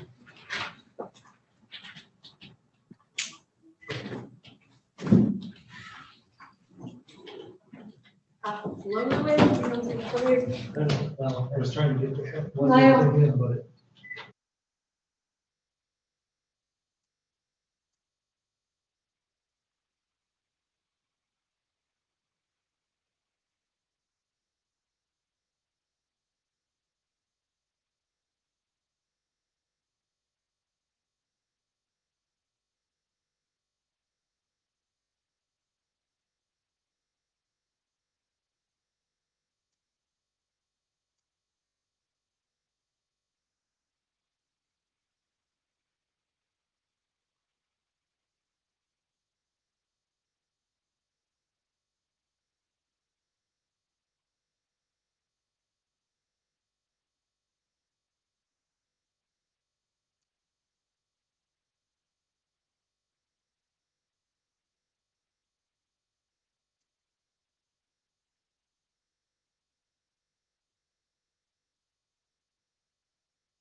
How about you, Laurel? You gonna go live here? You're green. You said 2:00. I know. I'm just checking to make sure. Yeah. We don't have- I don't have a problem with starting early, but I don't know that we can. Well, if Patricia's here. Patricia's gonna be gone, right? Absent. Oh, that's right. Yeah, she's not gonna make it, I guess. Oh, that's right. Yeah. And Rick, what time did you have to leave? 3:30? Yeah, I gotta be there by. And there was no- I think the rest is gonna go pretty quick, really. Yeah. You know what? Somebody, told me- you guys, before we get started, somebody told me to turn off my virtual background, so I've done that. And somebody said if the mics are turned off in that room, it would help. They said that on the video, they're hearing a lot of paper shuffling and that kind of stuff. I don't know what can be done, but can you hear me? We can hear you now very well. Yeah. Now it's much Very better. well now. Okay, all right. Yeah. Thank you. It'd be hard for us to turn off our mics. If we did, then the voice would not carry over. We can't. Yeah, we can't do that. And it's recording. If this We'll try to limit. works, if this works. Okay.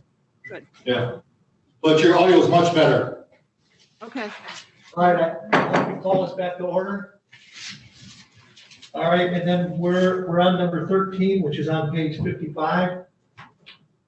Yeah, Mr. Christensen had an appointment this afternoon, so he apologized for not being here. So I told him I would do the best that I could. I did not attend the last Dam Authority meeting, but I believe they approved this. This is a continuation of their project for the repairs. Because of the repairs that took place, there had to be some additional engineering work. That money is in their budget and was approved by the Dam Authority to proceed with it as proposed in the EDS. Commissioner Locke. Can you just remind me, because we have so many contracts. So we have a contract with Mission for engineering. For general services, yes. For general services. And this is on top of that, or that? No, we you don't pay hire them, him? yeah, we don't pay them anything. We Okay, did there's it, no. we went out for bids, so therefore if we need an engineer, we don't have to go out for bids every time. We can if we choose to, we don't have to. So this is, we did not go out for bids for the services. They provide a quote for their work. Okay. We don't pay them a yearly or monthly retainer fee. Right, I think you remember, we went through different engineer services and his was after we looked at them all, his was the most reasonable. Yeah, I And remember he that was part. available now, Yeah. yeah, and so we decided to use him whenever we needed an engineer rather than going out for bids every time. So Okay, in general, I mean, we use him whenever we have something that we need engineering, like the back of the building when they were talking about the structure there. And there's no mandate we use them, but we can and still fulfill our. I couldn't remember if there was a retainer. Yeah, no, there was no retainer. All right, so, I am going to say, I'm a little alarmed again about, the money being spent on the dam and all of it coming out of our county budget.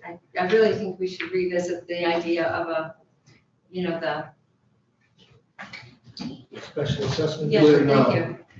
When they SAD. asked to request their budget last month, they anticipate this, and this was a part of their revised budget for 2020. I know, but I said it then. Yeah. Yeah. Yeah, I mean, that's a separate topic, but just so that you know, they're not asking for any additional amount over what you approved last month. So we need a motion. I guess I will. I don't want to, but I will. I would recommend to the Board of Commissioners to waive its policy on bid requirements and approve the contract between Leelanau County and Mashton Engineering Incorporated for engineering services on the Leland Dam at a cost not to exceed $3,100 and the funds to come from Fund 805.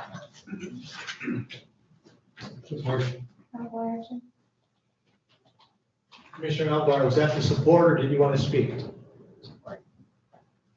Okay, it's for support as well. Okay, any comments? Okay, all those in favor, please raise your hand. All those opposed, the same sign. Motion passes 6-0. Thank you. Then that would then bring us to number 16, the Great Barrington Declaration Resolution. And since since I put this to the board, I just wanted to say the whole idea behind this was that the Great Barrington had talked about the unintended consequences of the COVID. That was the reason that I brought that up, because they were the first ones that I really read that talked about the things that we see happening that no one really addresses. So it wasn't to support the declaration. It wasn't to make that part of what we're doing or tell people how to use it. It was for us to use as a guideline to try to find ways to help the people who are having these,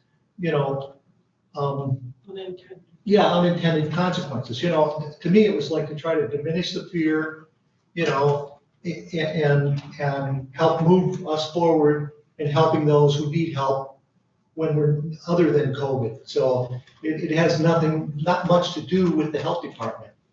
The other thing is when I talked about it being the Wuhan virus, there was nothing racial in it. And I was really surprised people found that as racial. My idea was to diminish the fear that's created by the word COVID-19. People talk about COVID-19 and it almost makes them afraid. I mean, well, I should say it does. And I called it a virus. I almost actually called it a flu, because it is a flu of some type. But in calling it a virus, I thought that would help to diminish the fear as well, and it is. And there was no racial, and I'm still stunned by it being even thought of as racial. But I suppose if you have personal experience with that, then I can see how you could get that. And I think we need to diminish the fear of this virus that is instilled in all our citizens. I really think, and that's what I'm hoping by, and as when I did the resolution, that's why I put at the top of it, this is just a suggestion and or other ideas for people, but everybody got hung up on the fact that I put the declaration in there. So I mean, change it to COVID-19 if that makes you feel better. Let's eliminate saying Great Barrington Declaration, but I think we need to try to look for ways that we can help the people who are thinking about suicide, who are having mental issues, who've lost their jobs. So what can we do? And that's the point I'm trying to have, is what can we do to help these people? Is there anything we can do?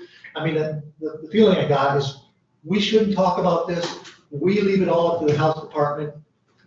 But I'm trying to look at something completely different, I think, than what the health department is doing, or they don't have time to really concentrate on. So that's, I don't know how it got to be only about Great Barrington, because that was never the intention. And I just gave that as an example of somebody who's thought about the unintended consequences, because that's what they have. Commissioner Rushton. And I would just like to add to that, when this issue was first raised by Commissioner Bunnick, the discussion in regards to the unintended consequences at that time, I thought was an area that we needed to take a look at as a board to, in fact, see if there was something that we as a board together could do to make a difference.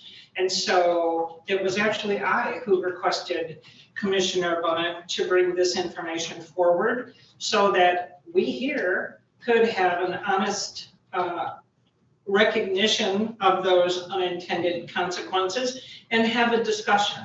But as you witnessed this morning, misinformation, once again, was perceived by the community. We had people on both sides of the issue, but that was not the issue we had intended to discuss. So I would just open it up. If any commissioners have a recommendation or an idea or a suggestion, then I think that the conversation should be continued. I don't ask that you do this in this instance, but I think that we should stay attuned to what the needs might be out there in the community. And I think this should be an issue that we discuss over the course of the next few months, because as noted by the health department director, we're getting limited doses. And is there something we can do to increase that number of doses? Can we contact our representatives in Lansing and have them point out that the percentage of our elder population may be larger than a different community that's getting more vaccinations than us? There's a whole host of areas where we can concentrate on in an effort to assist our citizens on this issue. So thank you, Commissioner Bunnick, for bringing it forward and allowing us to examine the truth about this issue as a whole and afford us the opportunity to put our thinking caps on and see where and how we as a commission can help the citizens in our community. Commissioner Elba. Can't hear you. You're still on mute. Yes, I think the best way we can support our citizens with the difficult period we're going through is to fully support and endorse the work of the health department in determining strategies that will keep us all safe, and for us to model those strategies as well as we can, including wearing masks in this meeting, throughout the meeting, while we're in a room together. But I'm not sure there's anything, that's what I would suggest. Commissioner West. Well, I'm not suggesting we take any action, but I don't think, I wrote something that, because I've struggled with this, I was alarmed at how we handled it. I was alarmed at the communications. I was alarmed how, when I raised a concern, I was responded to. I'm alarmed that we've allowed this to become a political issue. I'm alarmed that we're not very good role models. Here's what I'd say. Our constituents are watching us. Instead of spending one more minute debating this issue, I propose that we unanimously acknowledge the existence of COVID-19. We endorse the efforts of the Leelanau Health Department and all of the experts. We collectively model and promote mask wearing, social distancing, and urge all of our constituents to get on the list to get vaccinated. We must all work together, and that's about the extent of what I think we can do. Mr. Locke. I guess I would have a question, because as I read what is proposed, I guess I'm wondering what the objections are to this, because we've already spoken with COVID with the health department, but what hasn't been addressed is community mental health, which is, as I understand, what is behind this. So, if I look at the changes in the, made out of respect for comments made, whereas Leelanau County has been through 11 months of lockdowns and pauses and 2 surges of the COVID-19 virus, I'm not seeing a lot objectionable, correct? Okay. Whereas life has become unbearable for many residents, where incidences of domestic violence, drug abuse, and mental instability are surging.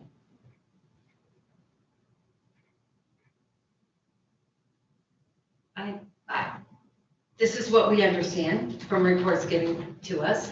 There's nothing untruthful, right? Anything objectionable in that? Whereas residences are now seeking healthcare preventative services for fear of contracting COVID. That's been our understanding from reports. We're reading that, we're hearing that nightly news. Especially concerning, it especially concerns cancer patients. I don't know what's objectionable in that. Whereas the vaccine is now distributed as rapidly as received by many citizens, and many citizens have recovered from the virus. We heard that from Lisa this morning. I'm asking what's objectionable to that.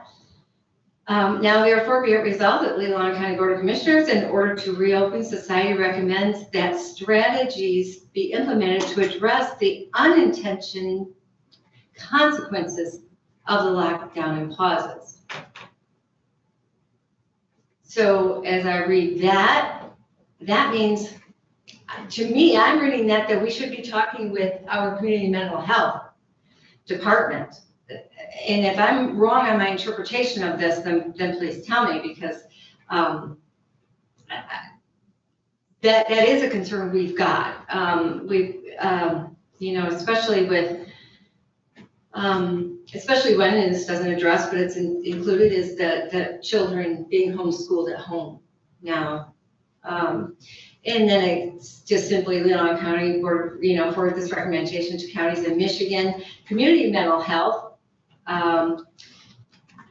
stay included with the Benzie Leelanau Health Department, other representatives, and published in the Enterprise. As I read that, I would like to know what's objectionable in that. Because are we just going to say we are not going to look at the unintended consequences of COVID?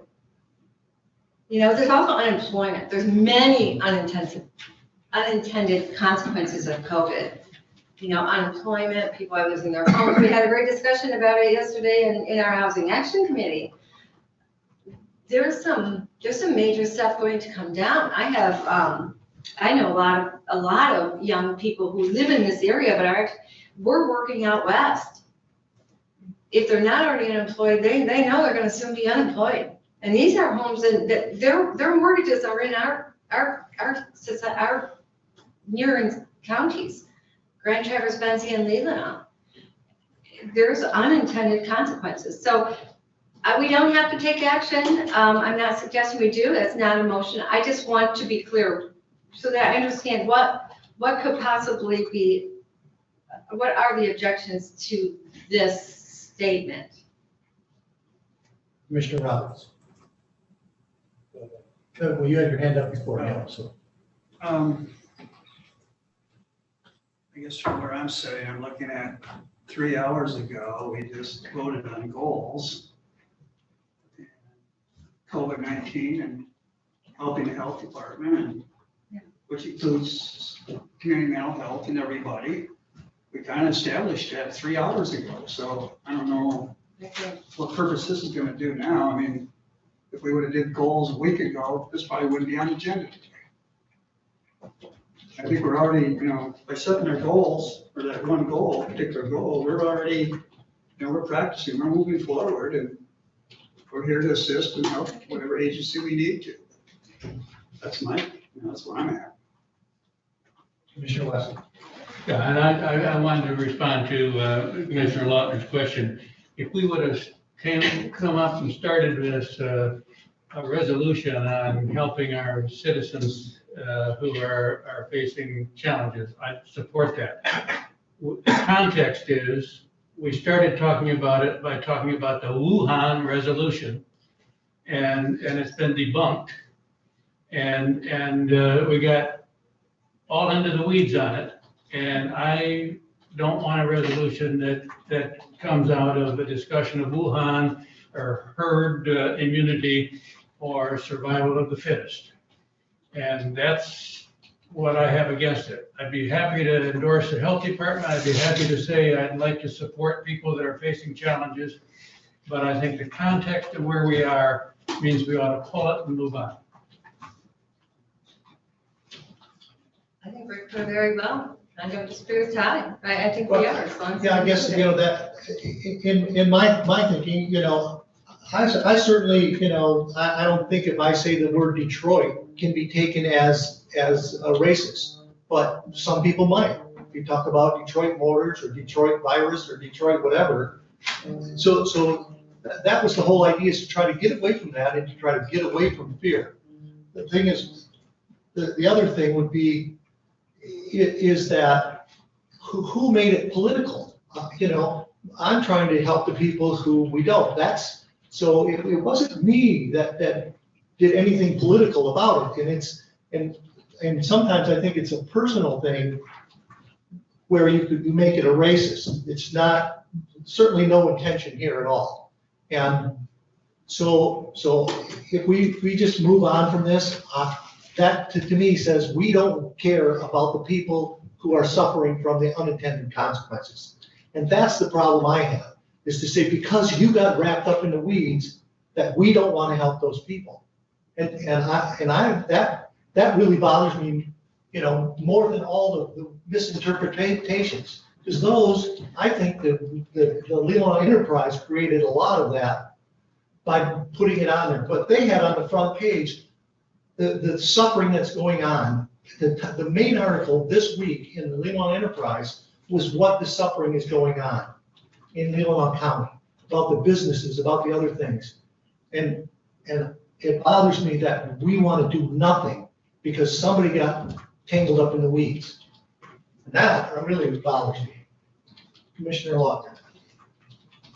I understand that. And it shouldn't have to be said, but for that reason, I will repeat again, that everything we do has to be done safely.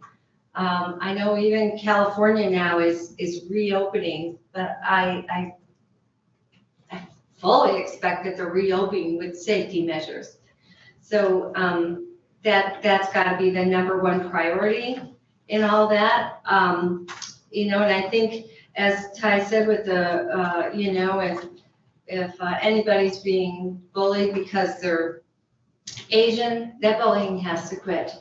The bullying for anyone with a health reason for not being able to tolerate a mask, that needs to be stopped too. Bullying all the way around needs to be stopped. And that also is an unintended consequence of all of this. It just needs to quit. Commissioner Alvarez. Commissioner Bunnick, I hear you that your concern is for the people who are suffering right now, and that's laudable and that's important. I think I'm not sure you can save this original resolution, but I sure would enjoy looking into what we as commissioners can do to support those people. So I'd love to talk about that sometime. I think in terms of our purview is not to declare health policy. As I said, what we can do is fully support what the health department is doing, fully support safe guidelines, because that's the fastest route to getting back to normal functioning in our county, which is really what we all want. But maybe you're bringing up important points, so maybe those are some other things we should address. What we can do is support the people who are suffering while doing all of these things so that we can come to the end of this pandemic. Thank you. Commissioner Rushing. Yes, I just wanted to say, at the onset of this in our country, the language has changed. Initially, it was called the Wuhan virus, and that evolved. The science behind this has changed. you can go back a year ago and look at the so-called science of the day that has evolved. Health strategies have evolved. Go back and look at the data. It has now become a political football, which is a shame. And most importantly, the truth is lost on the whole issue. I don't know that we'll ever know the truth behind this. Who did it? Why did they do it? Was it intentional, unintentional? What the data will look like as far as the consequences of all of this, they're vast. But Commissioner Robbins made an excellent point. It is one of our goals. So I would suggest that we move forward and discuss this further under our goals. Okay, so then we'll move on to the next subject. I think, we've talked about that. So then we talked about senior services, the agency, the area agency. Yeah, and April is actually in Suttons Bay helping with the COVID distribution right now, so she apologized. I was assuming she'd be here. You mean the vaccine? Yes, I'm sorry, yes. Yeah, so the vaccine distribution, thank you for clarifying that.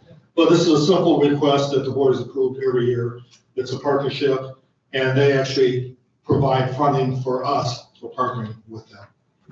Commissioner Locke. Yes, I would recommend to the Board of Commissioners to allow Leelanau County Senior Services to enter into an agreement with the Area Agency on Aging of Northwest Michigan to provide MIPPA benefactor outreach and assistance seniors services for seniors. The contract agreement will begin September 1, 2021 and continue through September 30th, 2021.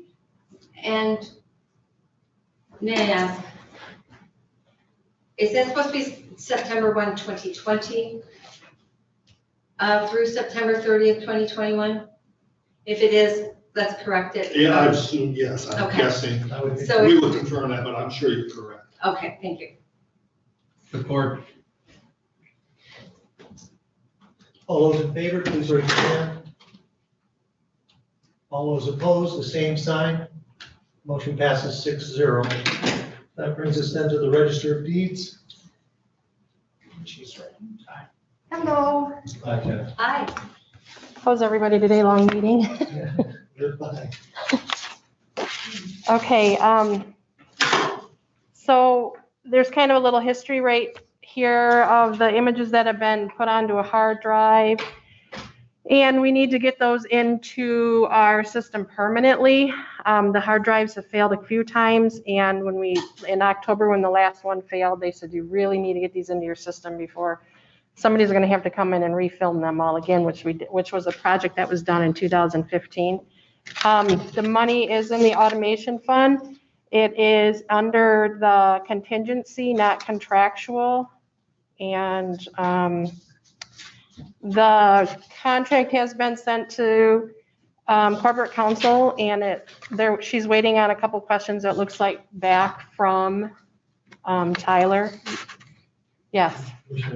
I would move to recommend that the Board of Commissioners approve an agreement with Tyler Technologies to upload historical documents into Register of Deeds software for permanent storage pending council review and approval, and that cost not to exceed $3,500, with the funds to come from the Automation Contingency Fund 256891. Or fill in the zeros. any questions about this? Commissioner Albrecht. Get down you. Sorry, guys. We can't hear. I'll get this. I just want to say that the document explanation was fascinating, and I'm so happy this is happening. All right, any other comments? All those in favor, please raise your hand. All those opposed, the same sign. Motion passes 6-0. Congratulations. Thank you. Thank you. Thank you. So that brings us into planning. Request to fill a secretary vacancy. Good afternoon. Hi, Judy. Hi. I have two items for you today. The first one is to fill a position in our office. Our Planning Department Secretary, Molly Steck, has accepted a position with the Building Safety Department that opened up. And so we would like to fill that position if we could, please. Well, I don't know how with full staff you do everything you do. So I move to recommend that the County Board of Commissioners approve the Planning Department request to fill the vacant secretary position. Sure. All those in favor, please raise your hand. All those opposed, the same sign. Motion passes 6-0. Thank you. The next item, I did send it out by email to you, and I brought some extra copies if anyone needed a printed copy of the aerial agreement. I have them here. If not, that's okay. I forgot my computer today, so I don't have it in front of me, but I did read those. I saw that. Okay. You got some grant funding for it. Yes, we received $10,000 from the tribe going towards the aerials. We budgeted in 2021 $43,000 for the aerials, and the bids came in much lower than was anticipated through the state. So the cost for 6-inch aerials for Leelanau County, including the islands, is just over $21,000. So I'm asking for agreement to enter that contract with the state for these aerials. The agreement has been reviewed by corporate counsel, and they made no changes to it. They said it's a standard state agreement. Trudy, how often do they take these aerials? I can't remember. We try to do them every 5 years if possible. That's what I thought. Okay, if I may, Mr. Chairman, I would move to recommend to add the agreement between Leelanau County and the state of Michigan for 2021 aerial imagery be placed on the February 16th regular board meeting agenda for action. Board. All those in favor, please raise your hand. All those opposed, the same sign. The motion passes 6-0. Okay. Thank you very much. Thank you. That brings us to equalization, the recap of the L 4018. Right here. So, We do do we have grab this. her? Yes. She's doing Okay, there's, okay. I saw Ron, but I see Lori's in the background, so. Okay. Ron is saying, all right, she's There you good. go. Ron, we don't want to see you. We want to see Lori. Do I have a motion? We have, I think there's no motion to do. No, I'm not. I'll just be trying to, want to talk about Ron. Oh, it was a motion and we don't want to see Ron. Okay, Lori, go ahead. Can you hear me all right? Yeah. I've never done it like this before, so bear with me. This report I'm doing, typically in the past, historically, there used to be an equalization committee that would meet, and this report is a report that I prepared to the full board just so that you understand the process that we're going to go through in April and how we got there. The law requires the equalization department to do a study in every class and every unit every year. And this year's studies were required to be submitted to the State Tax Commission on January 4th, 2021 because of the holidays. We reviewed the studies both with the assessors and the Property Services Division of the State Tax Commission prior to submittal. I'm going to talk about those studies with the board today. The complete study is available in my office for anyone that would like to review it. This is just a synopsis of the study. Again, the equalization process is vital to guaranteeing that properties are assessed at 50% of market value as required by the Constitution. County equalization serves as a check on assessments determined at the local level, ensuring that they're fair and equitable across the county. And taxable value on your tax bill is simply a mathematical equation based on that assessment. The responsibilities of county equalization rest primarily with the County Board of Commissioners. Recognizing the technical and difficult nature of equalization duties, the state, through the General Property Tax Act, requires each county to employ a certified equalization director to assist and advise the board in fulfilling their duties. So I'm going to review the studies as well as how we got there. First, I want to talk about what is new for the 2021 assessments that you should be aware of.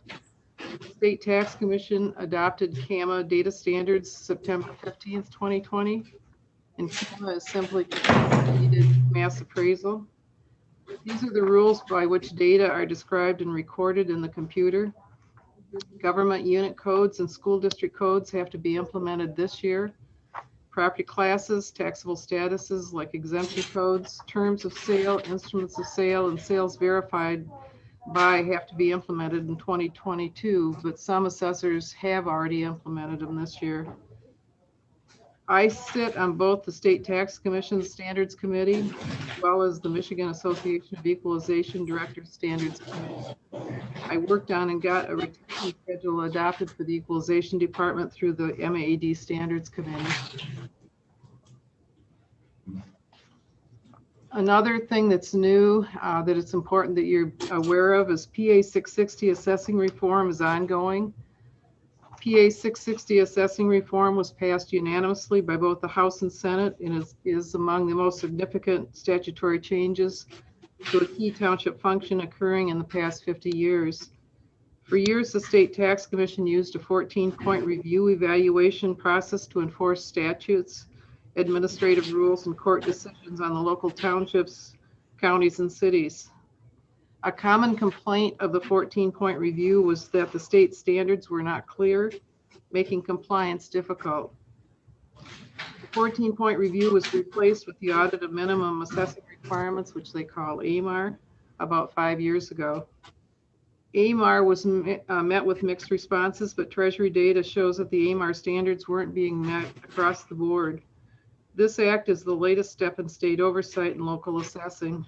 The state treasurer suggested the state had too many assessing districts and regionalization of boards of review they felt would help. This was met with strong opposition. Local township supervisors and assessors overwhelmingly supported the need to correct widespread problems, but they disagreed that consolidation and regionalization were the answers. It was notable because this act was unanimous. Most of the provisions of the act do not go in place until 2022. The one provision of the act that needed to be implemented by December 31st, 2020 was one of the more complex provisions within PA 660, and that's the designated assessor. Leelanau County's interlocal agreement and designated assessor contract was approved by the State Tax Commission. I was named the designated assessor for the county. This required the approval of the majority of the townships and a majority of the County Board of Commissioners. The State Tax Commission also had to approve. The State Tax Commission determines if the individual named as a designated assessor is capable of ensuring that they can achieve and maintain substantial compliance for any local unit that contracts them. This is for a 5-year period. There are no responsibilities of the designated assessor during the period which they are not acting as the assessor of record for that local unit. They're just on standby. No stipend or money is involved. If a local unit fails an AMAR twice, they have 3 choices. They can hire a new assessor. They can go with the state and allow the state to do the assessing, or they can go with the designated assessor. The State Tax Commission has charts and graphs showing the property assessing reform process. It starts with an AMAR, when an AMAR is conducted, and the next AMAR for Leelanau County is scheduled 5 years from now. As we had just had an AMAR in 2020 for our 2019 databases. So that is the reason that we won't have another one for another 5 years.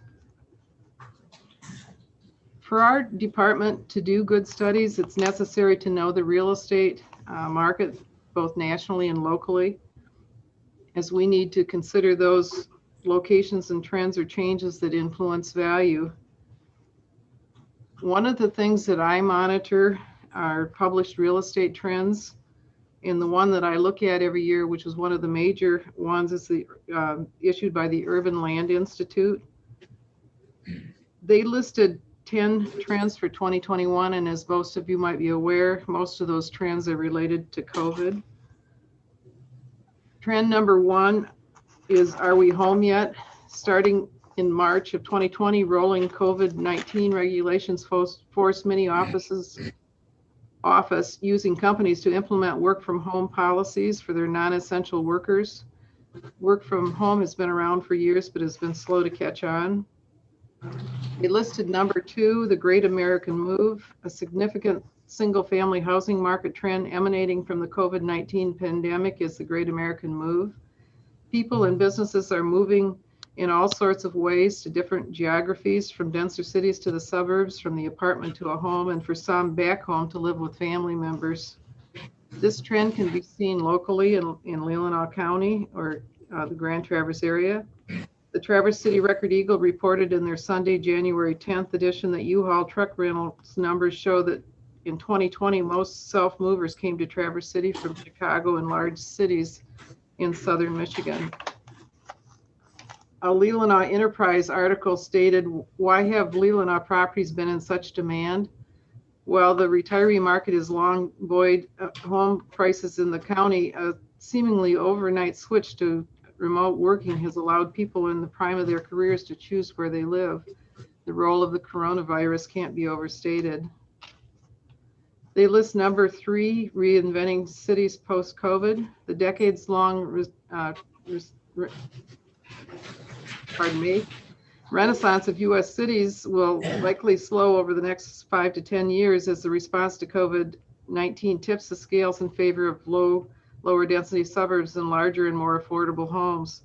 Further, central cities could face relatively more severe COVID-related challenges than the suburban areas.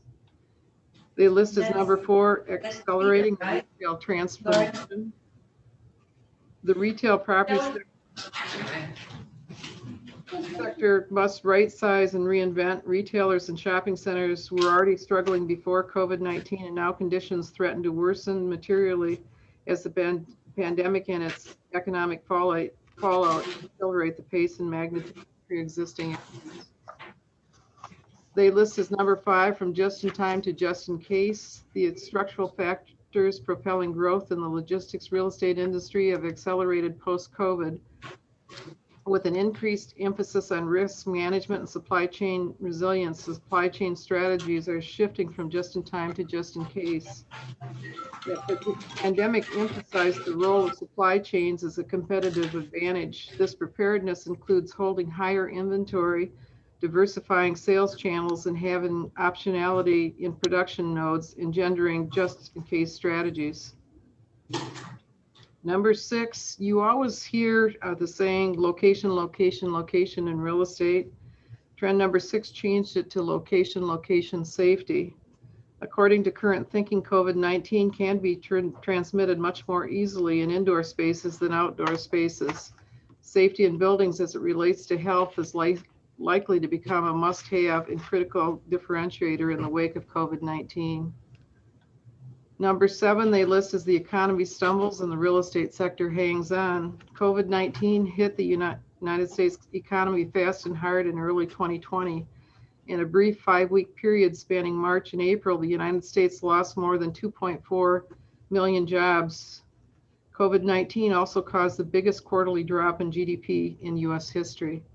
After the economy works through the initial pain of this recession, the current and possible long-term implications are likely to be uneven across industries, metro areas, and property sectors. The list is number 8, the Great Fiscal Challenge. COVID-19 has greatly reduced state and local government tax revenues, while added new costs to health and safety. Absent a major relief package from Washington, governments will be forced to raise taxes and/or reduce services, infrastructure, and employment. Both actions have a direct and negative impact on real estate. The recent cover of Fair and Equitable, which is a magazine that we get in our office from IWO, says a public finance fix amid declining revenues. Some tourist destinations like New Orleans are turning to property taxes. Number 9, they list affordable housing crisis likely to explode without intervention. Years of underfunding and lack of attention have created a housing availability and affordability crisis throughout the United States. Though particularly acute in the major gateway markets, the problem exists in most markets. Finding solutions to housing availability and affordability in the United States is very difficult and require even more resources from both public and private sources than are available now. Number 10, they list from moment to movement, racial and social equity. The year 2020 may have marked the tipping point in national support for greater racial equality. How this translates into long-term change in the real estate sector remains to be seen. There are also things that are occurring in Leelanau County which we are keeping an eye on. Historic high water levels and erosion continue to have an impact on our shorelines. We are talking act of God, damage to improvements. If they rebuild within 3 years, it is without penalty and taxable value because of additions are in the CPI and the cap value formula. So it is something that we pay particular attention to. Another article in the Leelanau Enterprise, home sales topped 1 billion. Leelanau County in 2019 sharpened its role in the critical player in Grand Traverse area home sales activity, which for the first time emerged as a $1 billion market. That's billion with a B. Sales in the 5 county regions totaled 1.22 billion in 2020. That's up 194 million from 1.03 billion in 2019.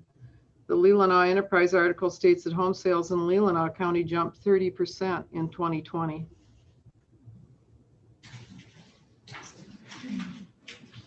And I skipped that. I'm sorry. I got behind myself. So what does an equalization department do? In addition to assisting the County Board of Commissioners with county equalization, it is explained by MCL 211.343. The County Board of Commissioners, through the department, may furnish assistance to local assessing officers in the performance of duties imposed by those officers by this act, including the development of accurate property descriptions and discovery, listings and valuation of properties for tax purposes, and the development and use of uniform valuation standards and techniques for the assessment of property.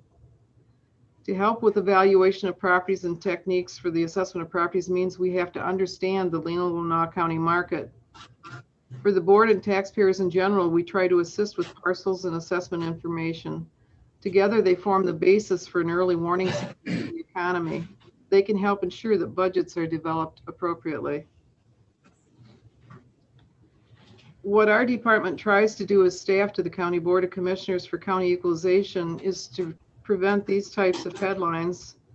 For those that might not remember the history, local units were frustrated with county equalization to the point where the county hired Cole Trimble, a company of Dayton, Ohio, to do a complete reappraisal of all real property in Leelanau County in 1974. One reason for the meeting today is because it would help, hopefully it'll help you have a better understanding of equalization so we never reach this point. As I had indicated to board members before, we used to have a 3-member board of equalization where we would sit around the table and look at the books. And this is just a small way to try to bring that understanding back. It's no secret that what drives Leelanau County's real estate market is our water. We have a lot of it. 100 miles of shoreline and well over 33 inland lakes. If you look at the size of Leelanau County, it's second highest proportion of water area to any county in the United States, behind only Keweenaw County, Michigan. Because Leelanau County is a peninsula, we deal with waterfront, shared waterfront bluffs and views, and they're all water related. So Lauren? Yes. Okay, thank you, Melinda. Just a couple of things as you go on. You just touched on why, when we look at your page beginning with statistics, and I just want to point out, as I always do, you got your millage rates here, like Ingham County has 57 mills, but you look at, the average rate in Leelanau being at 26.97. So I'm going to say again, so I'll say average is 42. That 26.97 brings in more in tax dollars, or probably within them the same amount of tax dollars, because, as you said, with all this waterfront property, the property is evaluated so high up in Leelanau that is why we can have a low millage rate, because it brings in so much in tax dollars.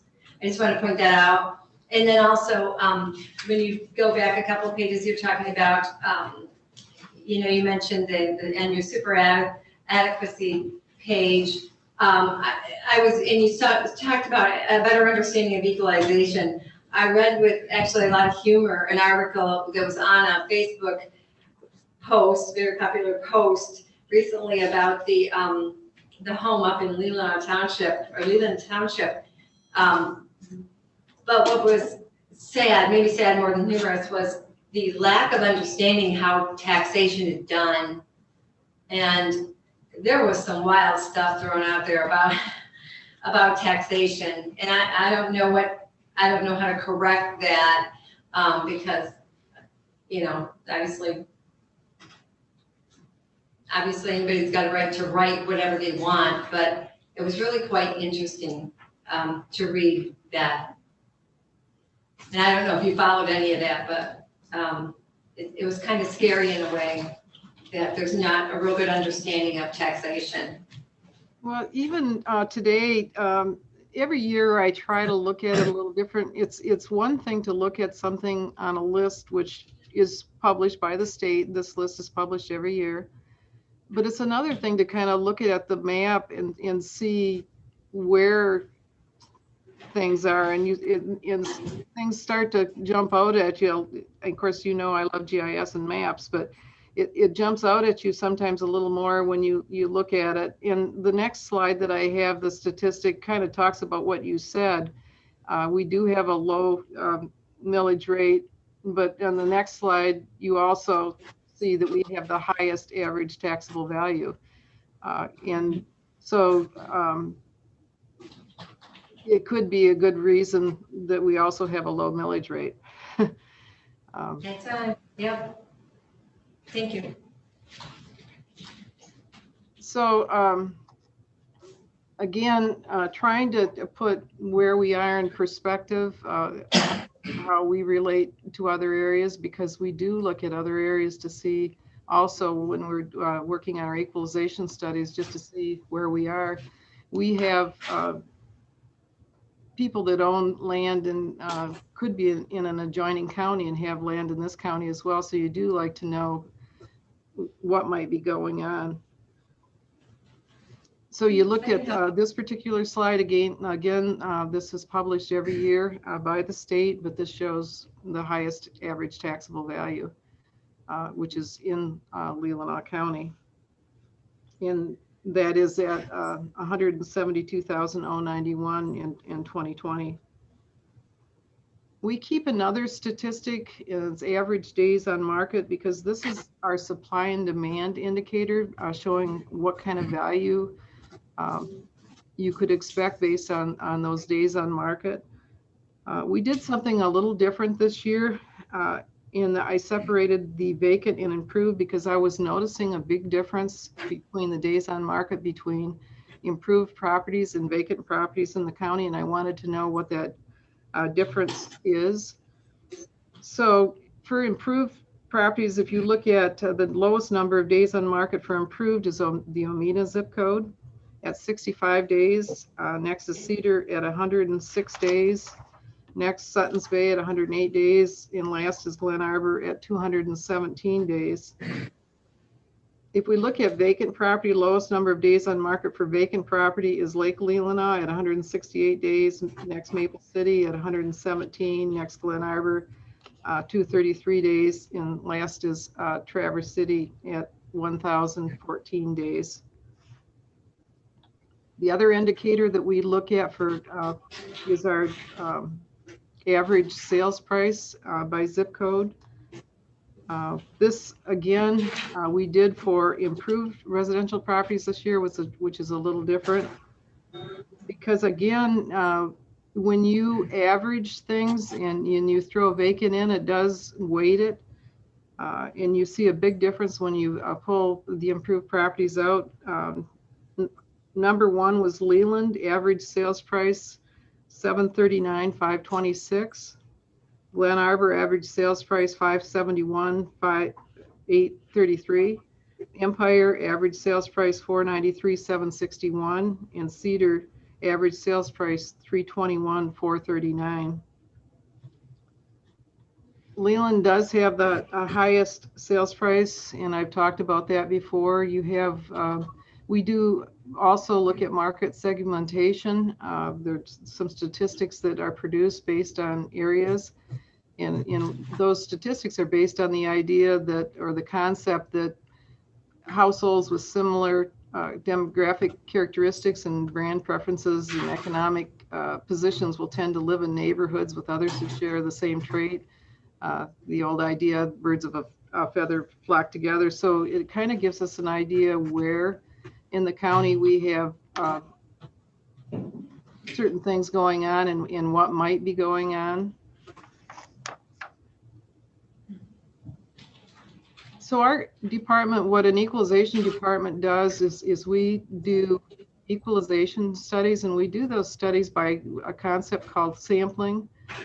And that sampling means that we're going to go out and take a sample of properties in all of the units in the county, and based on that sample, we're going to draw a conclusion about that unit as to where they should be in terms of value. And so as we slip through some of these slides, you'll see the sample that we've done in the various units. In the first unit, Bingham Township, we looked at 151 parcels, and you can see the parcels are by class. So the color code tells you the class that we looked at in that particular township. In Centerville Township, our department studied 92 parcels. Lori? Yes. How are your samples selected? We have a routine that we work through in our system. We do keep track of parcels that we've looked at before.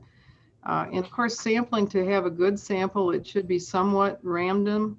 And we do try to do that. But we also try to make sure that we're geographically not concentrating a sample in one area of the township.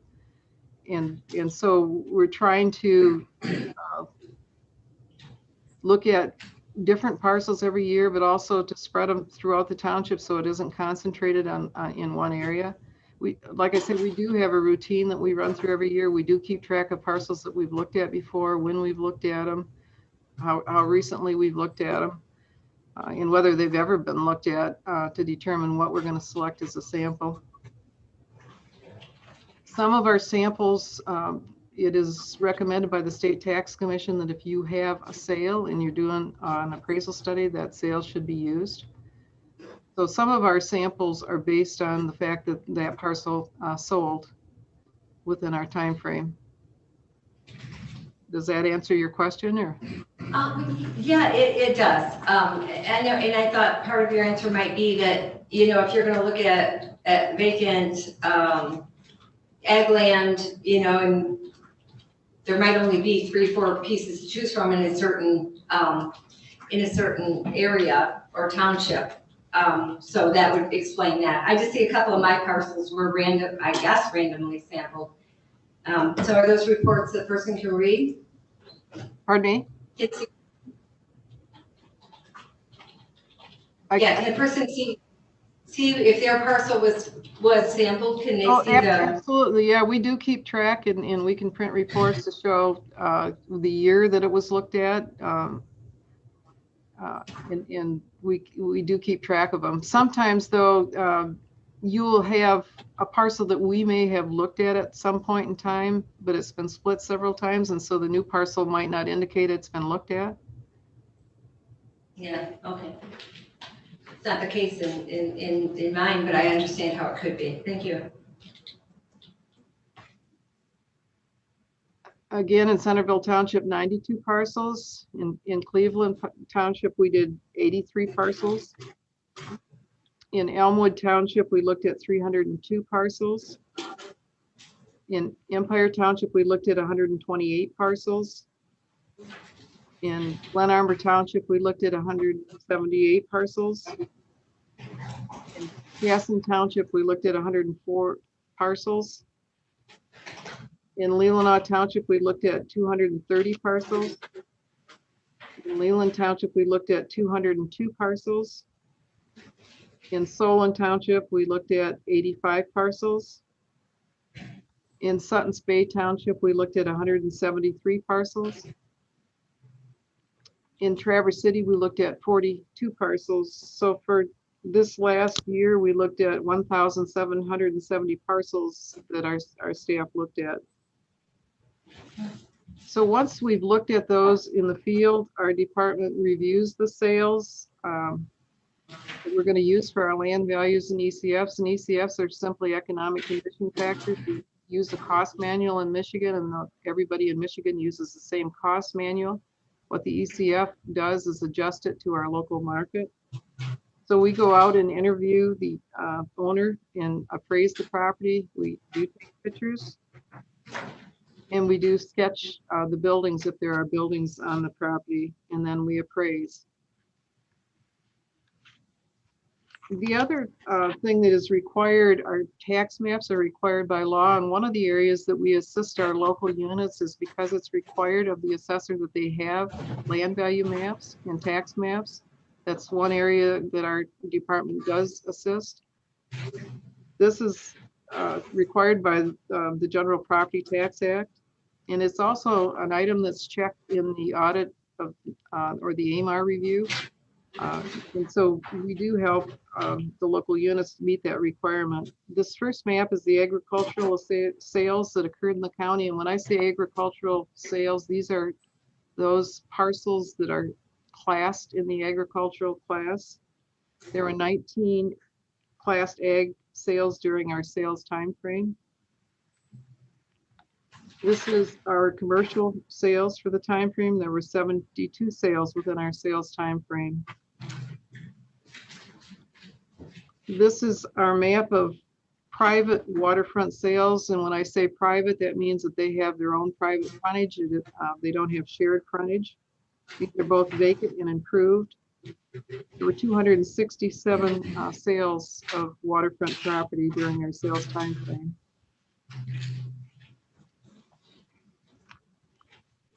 We had 63 residential sales over $1 million. Last year, there were 34. These occurred in 9 of our townships. Most were waterfront properties or shared waterfront. $3,500,000 was the largest of our residential sales in the county, and this occurred on Northwood Drive in Glen Arbor Township. This seems to be Leelanau County's Boardwalk. There's another parcel on West Northwood Drive was the highest last year as well. So we had one home, I guess it was a home on Glen Lake sell for $3,500,000? Yes, it was a residential parcel, yep. With a home, With so at least. Wow, okay. And in realizing that when you look at sales studies, and I do monitor those sales very, very closely, because one of the trends that I've told you about before that we have in the county is what I call a tear down trend. We have some pretty nice homes, or at least a home that I would consider living in, being torn down and bigger houses being built. So it becomes a question of, do we have a land value in some of our sales? Hopefully, most of you are aware of the cap value formula. The taxable value of a parcel can't go up more than the rate of inflation, or the 5%, whichever is less. The formula, except for transfers of ownership, is previous taxable value minus losses times the CPI plus additions. Examples of losses are property destroyed or removed, property assessed last year but exempt this year. Examples of additions are new construction, previously exempt property, omitted real or personal property. And the additions are a positive, and another reason that we monitor the building permits so closely to make sure that we're picking those up. This will come out on the assessment change notices that will be out shortly to the taxpayers in the county. They have to be mailed 14 days prior to March Board of Review, which is March 8th this year. So this notice, this inflation rate and this formula will appear in your assessment change notice. If you look at the recap of the L4018s, the first class is the agricultural class. It shows an increase of 1.92%. It went from an increase in Elmwood Township of 11.72% to a decrease of 3.99% in Suttons Bay. Leelanau Township has the largest ag class in the county, followed by Centerville Township.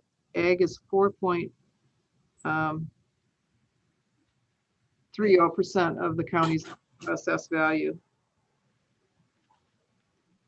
The commercial class is projected to be a 6.37% increase overall, with a percent of change going from an increase of 25.96% in Casson Township to a decrease of 1.67% in Leelanau Township. And commercial is 4.86% of the county's assessed value. The industrial class is projected to be a. I was just going to ask whether that included in Casson, would that include the industrial, but it would not, would it?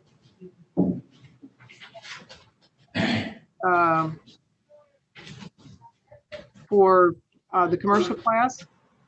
Yeah, so that wouldn't, and actually I looked at that pretty closely myself to determine what happened in Casson. And Casson has a small percent of our overall value, but they had a couple of commercials that actually had a lot of work done. One was the Broomstick Kitchen and Tap House, and one was the Nature Michigan Retreat, the new wedding venue. So when you have a small class and you have a fairly good increase because of the new construction that they have, it shows it to be probably a greater percent of increase than, do you know what I'm saying? But that's the reason for that increase in Casson Township. The industrial class is projected to be 6.22% increase, going from an increase of 10.65% in Suttons Bay to a decrease of 14.68% in Casson Township. Industrial class represents 0.26% of the total assessed value in the county. The residential class is projected to be a 4.92% increase. The residential class is 90.58% of the county's assessed value. We don't have a timber cutover or developmental class in Leelanau County. Our personal property is estimated at 50%. What we do in the personal property class is record verification to determine what the assessor is doing and whether they're doing that class appropriately. The personal property class is 1.57% of the total assessed value in the county. The total real increase is 4.82%, ranging from 12.20% increase in Traverse City to a 0.69 increase in Cleveland Township. If you put the two of them together, we have a total increase of 4.75%. This particular slide shows the same thing, except it breaks it down by property instead of by unit as in the previous slide. 6.22% decrease in industrial to a 6.37% increase in the commercial class. The L4018R, and the R stands for real, is a required report to the state showing total assessed value in a unit and the sample size that we used and the result of that sample size. The L4018P, and the P stands for personal, is another required report to the state that shows the personal property studied. The next slide is the L4021 Leelanau County Tentative Equalization Ratios and Estimated County Equalized Value Multipliers Report.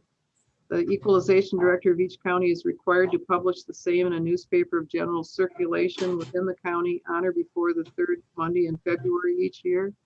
And we're required to furnish a copy to each assessor and to each of the boards of review of the county and the state tax commission. And that has been done.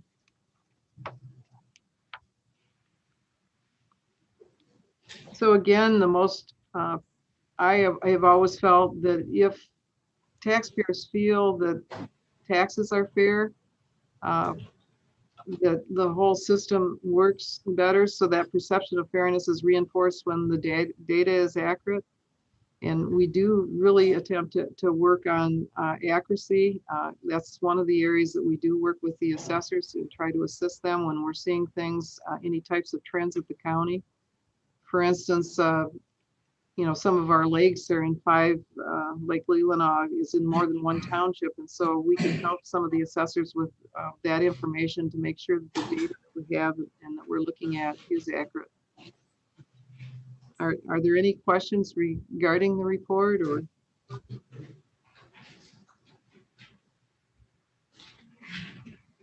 Yeah, we'll read it some more before it comes back to us. None that I see, Laura. Thank you very much. Thank you. Thank you. So we'll move on then to number 11, information technology. Ron? Yep. I have a little bit of a change to this, this request. We have a copier that's up in district court that's failing quite often. And we're going to replace it with a new unit from Netlink. But the sheriff's department has a need for a color copier. So for an extra $100, we can purchase a color copier for the sheriff's department and move their copier up to district court. So the request would be for about $100 more than the original $29.96. So that would be my request. So for $30.94 is the amount of the color copier, as opposed to $29.96 for the black and white. $100? Pardon? Another $100? Another $100, yeah. Yep, roughly.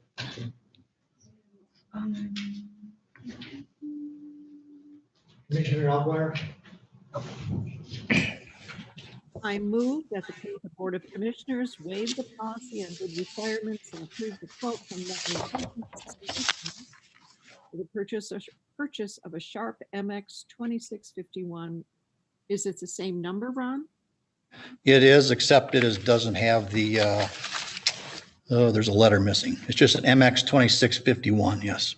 Okay, copier in an amount not to exceed $30.94.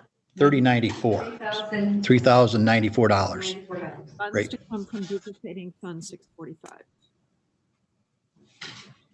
Support. I believe that the motion was made without the word move to recommend. Am I correct? I believe she read it right there. I recommend. Okay. That was written, what was written. Oh, very good. She did. Anything else? All those in favor, please raise your hand. All those opposed, the same sign.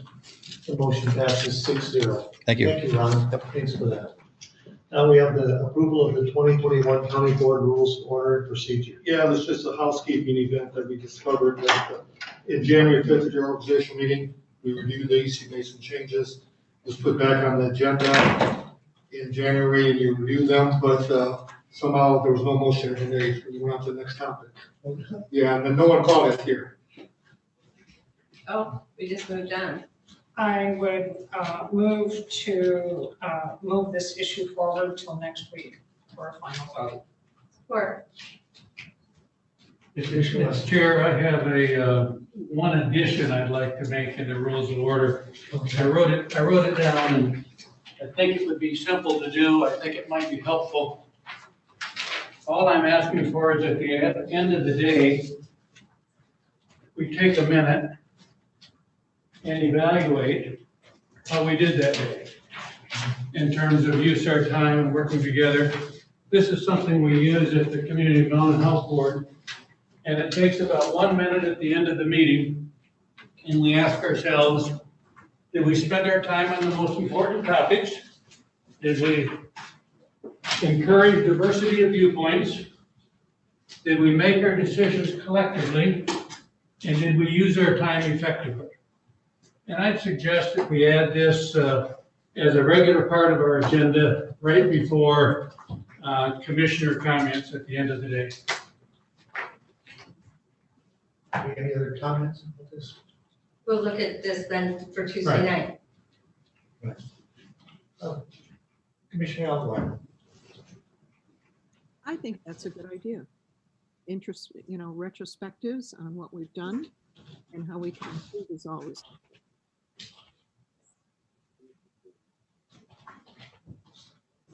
Okay, yeah, the other thing, I know, I don't know, we still having a hard time hearing you, Commissioner Alvarado. Wow. I just said I think it's a good idea. There's always. Okay. All right, thank you. Commissioner Rush. Yes, I would ask Commissioner Wessel to define his word collectively. Define that term for me. I'm thinking, Mayor, and how we think about it for the Community Mental Health Board is, does everybody offer opinion? If they have one, do they do their work? Do they make constructive comments? Just working together as a team.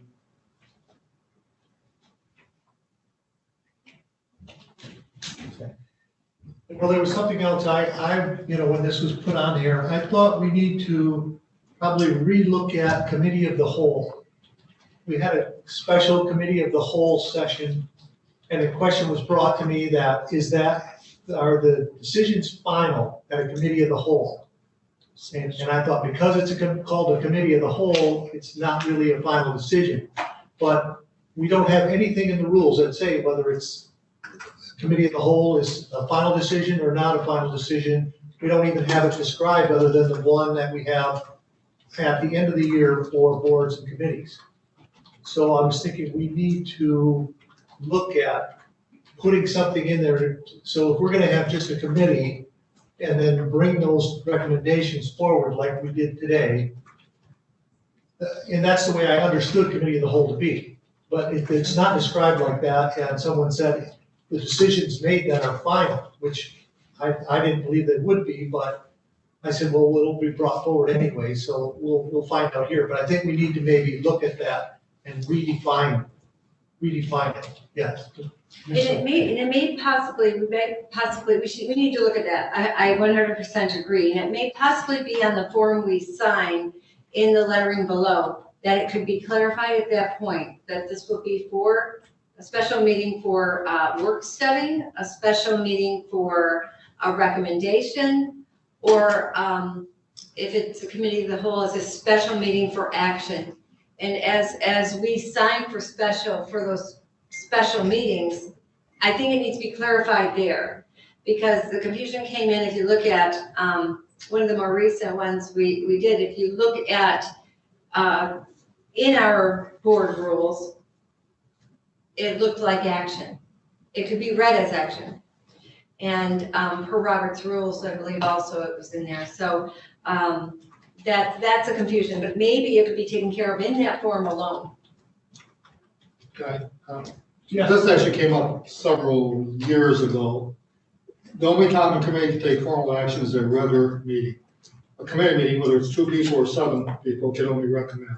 There is no mechanism for a committee But when meeting you to call make a the committee of final the whole definition. special session, It has to be a special session, but it has to be a special regular session. well, we Committee, can, you cannot have a special meeting and have any final action taken, unless it's listed as a special meeting. but this said special session, and if you look at our board rules, that We have to, We can we'll try to have, clarify that, but just- we need to That's- clarify. I think we need to clarify, because I was questioned about it. Yes, Laurel? We made a point of referring to it as a committee of the whole session.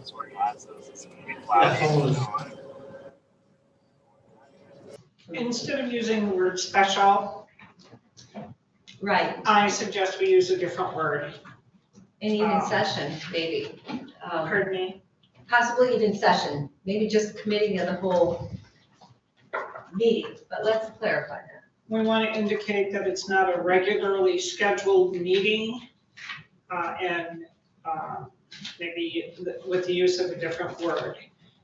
Therefore, when we do use the word special meeting, we know that's an actionable meeting.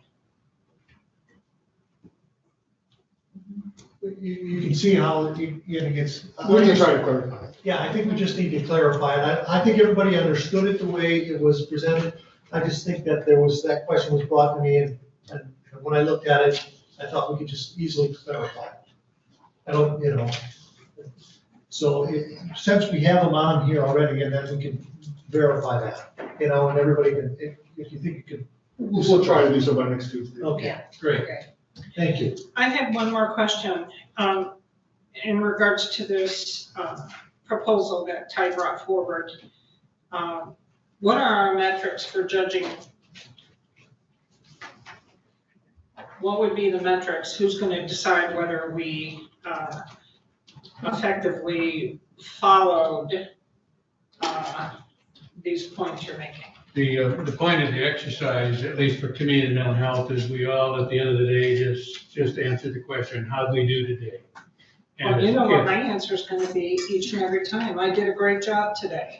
Your answer is going to be the same. You did a great job today. But I wouldn't always say you did a great job. You wouldn't always say that? Nobody's asking you. You're asking us to evaluate ourselves.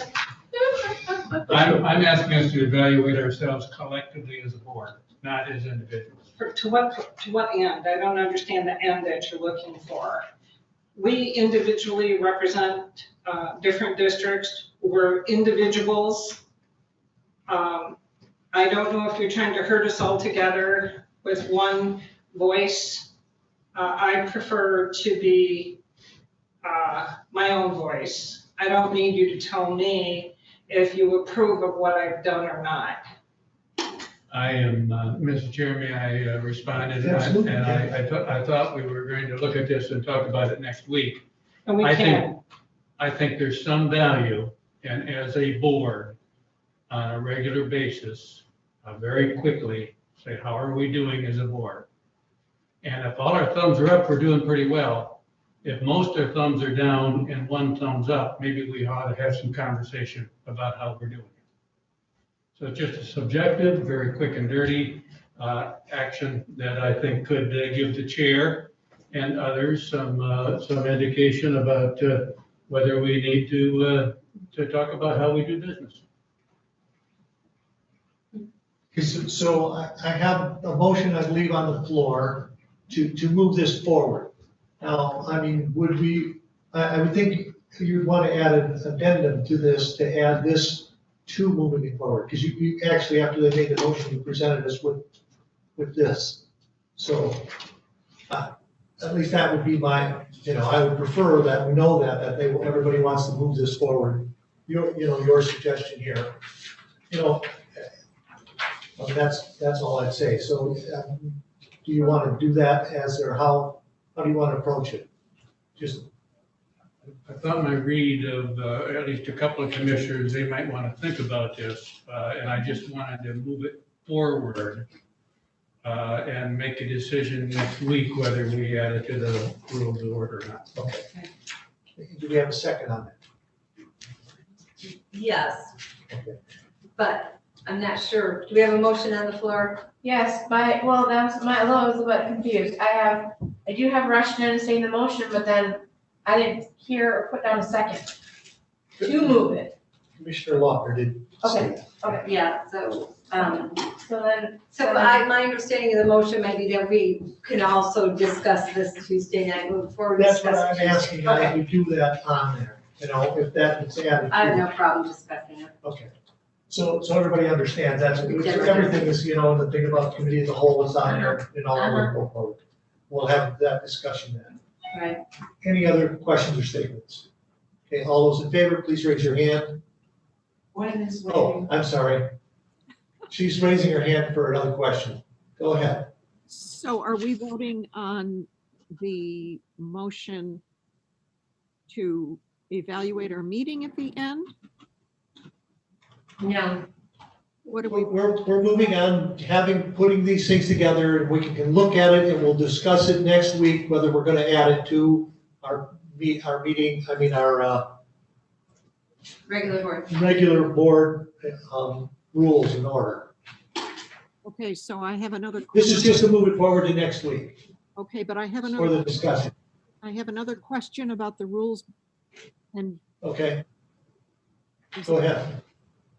you mentioned something about addressing reading letters from our constituents in the rules and procedures, and wondering if we need to do that? I think we were gonna talk about that, at some point, I guess, and maybe this would be the good time to do that. Yeah, I think you're right. Good, I'm glad you brought that up. So this would be the time to talk about it. Can I continue and make a comment? Yes. on that? Yes. Especially right now, when it is difficult to make public comment, people cannot come to our meetings. With discretion, I think it's very important for us either to be able to synopsize the communications we have received or read them.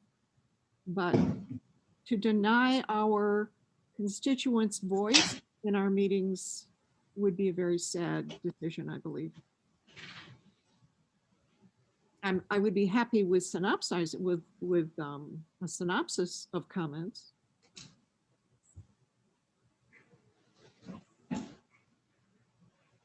Commissioner Lautner. I think that we need to get a real clear understanding of what we do in these situations. And I'm not sure if it's appropriate in the rules of order, but we do offer, our agenda every month offers, let me back up. I think that public comment is for our public to have an opportunity to talk at that time. And I've always taken that to be, that's their time to speak to us, and not for me to speak to my other commissioners, or my constituents to be a voice of, through me to you. So, I think that could be done under commissioner comments at the end of the meeting.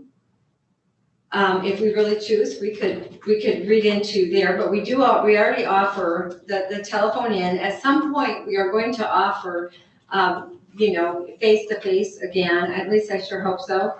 And we also can offer to attach any correspondences to the minutes. And also there's the ability to contact all commissioners through email, which is clearly well understood. So, I think the best place for that is under commissioner comments, where that is offered on our agenda. I think that that's a fair thing to do. If you want to use your time at that point to read letters, that's up to a commissioner. Anyone else?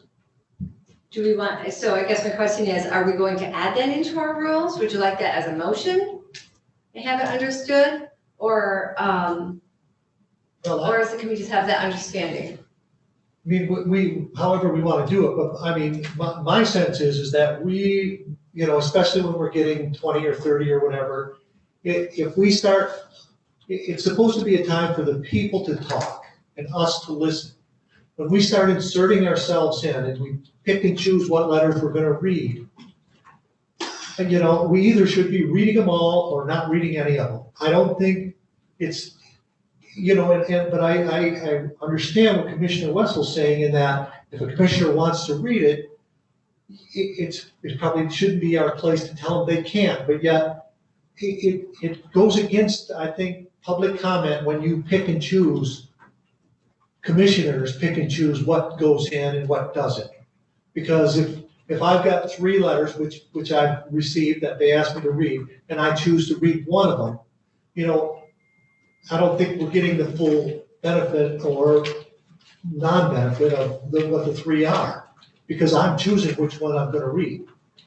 And so, I mean, they all are gonna be in the, you know, in with the minutes, put on the web, so people, if they want to read about the public comment that's written, they can read it. And I think to try to separate them out, it goes against what the purpose of the public comment. It actually could play into what commissioners want, as opposed to what the public are telling us. I agree. And, but I also know that in a sense, it can be against commissioners themselves, you know, but I guess it's either one or the other. I don't think that we need to be picking and choosing. I just don't like that myself. But it's really up to this board how they want to do it. Commissioner Alvarez. I never plan to pick and choose.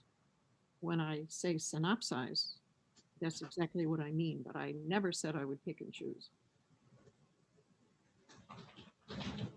I'm glad to Well- short synopsis of the letters I've received, so these people are heard. But Then that becomes an interpretation. Yes. It's about housing. Creating more problems. Okay, Commissioner Robbins. I guess the question I have is, you know, we're giving them already 2 opportunities. In today's world with technology, why can't these people call in? We're not asking them to show up, but, you know, if they can write you a letter, unless they have a doctor's appointment or emergency appointment, the day of their meeting, why can't they call in? Why are they writing to you, Glenn? I mean, that's the question I have. I'm not picking on you, but it's like today's technology, we give them all the resources. We're giving them 2 opportunities. I mean, pretty soon, everybody's just gonna write letters and no one's gonna wanna call in. Then what are we gonna do? letters.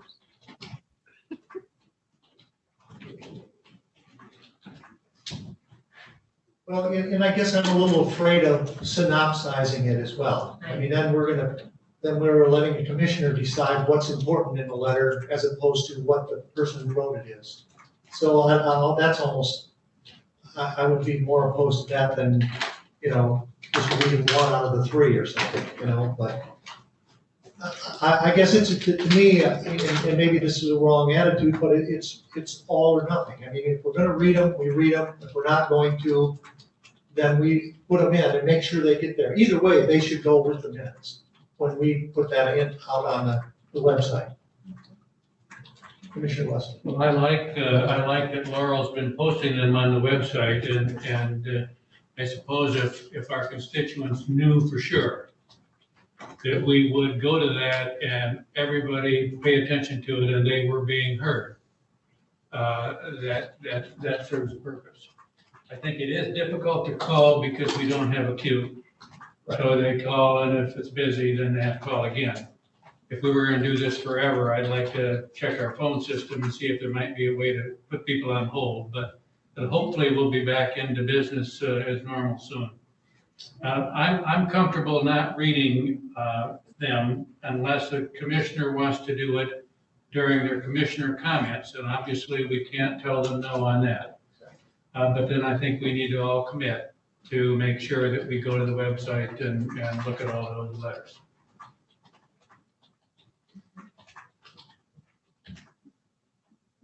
So that's where I'm talking about, Commissioner Elwar, that's where I'm talking about a consensus. I believe there's a consensus there, unless you want to make a motion and you want us to vote on it, because I have no motion on the table.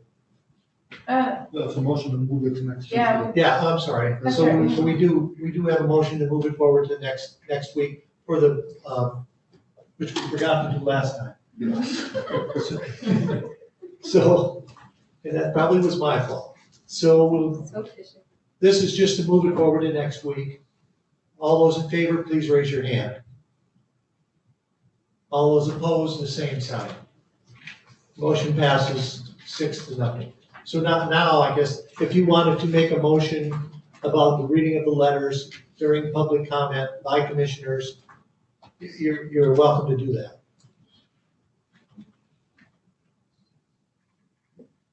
All right, so seeing none, I will move on then. I believe we're at the county clerk recording preservation. Yeah, Ken, let me give an update. The clerk had a family situation that developed this morning that was not planned, so he's not here. I think her EDF was fairly clear what she was hoping to accomplish, and she'll be here next Tuesday night.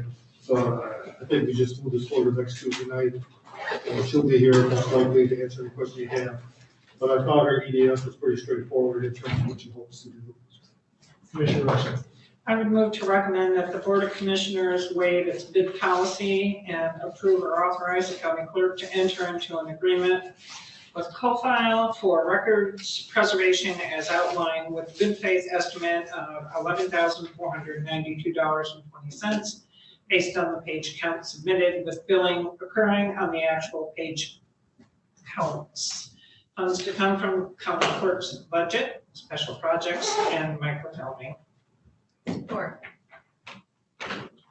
All those in favor, please raise your hand. All those opposed, the same sign. Motion passes 6-0. Thank you. So then we'll move to Finance Audit Committee recommendations. Yeah, let me give a brief update. We have two issues here. The Audit Finance Committee met recently and reviewed two issues. The first one is in 2013, the board approved a temporary office assistant. This is a non-union position with no benefits at all. It's an on-call.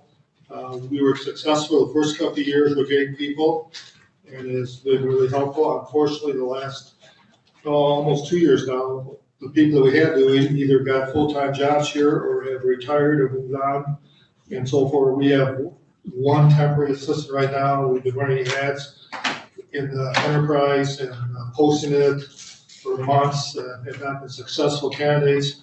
And so we met as a committee, and the committee has recommended that we raise the pay scale. Currently now starting rate is $14.58, and there is no pay scale. The committee has recommended that we change the starting pay to $16.20 at the first year, up to $17.53, third year $18.84, and fourth year $20.22.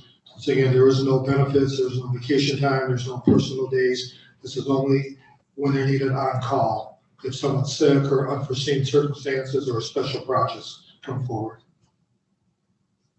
Commissioner West. Yes, I move to recommend to the Board of Commissioners to approve the revised pay rate scale for temporary office assistant as presented. Support. I'd just like to clarify, there are only 5 of us here now, so it still takes at least four votes for anything to pass. Even if it was a 3-2 vote in favor, it would fail. Just so everyone's aware of that. So we have a motion. Any questions or statements? Okay, all those in favor, please raise your hand. All those opposed, the same sign. Motion passes 5-0. Thank you. All right, and I believe our bond representatives are on the phone from Huntington Bank, Laurel, are they on? Yes. All right, let me just give a brief update on this. When the law enforcement center was built, bonds were issued. Those bonds were refinanced in March of 2020 with a 10-year period where they could not be refinanced or paid off early. That expires this year, and therefore we have a chance to potentially restructure those bonds, and I'll keep it simple. In 2021, this year, our bonds go from 2021 through 2027. For 2021, the interest rate is 4%, and the remainder of the time it drops to 3%. Our current payment this year is, and I'll round these up, $453,000. Next year is $460,000, $438,000, $471,000, $473,000, $475,000, and $451,000. Due to the interest rates, Mr. Gallagher and I looked at the options. We currently have a financial partnership with Huntington Bank for these bonds. I believe they are on the phone at least with us. Yes. We explored options. Thank you, Eric. I've done bond refinancing 3 times in 25 years. There's different ways of doing it. The simplest way is to continue with the same financial partnership that we have. We couldn't technically hire a bond agent and go forward and go out for bids and everything. There's some costs associated with that. In the bond market, the bonds we have are maybe 1/10 of one drop in the bucket, so it's a very small amount. Mr. Gallagher and I have been in contact with Huntington Bank, and they have agreed to take this on. And I believe I emailed all that to you last week at a much lower interest rate. So I believe, Eric, you're on the phone here. Eric? Yes, I am. Yes, I am here. Good afternoon. And I believe Meredith's on the phone also. Meredith was not able to stay on for the whole meeting, so it's you're stuck with me. Well, and we apologize then. I told That's them okay. they'd be on the agenda late morning. So I guess I was a little too optimistic. But I believe last week I emailed you the complete proposal from Huntington, and the interest rates, I'll keep it simple because I know it's been a long day. The interest rate could be refinanced at 1.38%. Is that correct, Eric? And that rate is locked right now? That is correct. Yes. It would be for par amount of like $2.62 million, a 7-year financing term for interest rate of 1.38%. And, you know, you're going down in interest rate, which is really great, which saves you over the life of the loan, like a little over $90,000, which is, you know, I mean, that's real money. So,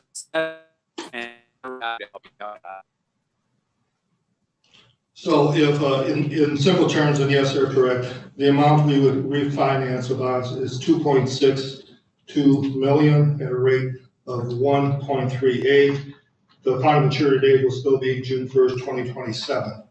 So if the board is interested in doing this, you'd have to pass a special resolution. We could have legal counsel draft that up by next Tuesday night. That will start the process. And then Eric from Huntington Bank and his staff will proceed and take care of all the legal requirements. We don't, both Mr. Gallagher and I agree that we don't need a bond agent to work with us on this behalf. It's like very simple terms, you get a loan in a bank, you go back to the same bank and just refinance a loan versus looking at 10 different bank options and loan options. Do we have any other fees associated with this? Well, there's some fees for restructure just as you would a mortgage, but our net savings will still be substantial. Those fees would be incorporated into the bonds. So there'd be no out-of-pocket cost to the county, and there will be a net savings every year on the bond payments. Is that correct, Eric? Eric? Yeah, I'm sorry, I was on mute. Yeah, that's correct. Life savings over the term of the bond is going to be $90,521. No opportunity for early payoff, is that correct? We talked about that with the rate of 1.38% and with this finance thing. They would recommend, and Mr. Gallagher recommended that we not pay them off early. Not at 1.38. Yeah, it's best to have flexibility with those funds in case any other projects come up. So it's a recommendation of Mr. Gallagher, myself, and our consultant that they be fixed for them off at that interest rate. Just wanted to know the parameters. And we had that information on my computer, which I don't have in front of me, unfortunately, today. But was there only 7 years left? Yeah, the terms are the same as they were. We're not So we're not going to accelerate it at all? No. John's not comfortable with acceleration. Okay, so we'll have 7 more years. Okay. Yeah, the bonds were originally, if we don't refinance, they'll expire in 2027. If we refinance, they'll expire in 2027. It's just the amount we pay every year will be lower. Sure. All right, well, I don't have a motion in front of me to that effect, but I would make this motion to proceed with. Yeah, if you do, then simply move this forward. Mr. Gallagher and I are working right now with a bond attorney that's working on, there's a legal resolution that you have to pass to start the process. We're hoping to have that resolution to you by next Tuesday night. Okay. That would be. But the good news is the rate is locked in, so it cannot change for us. It will not go up in the next week or 2 or 3, whatever we do, because we did lock it in. Okay. So at any rate, the bottom line is we're going to save the county almost $100,000. Yeah. Eric, did I miss any of the major points? I know we've been kind of quick on this, but I know time is an issue here for everybody.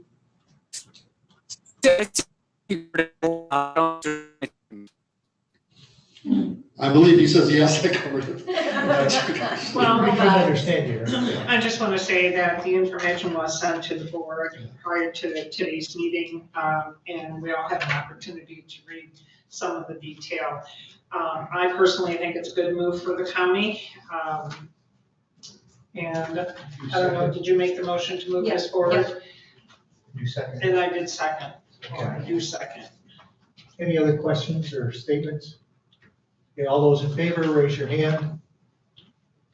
All those opposed, the same sign. And next week, this will be a roll call vote because it'll be a resolution. So that motion passes 5-0.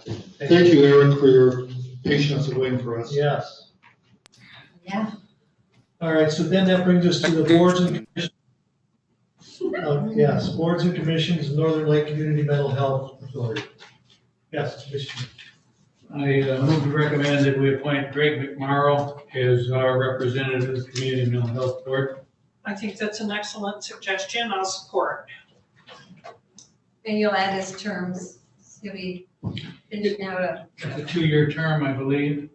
This one says, recommended, Northern Lakes, 3-year term expiring March 31st. 2024. Oh, really? So hers expires, so we're actually expired, so it is a whole new term. Oh, I was thinking it was just an extension, so that's good. Okay, all those in favor, please raise your hand. All those opposed, the same sign. Motion passes 5-0. Thank you. Then it's appointment to the Park and Rec Commission. Commissioner Locke. Well, I had a couple of, looking at applicants, there was a couple of, I have a couple of suggestions. But I guess I would ask my fellow commissioners, do we want to appoint somebody even temporarily to this position? Or do we want to maybe put out more requests to see if anybody else is interested in Parks and Rec? Because we have two. I know there's this Mr. Michael E. Smith. He's been interested in parks for a long time. He serves on DHHS, but I don't think they meet. I don't think they meet regularly. So it's really like he's not on a board, but yet he's shown interest in parks for a long time. So if it is possible, I would recommend we appoint Michael E. Smith to Parks and Recreation Board. I can support that. Commissioner Algar.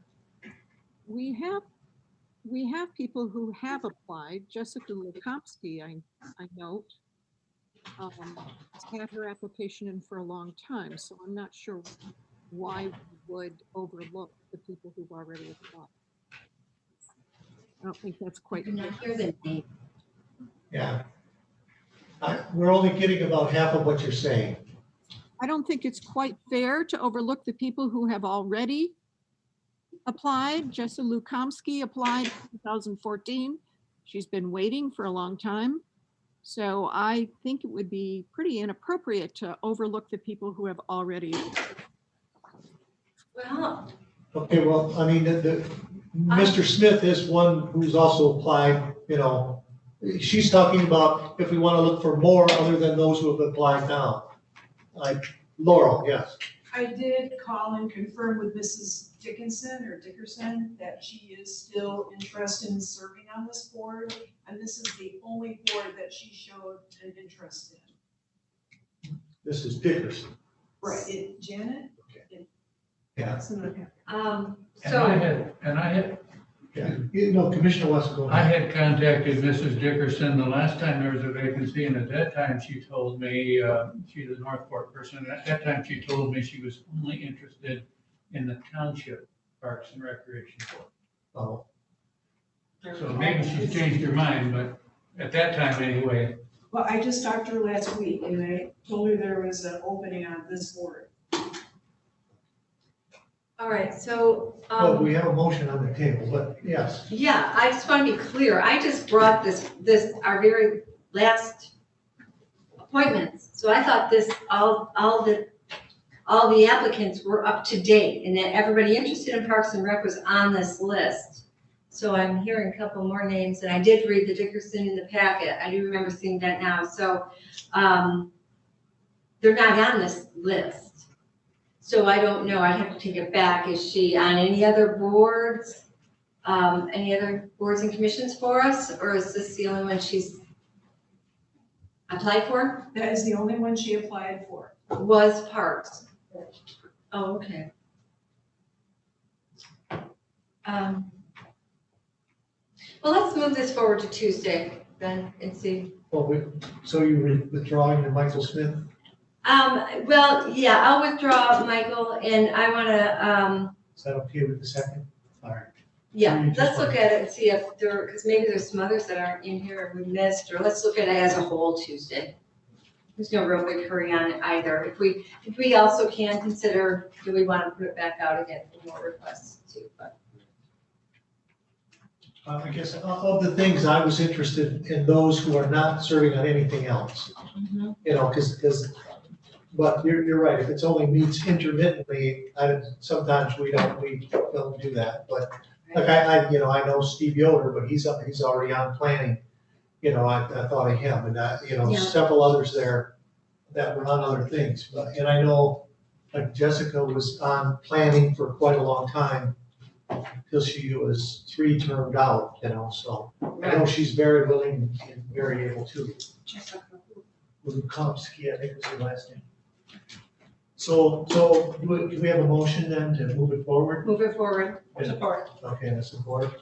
All those in favor, please raise your hand. All those opposed, the same sign. Motion passes 5-0. Thank you for that. Then we'll go to acceptance of the 2% allocations. Yeah, the Grand Traverse Band announced their 2% for the last cycle, just last week in a press release. They're not having their usual press conference celebration, handing checks due to COVID. So, but we were quite successful. We had received 5 grants from the tribe. They're in your packet. I'm gonna go through them, but Family Court, $5,000, 86 District Court, $8,096, Plain Community Development, $10,000, Senior Services and Partnership with Leelanau Christian Neighbors, $20,600, Solid Waste Council, $10,000.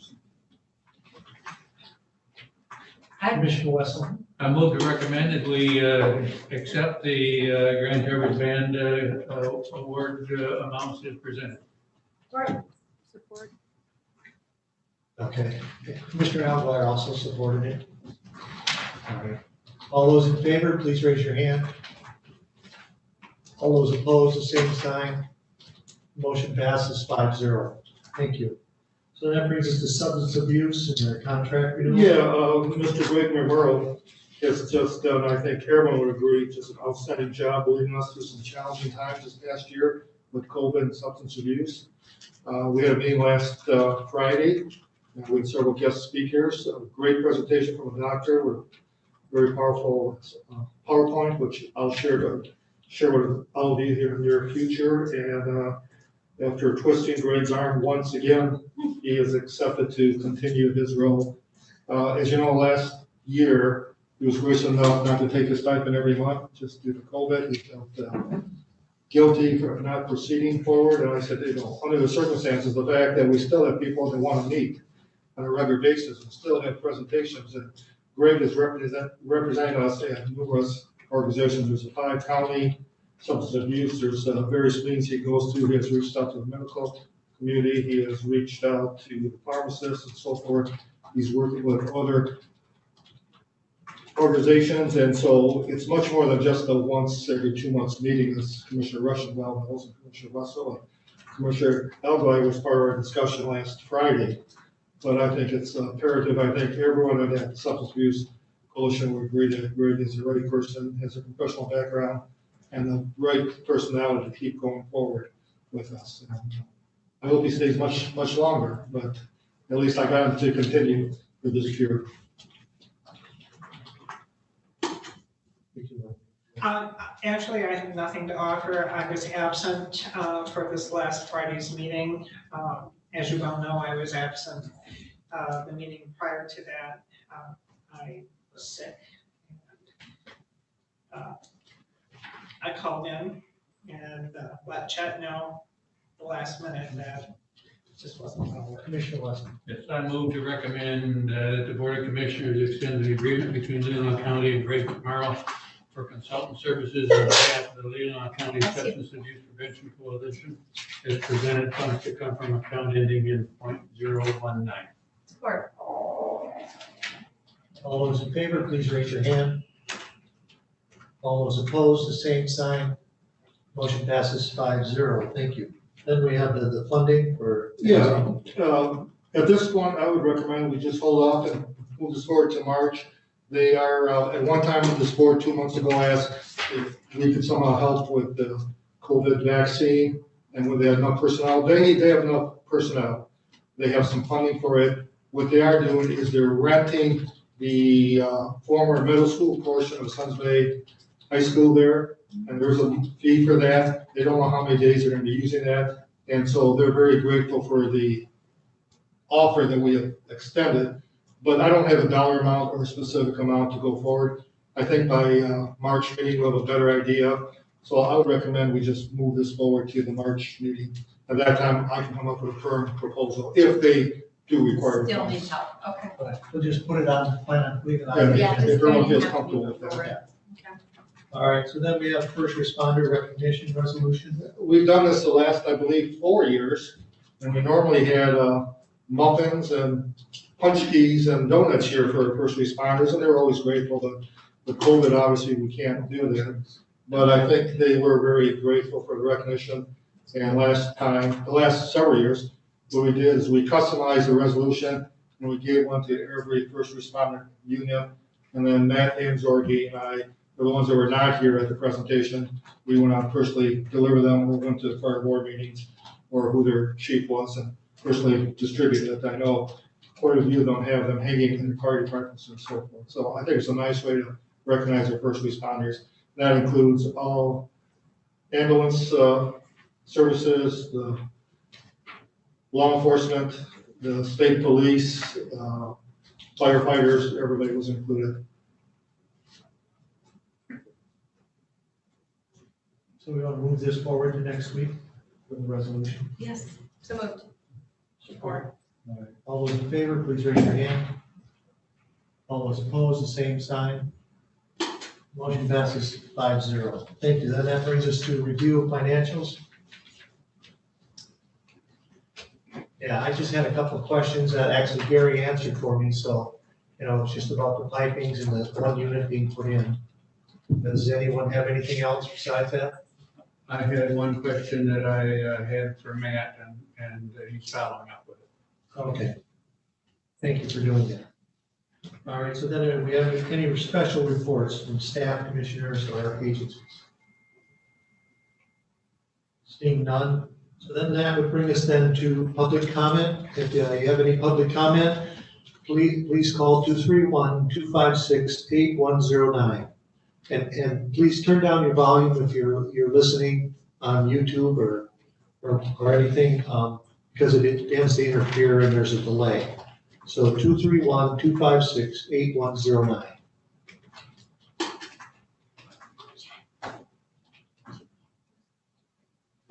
Oh.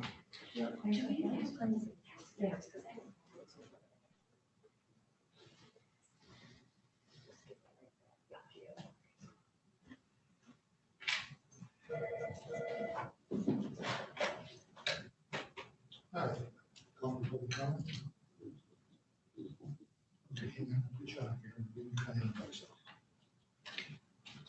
Go ahead, ma'am. This is Tricia Benton, and I'm a resident of Cleveland Township and a member of the Lime Lake Association as well as the Glen Lake Association.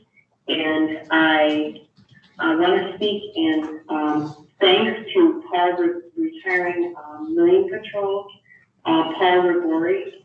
The entire Marine Patrol team has a can-do attitude. They make it work. But I would encourage especially our newer commissioners or veteran commissioners, if they haven't ever, to take a tour of the equipment and facilities that our Marine officers are used to carry out their duties. We owe it to them to have safe equipment, for people who have emergency needs to have safe, reliable equipment. And I want to support the sheriff's request to invest in a new boat for those folks. In addition to that, I would support expansion of the Marine Patrol program. I believe that positions and hours need to be added. The amount of inland lakes that we have in our county and shorelines are unmatched anywhere else other than the Leelanau Peninsula, I believe. And so I would just like to speak in favor of that. I also am an employee of the Glen Lake Association, and I can tell you that there are 7 lake associations in the county. The lake associations are very active with water monitoring, water quality, water safety, and the drone, I wanted to offer some clarification regarding the drone surveys that were mentioned earlier. Drone surveys have been requested by lake associations to look at visible shoreline features. There is a proposal that several lake associations are involved with that would fund infrared sensors flown on drones to detect human septic systems, but that is not something that has taken place yet. So there is not needed to share on that. I also serve on the interim Leelanau Clean Water Board, and I can share that Leelanau Clean Water does not conduct any water monitoring or testing of any sort. However, it does function as a collaborative body for lake associations and other organizations so that they can work together to do that kind of testing. Leelanau Clean Water does host a database that I hope that, water quality data that I hope will be able to be linked to the expanding mapping capabilities that our county has invested in. And I applaud the county's wise decision to invest in that.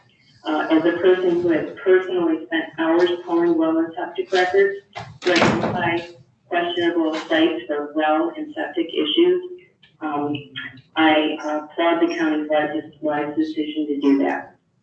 And again, I know it's been a long day. Thank you all for your time and your commitment to doing what's best for all our constituents and protecting the water.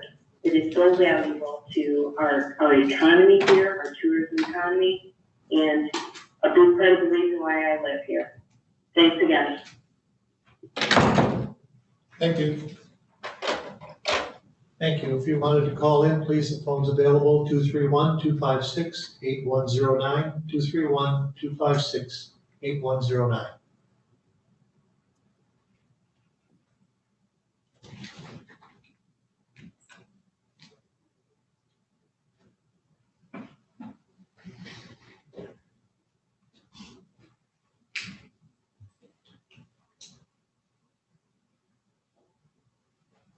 All right, while we're waiting, if there are any more calls, we'll take them, but we're waiting to go to commissioner comments.